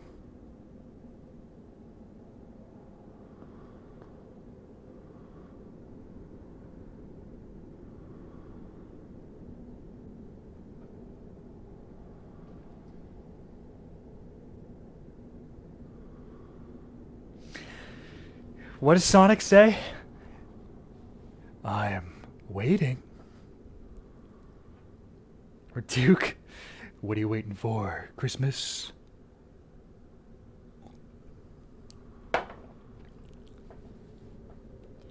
You need a little bit of dexterity not to crush yourself with a flail, but it shouldn't be a primarily dex weapon. It should primarily be strength with a bit of dex. A little bit. Kind of similar to the Claymore, but not as dex heavy. Paladin set. I love the Paladin set, but would you call that a heavy set? I feel like that's more of a medium set. Oh! The chain did move! It moved very, very subtly. I saw it. I don't know if it was the chain itself or just maybe the shadow was being cast, but there was some movement there. And the chain, oh my god. You're right! Ladies and gentlemen, he was right. Yeah, did you guys see that? Yeah, right there. Look at that. With the breathing animation. It did, it really did. It moved just a teeny bit. Here, let me try and get it really... I wish I had a bow. It did move. It did move. It was extremely subtle.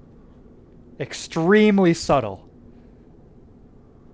I don't have the binoculars, do I? I don't even think I have a bow. No. You can't zoom in with a crossbow either. Alright, one more time. Look really close.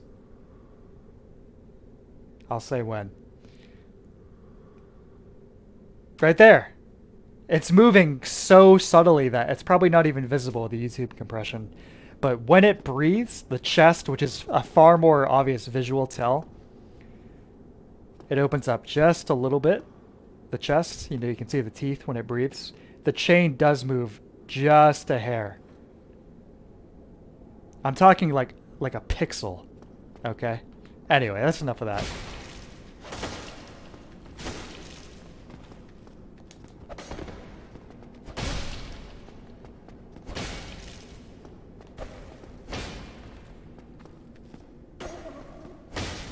You were right. You were right.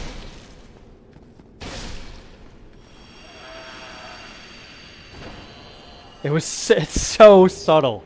Like it's not even necessarily the chain itself, it's like the shadow being cast by the chain moving by a millimeter. That is remarkably subtle. You were right. I learned something new about Dark Souls 1 today. Holy cow. Thank you very much.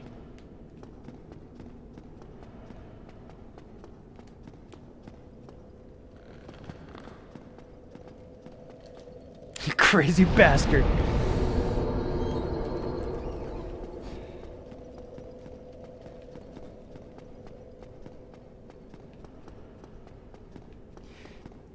Am I gonna do the Anne Orlando skip? No, because a casual wouldn't do that.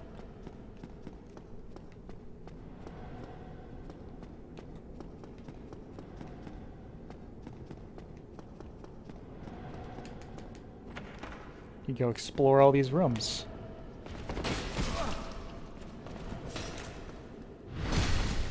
You guys, Boris, what do you want in your tombstone? I was right about the Dark Souls chests. Those chains were moving the whole time. It's like what you're saying as they wheel you away to the insane asylum, like Hannibal Lecter style. The chains! The chains, man! I'm telling you! Alright, let me turn my HUD back on.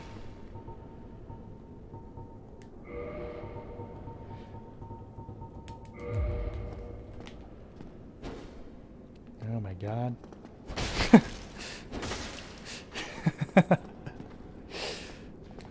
I always love that. What's his name? The guy who played for the Patriots like 2004. Vince Lombardi. The mega kick. A man with a golden foot. Bobby, you ever kick a football before?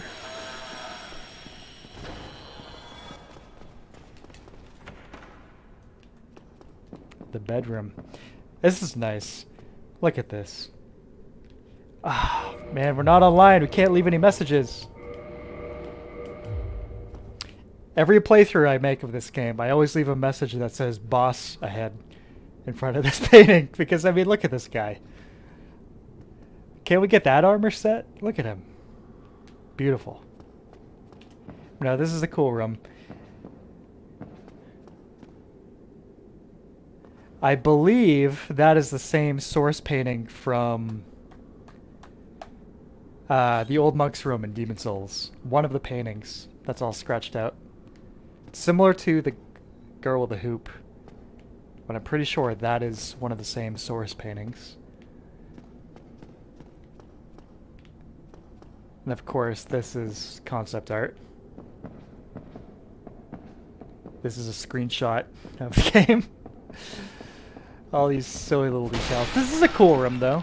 I mean, look at it. This is beautiful. Look at that stained glass little bowl there. This is a really nice room.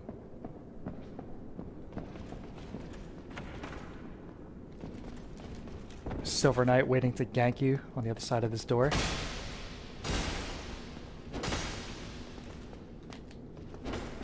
Oop.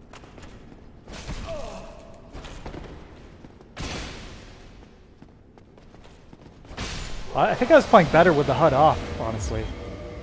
Turn that back off. More cinematic. I don't remember the name of it, I remember doing a study of the main painting. Yeah. I know which one you're talking about. I don't remember the name of it either. But I know what you're talking about.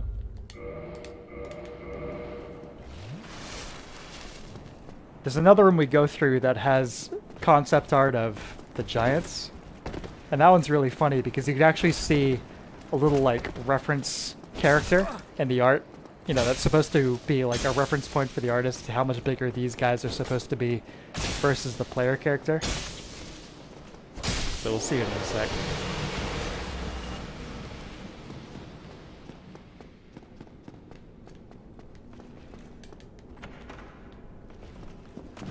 Oh yeah. Forgot about you.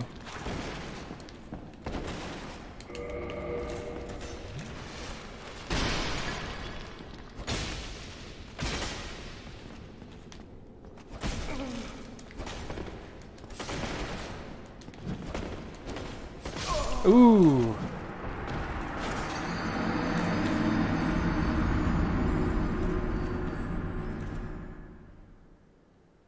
Unexpected. Forgot about those guys. Alright, I'll turn the HUD back on.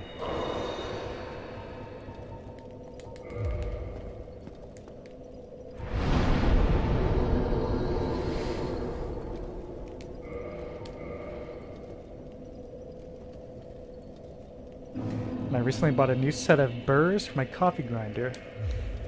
One of the optional coatings was Silver Knight. Nice. I buy my coffee pre-ground, and I use a French press. Has anyone here tried Death Wish coffee? Because that's what I drink currently. And that is straight up rocket fuel. That is some strong coffee. I used to drink like 4 cups in the morning. But ever since I switched to Death Wish, all I need is 1. And then maybe a little more caffeine around 2 p.m. or so.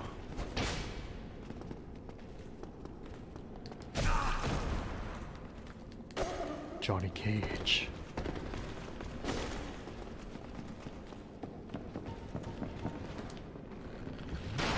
But I'd recommend it. Good coffee. Not only very high in caffeine, but tastes really good too.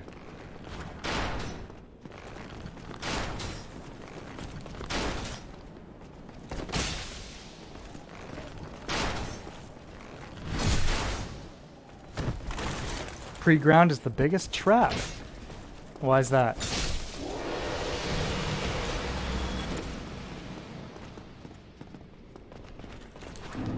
Why is that, my coffee connoisseur friend?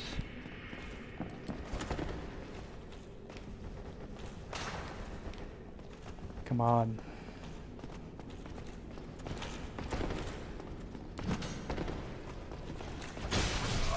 Alright, time to roll. Gotta go fast.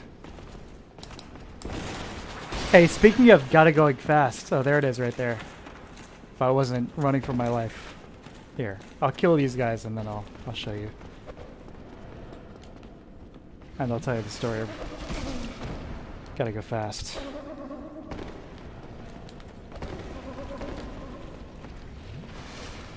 Uh-oh. Look at this situation. Look at the situation. That's alright. Handle it.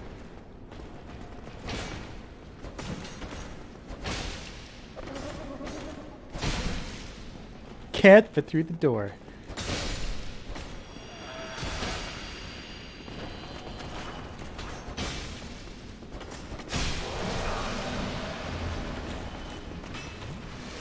Uh-oh, he figured out how to use the door. No! That's alright. We opened the shortcut.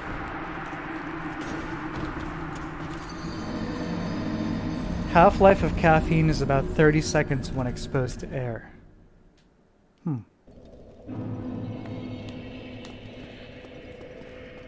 Interesting.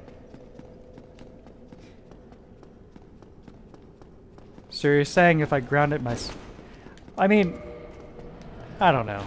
So you'd have to have some kind of setup where you're not only grinding your own coffee, but then not exposing it to air before it's brewed. Is that what you're telling me? It's like it's still going to be exposed to air. It's just happening earlier in the process, correct?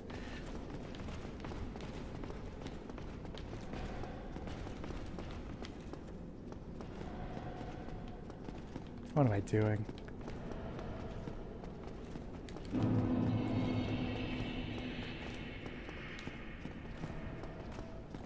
Alright, here we go.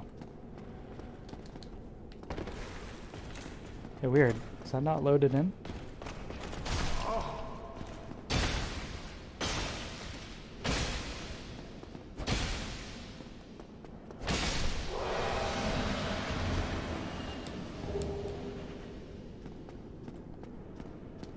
There's the... There's the skip. Right there. Reservoir and P perma Grave Lord increased aggression run. Oh yeah. That's some good stuff. Hey, what do you say we kick some Ornstein Smo ass, huh? How many buffs left? No.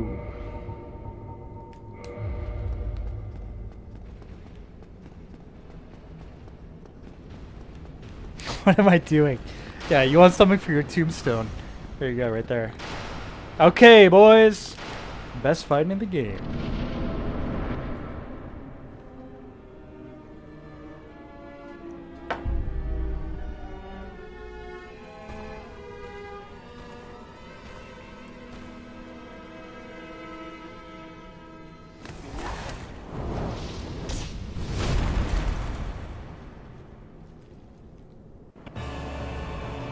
Now, who should I kill first?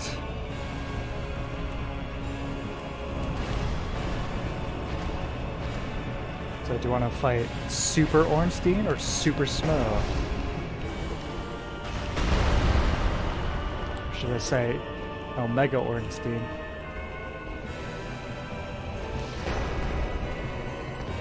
I think I'll take out Smo first because I want the I want that Ornstein helmet.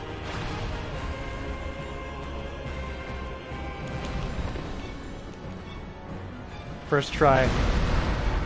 I think I could do this first try.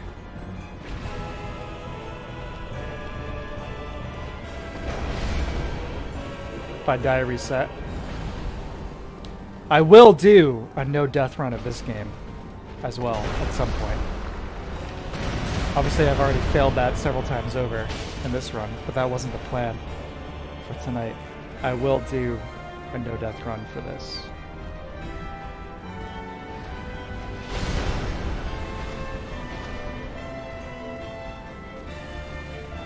The thing is with these guys is that their movesets complement each other so well.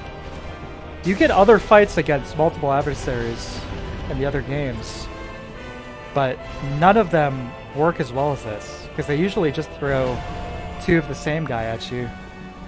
I mean, Dark Souls 2, you've got Throne Watcher and Throne Defender, but that's obviously nowhere near this quality.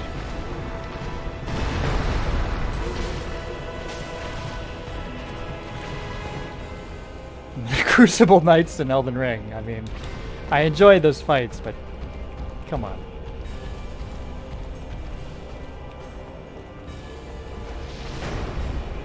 It's just a matter of being patient and looking for the right openings.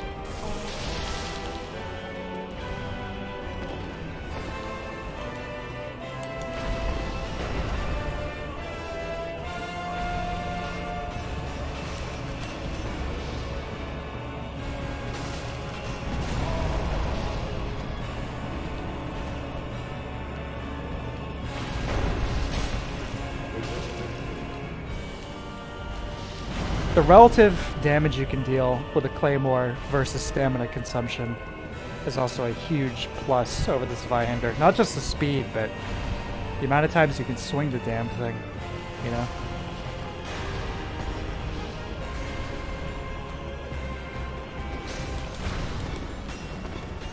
This is such a good fight. Man, this is so good. It's been so long.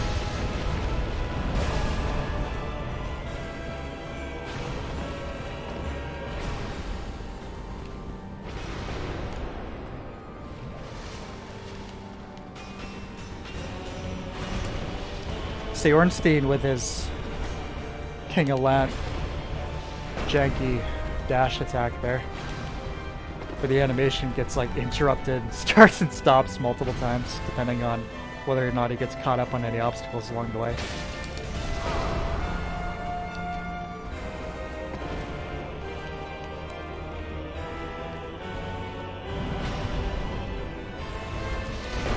Cool simultaneous attack there. That looked really sweet.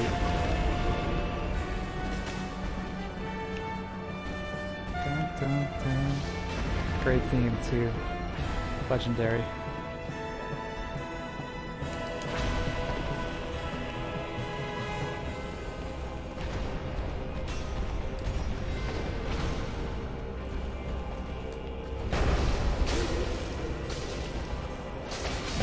Good night, Smo.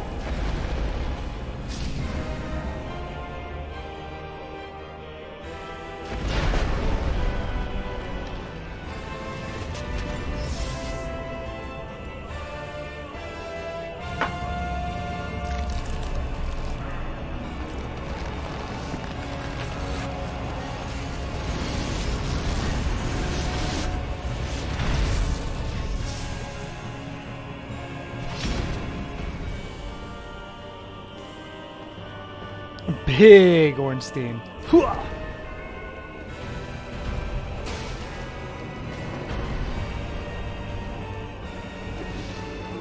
Intimidating, but ultimately, I think easier than having to deal with two opponents.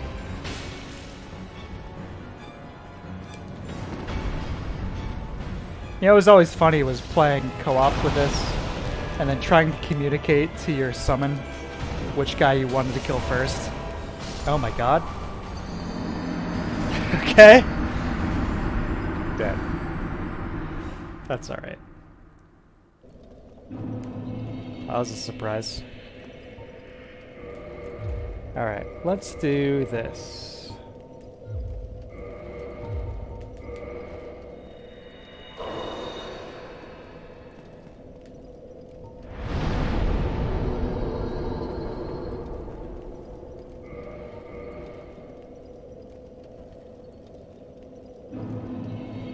Insta-kill.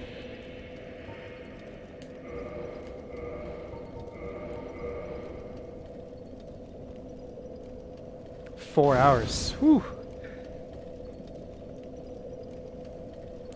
Yeah, let me take these boys out. We'll call them night. Marvel at amazing chest ahead. Get my mouse off the screen there, thank you. This would be a casual run without a death on Ornstein and Smo. Right. Sure.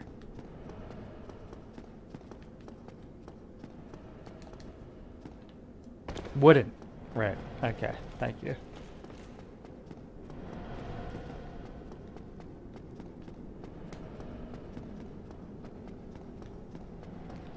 Yeah, after this I'm gonna eat a big sandwich. And then maybe play some Sega Saturn. And I might continue streaming on Discord. We'll see. After I do that. I'm in the mood for some hardcore gaming tonight. I haven't had my fill.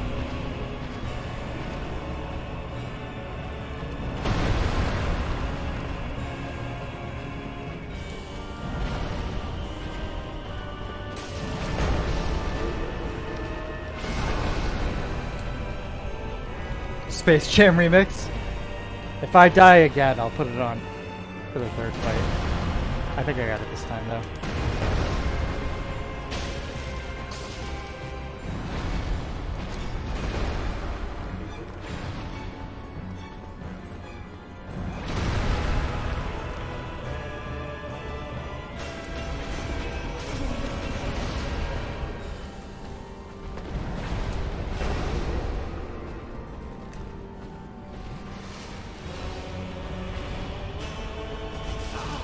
Whoops.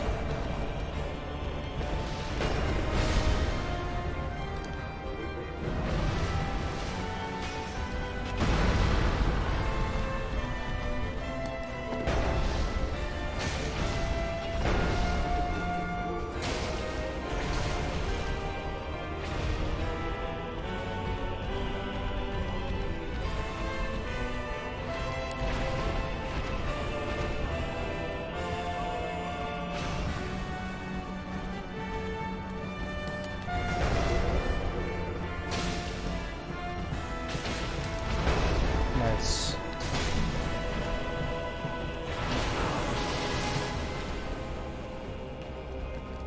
Sip. I love that. They sync their attacks like that. That's so cool. So cool. Head now, mouse. Take care.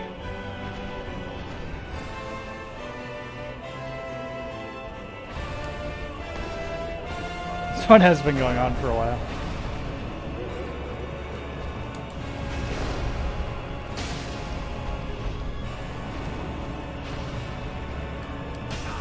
Ouch.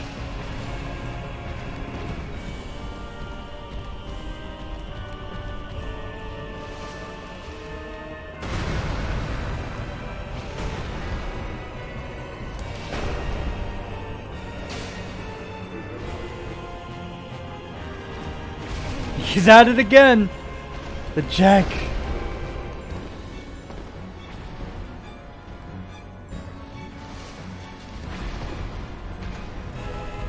Imagine if they had friendly fire, how fast this fight would be over.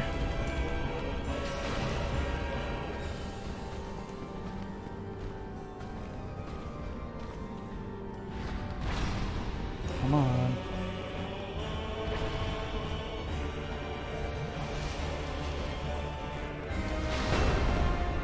Yeah, that is seriously messed up. And again, something not fixed in the remaster.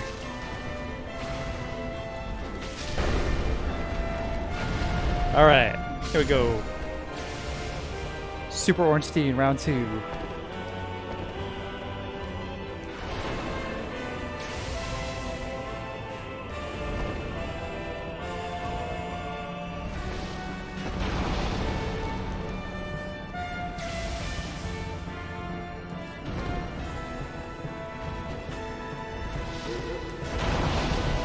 So right now he gets Smo's laugh too. When he does the butt slam. Uh-oh. Uh-oh. That doesn't really do as much damage as you'd think. Getting impaled and then exploded.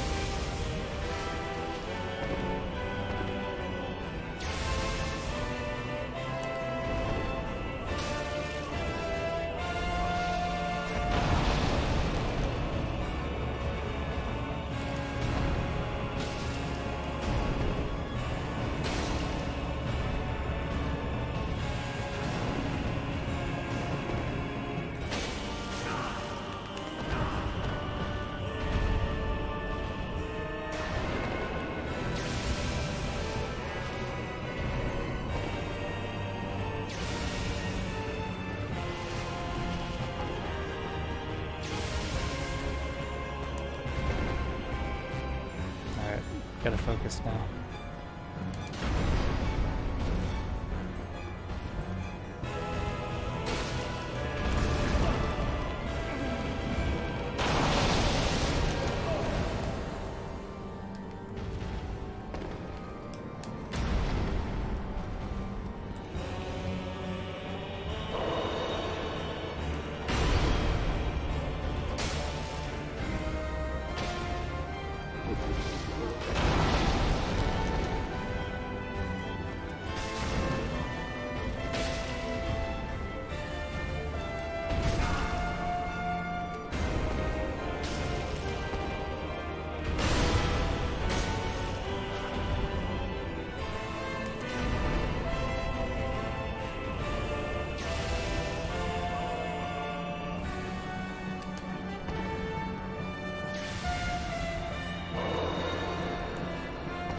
What a battle. tougher than I remember.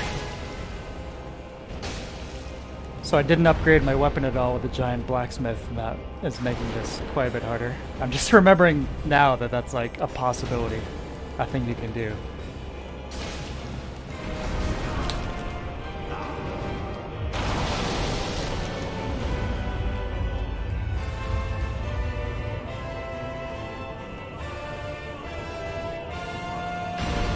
I'll do that next time if I die again here.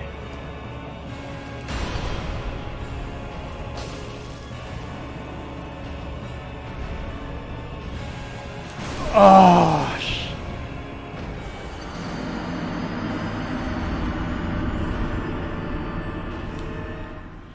damn. All right. I know what to do.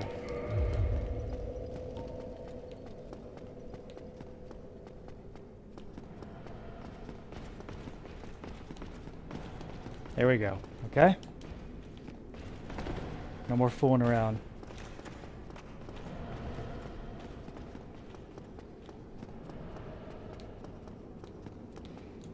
We grab our souls, pop a bone, head over the giant.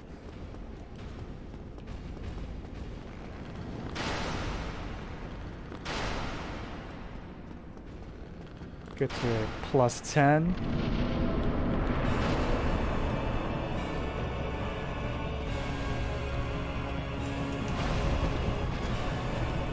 Whoop some ass.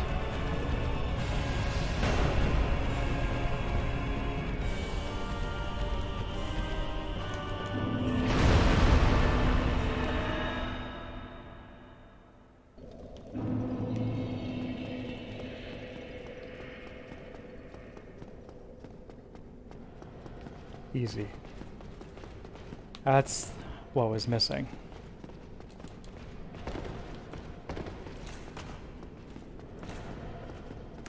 Hit a rhythm and then the gotcha hits. Yeah, you're right. So it's been a while since I played DS1. It's my defense. Pretty big step up in boss difficulty.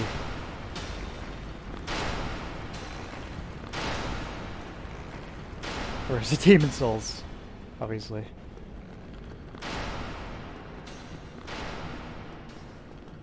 Kill Orny first. I could, but I want his helmet, so it's not gonna happen. But we're about to crank up the power level here, so.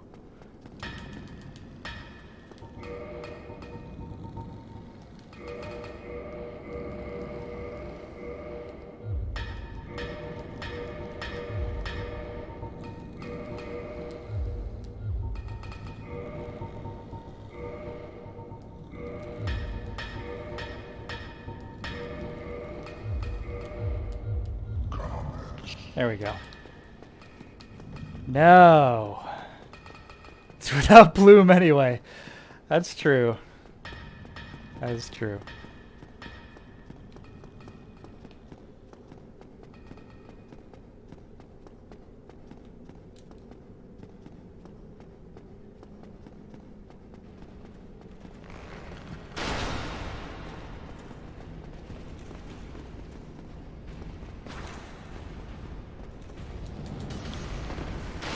It should be all set now. I mean, we just upgraded our weapon several times, so it should be easy.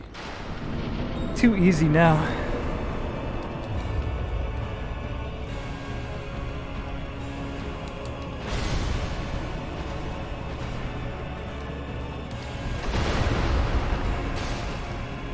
Hey, look at the damage. If I had Plume, it would be unbalanced. I remember the day they patched DS3 to add, to like stealth add the Plume to Ornstein's helm. That was a great day.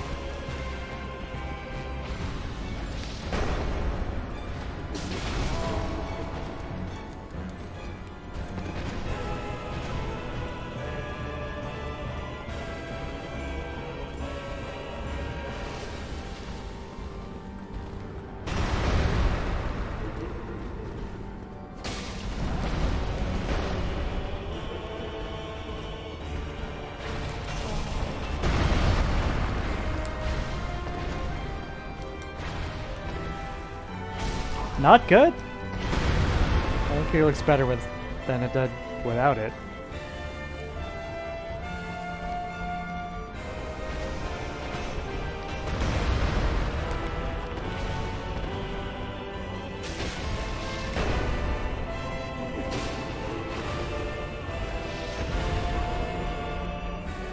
Remix? Oh, sorry, I forgot about that. The other problem is that I've got the game in display capture mode.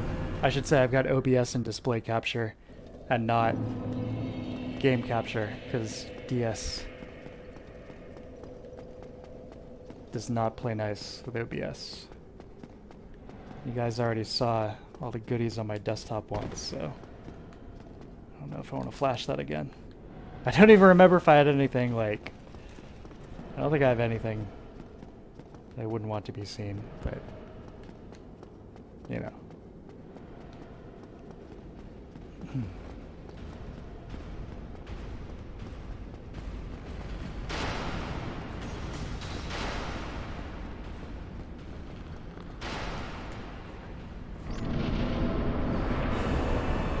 For real this time.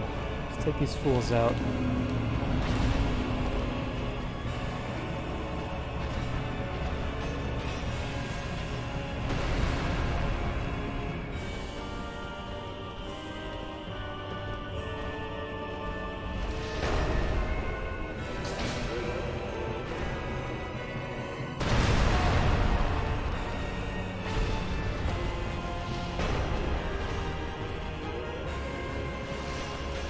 Blast the music into my mic. Yeah, that'll sound good. That is so janky. Oh my god.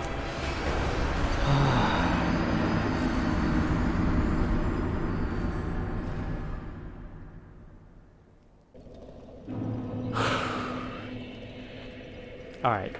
You want Dunkstein? You got it. Maybe that's what I need too. Give me a sec. I'll get this going.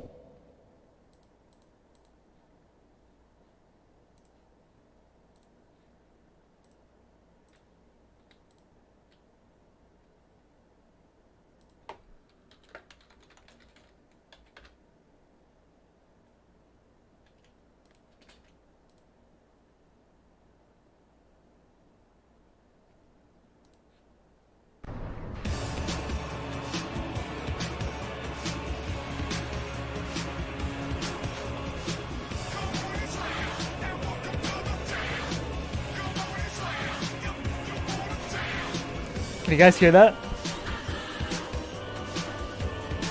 Is that coming through?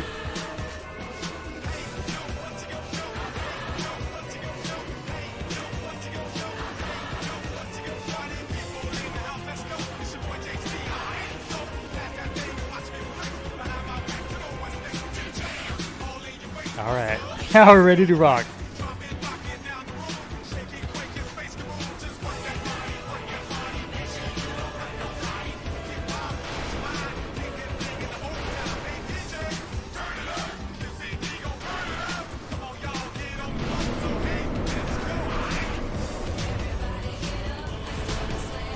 Just what we were missing.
god.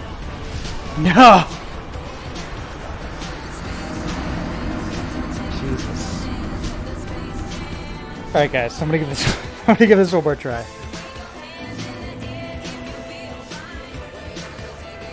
This is ridiculous. This is hell.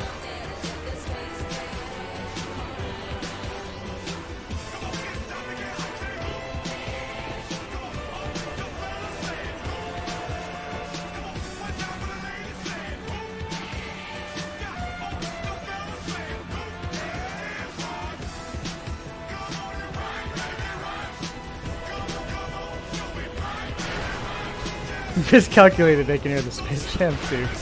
Damn. No, I've got this. Here we go. Ornstein's going down first.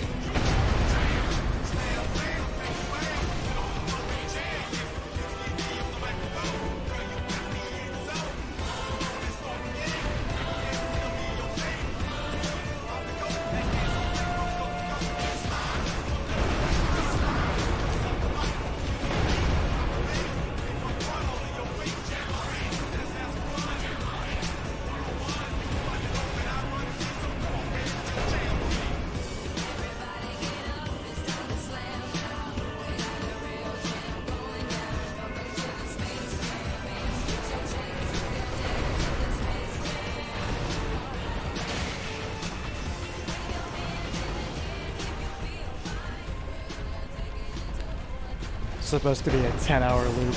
There we go.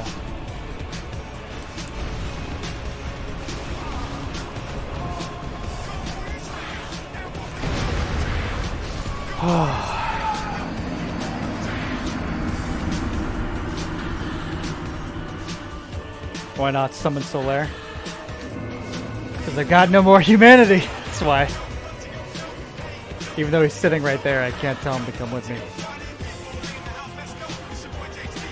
Last try. Here we go. I take that back. I'm beating these guys. I don't care how many tries it takes. I'm not ending this with an L.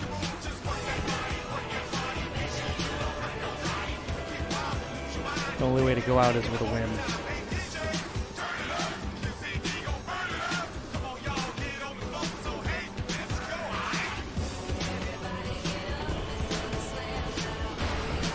It's like 1,000,000 degrees in this room.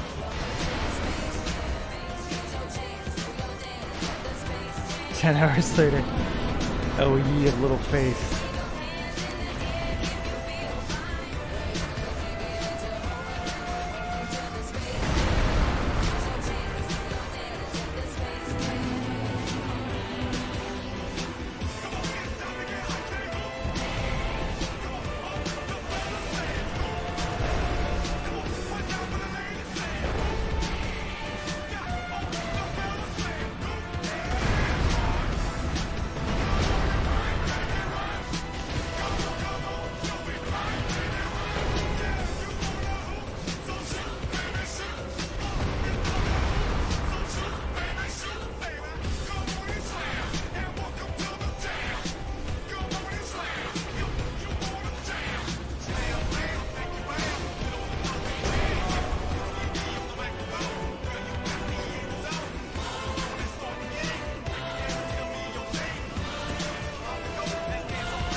I think the music is actually making it harder. This track is kind of a mess. Now I'm like hearing it 6 sessions several times. These elements don't gel quite as well as maybe initially thought on a more casual listen. Remember everything so tanky? Yeah, neither do I. I'm also not wearing any armor. Making things harder.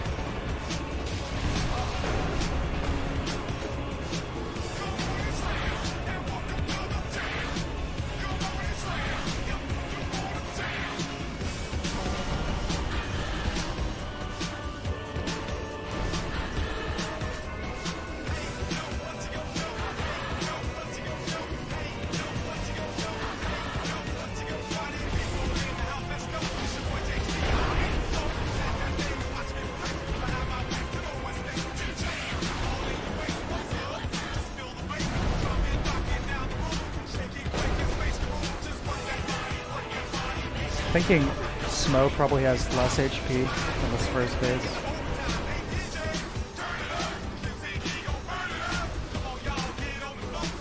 Yeah, unupgraded Estus.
I gotta turn this off.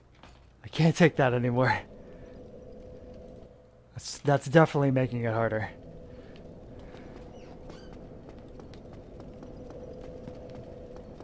Oh my god. Alright. Let me go one more try. Take out Smo first.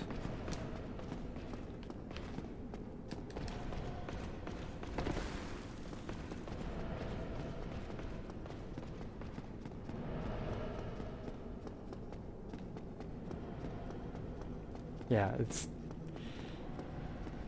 hollowed, hungry, sweating.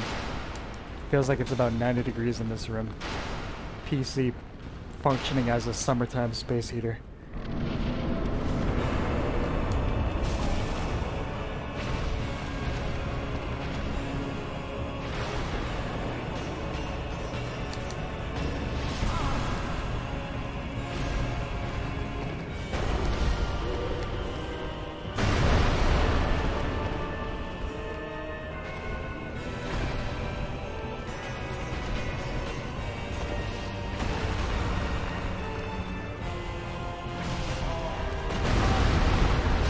Classic.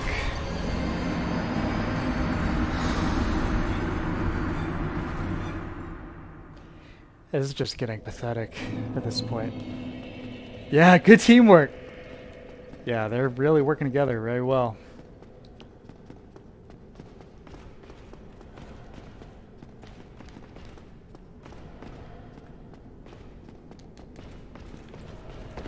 Alright, how about without music at all?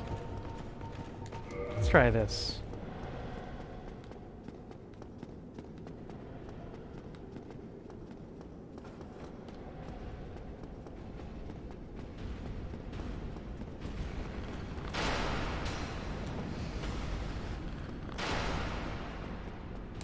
Natch, come on, man. I know!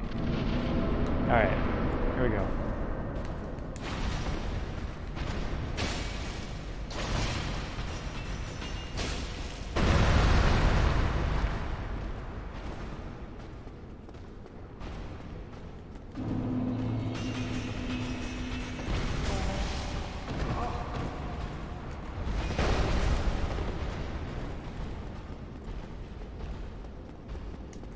It's just weird without any music.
know what's insane to me? The fact that this seems to have gotten much harder after upgrading my weapon.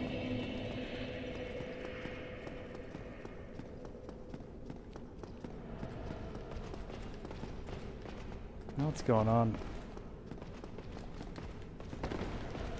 Yeah, I think according to the lore, Smo is the only one that's actually here. Who knows?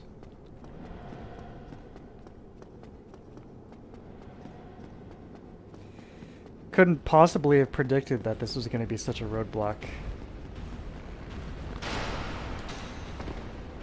Pretty frustrating. Alright, here we go.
Authentic casual experience. You got that right. Jeez.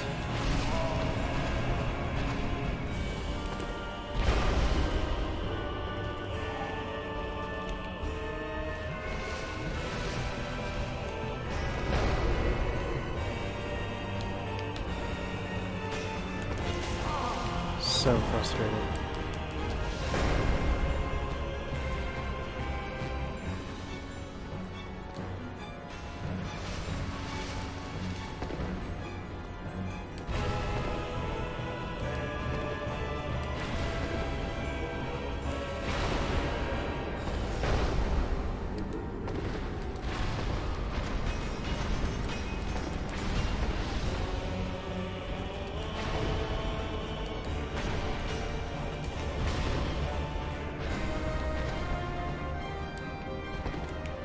What is going on with his AI? Okay.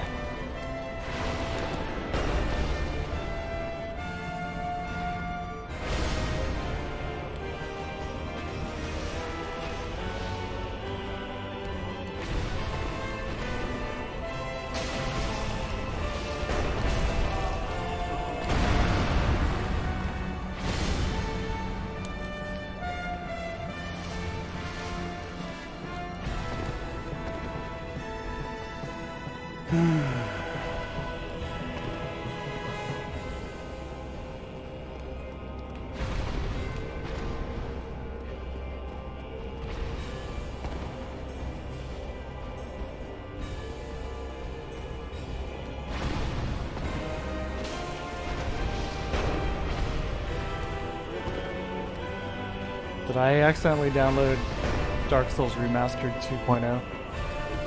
The super tough Ornstein and Snow edition.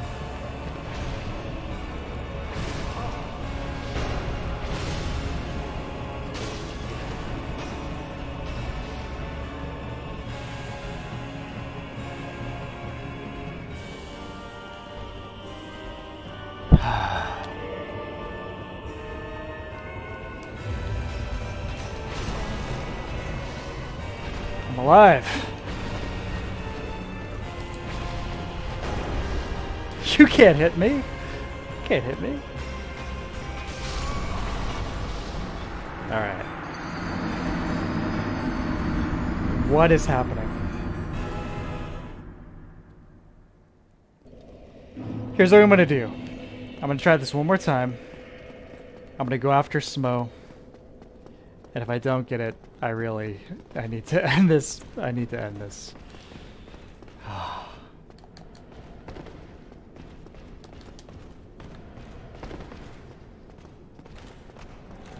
Summon the Sun Boy. Got no humanity. Can't summon the Sun Boy.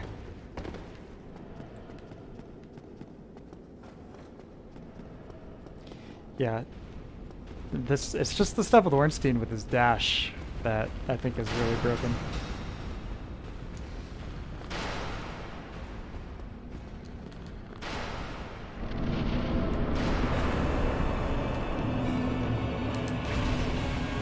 He like stops and starts.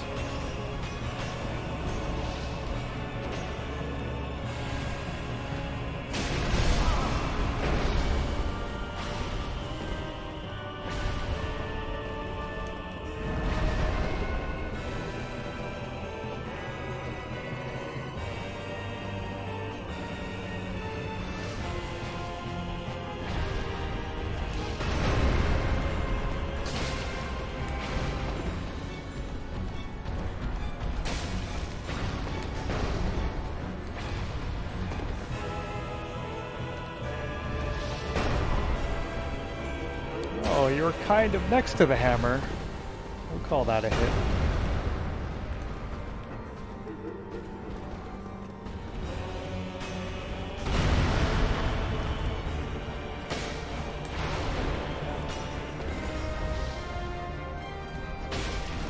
Yeah, he's definitely got much less HP despite being the big boy of the two. Look how fast that HP bar is going down.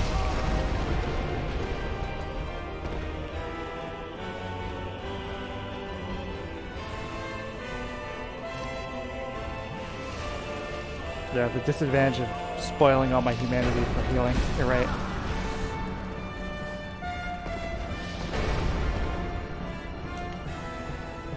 They are getting in my head. Psyched out.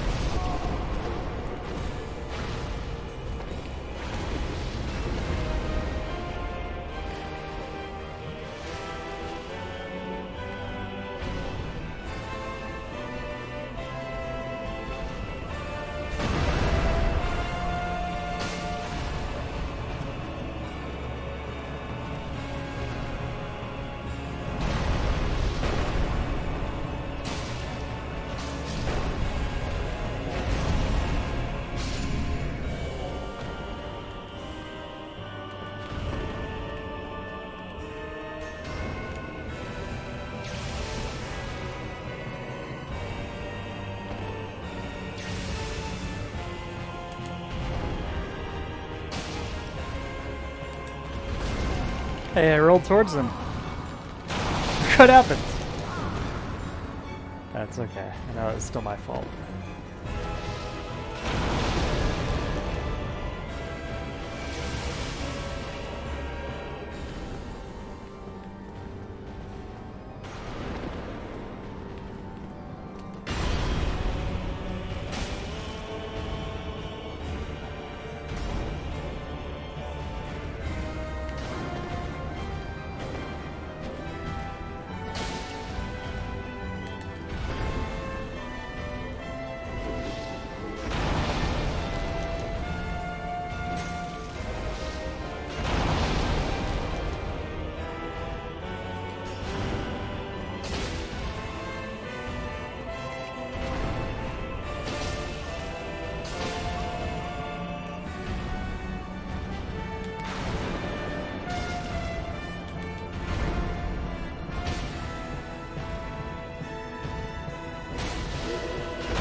Great hitboxes indeed. Okay. One last try.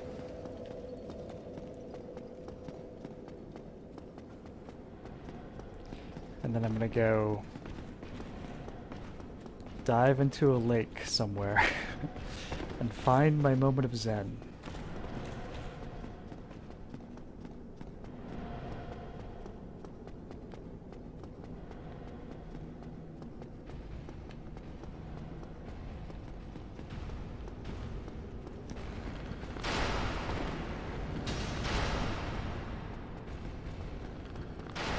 Torture myself. No, it's okay. Because I know I'll be even more frustrated if I end the stream having lost after all this.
Oh boy.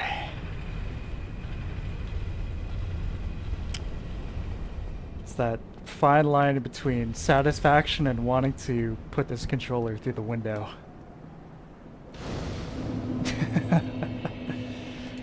Thank you guys for hanging in there with me. God, that was frustrating.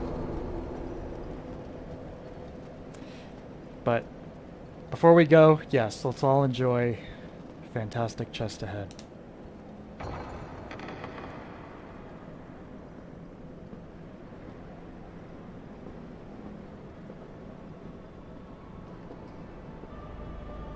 Thou hast journeyed far and overcome much, chosen undead. Come hither, child.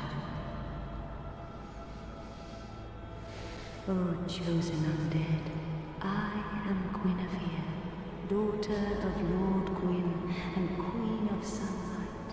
Since the day Father his wounded obscureth, I have awaited thee. I bequeath the Lord vessel to thee.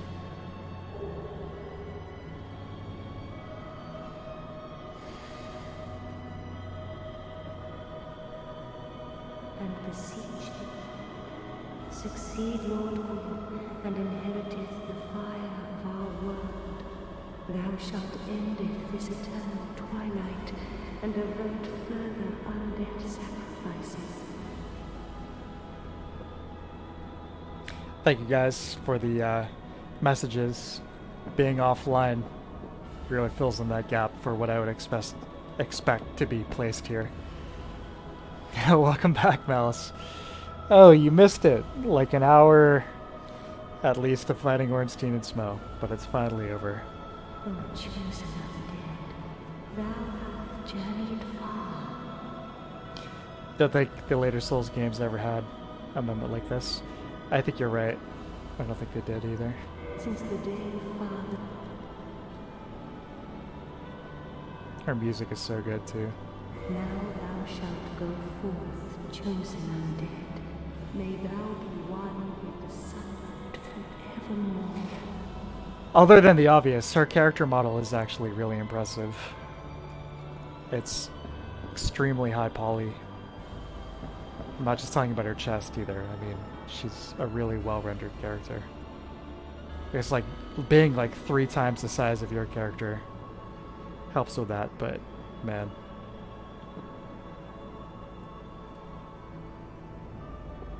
The ultimate glory. After all that, we deserve it, right? Okay. I'm not sure what to do next. I'm definitely going to end the stream here. But after that, eat a sandwich, go unload on a speed bag,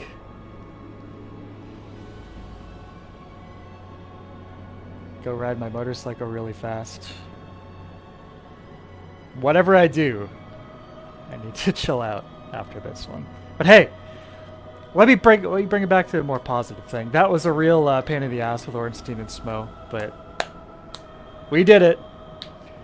This has been the true Dark Souls casual experience. My God. In more ways than one. But whatever I decide to do next, I am going to end the stream here. So thank you very much, you guys, for tuning in. It's greatly appreciated, as always. Especially with this one, considering how frustrating certain sections were and how stuck I got at several points. So I appreciate you sticking with me, and for those of you who are watching this on video of demand and maybe skipped ahead, don't feel bad, because you were right to do it. Next time I stream, I'm not sure if I'm going to continue playing this. I might. It might not be the next stream, but we'll see.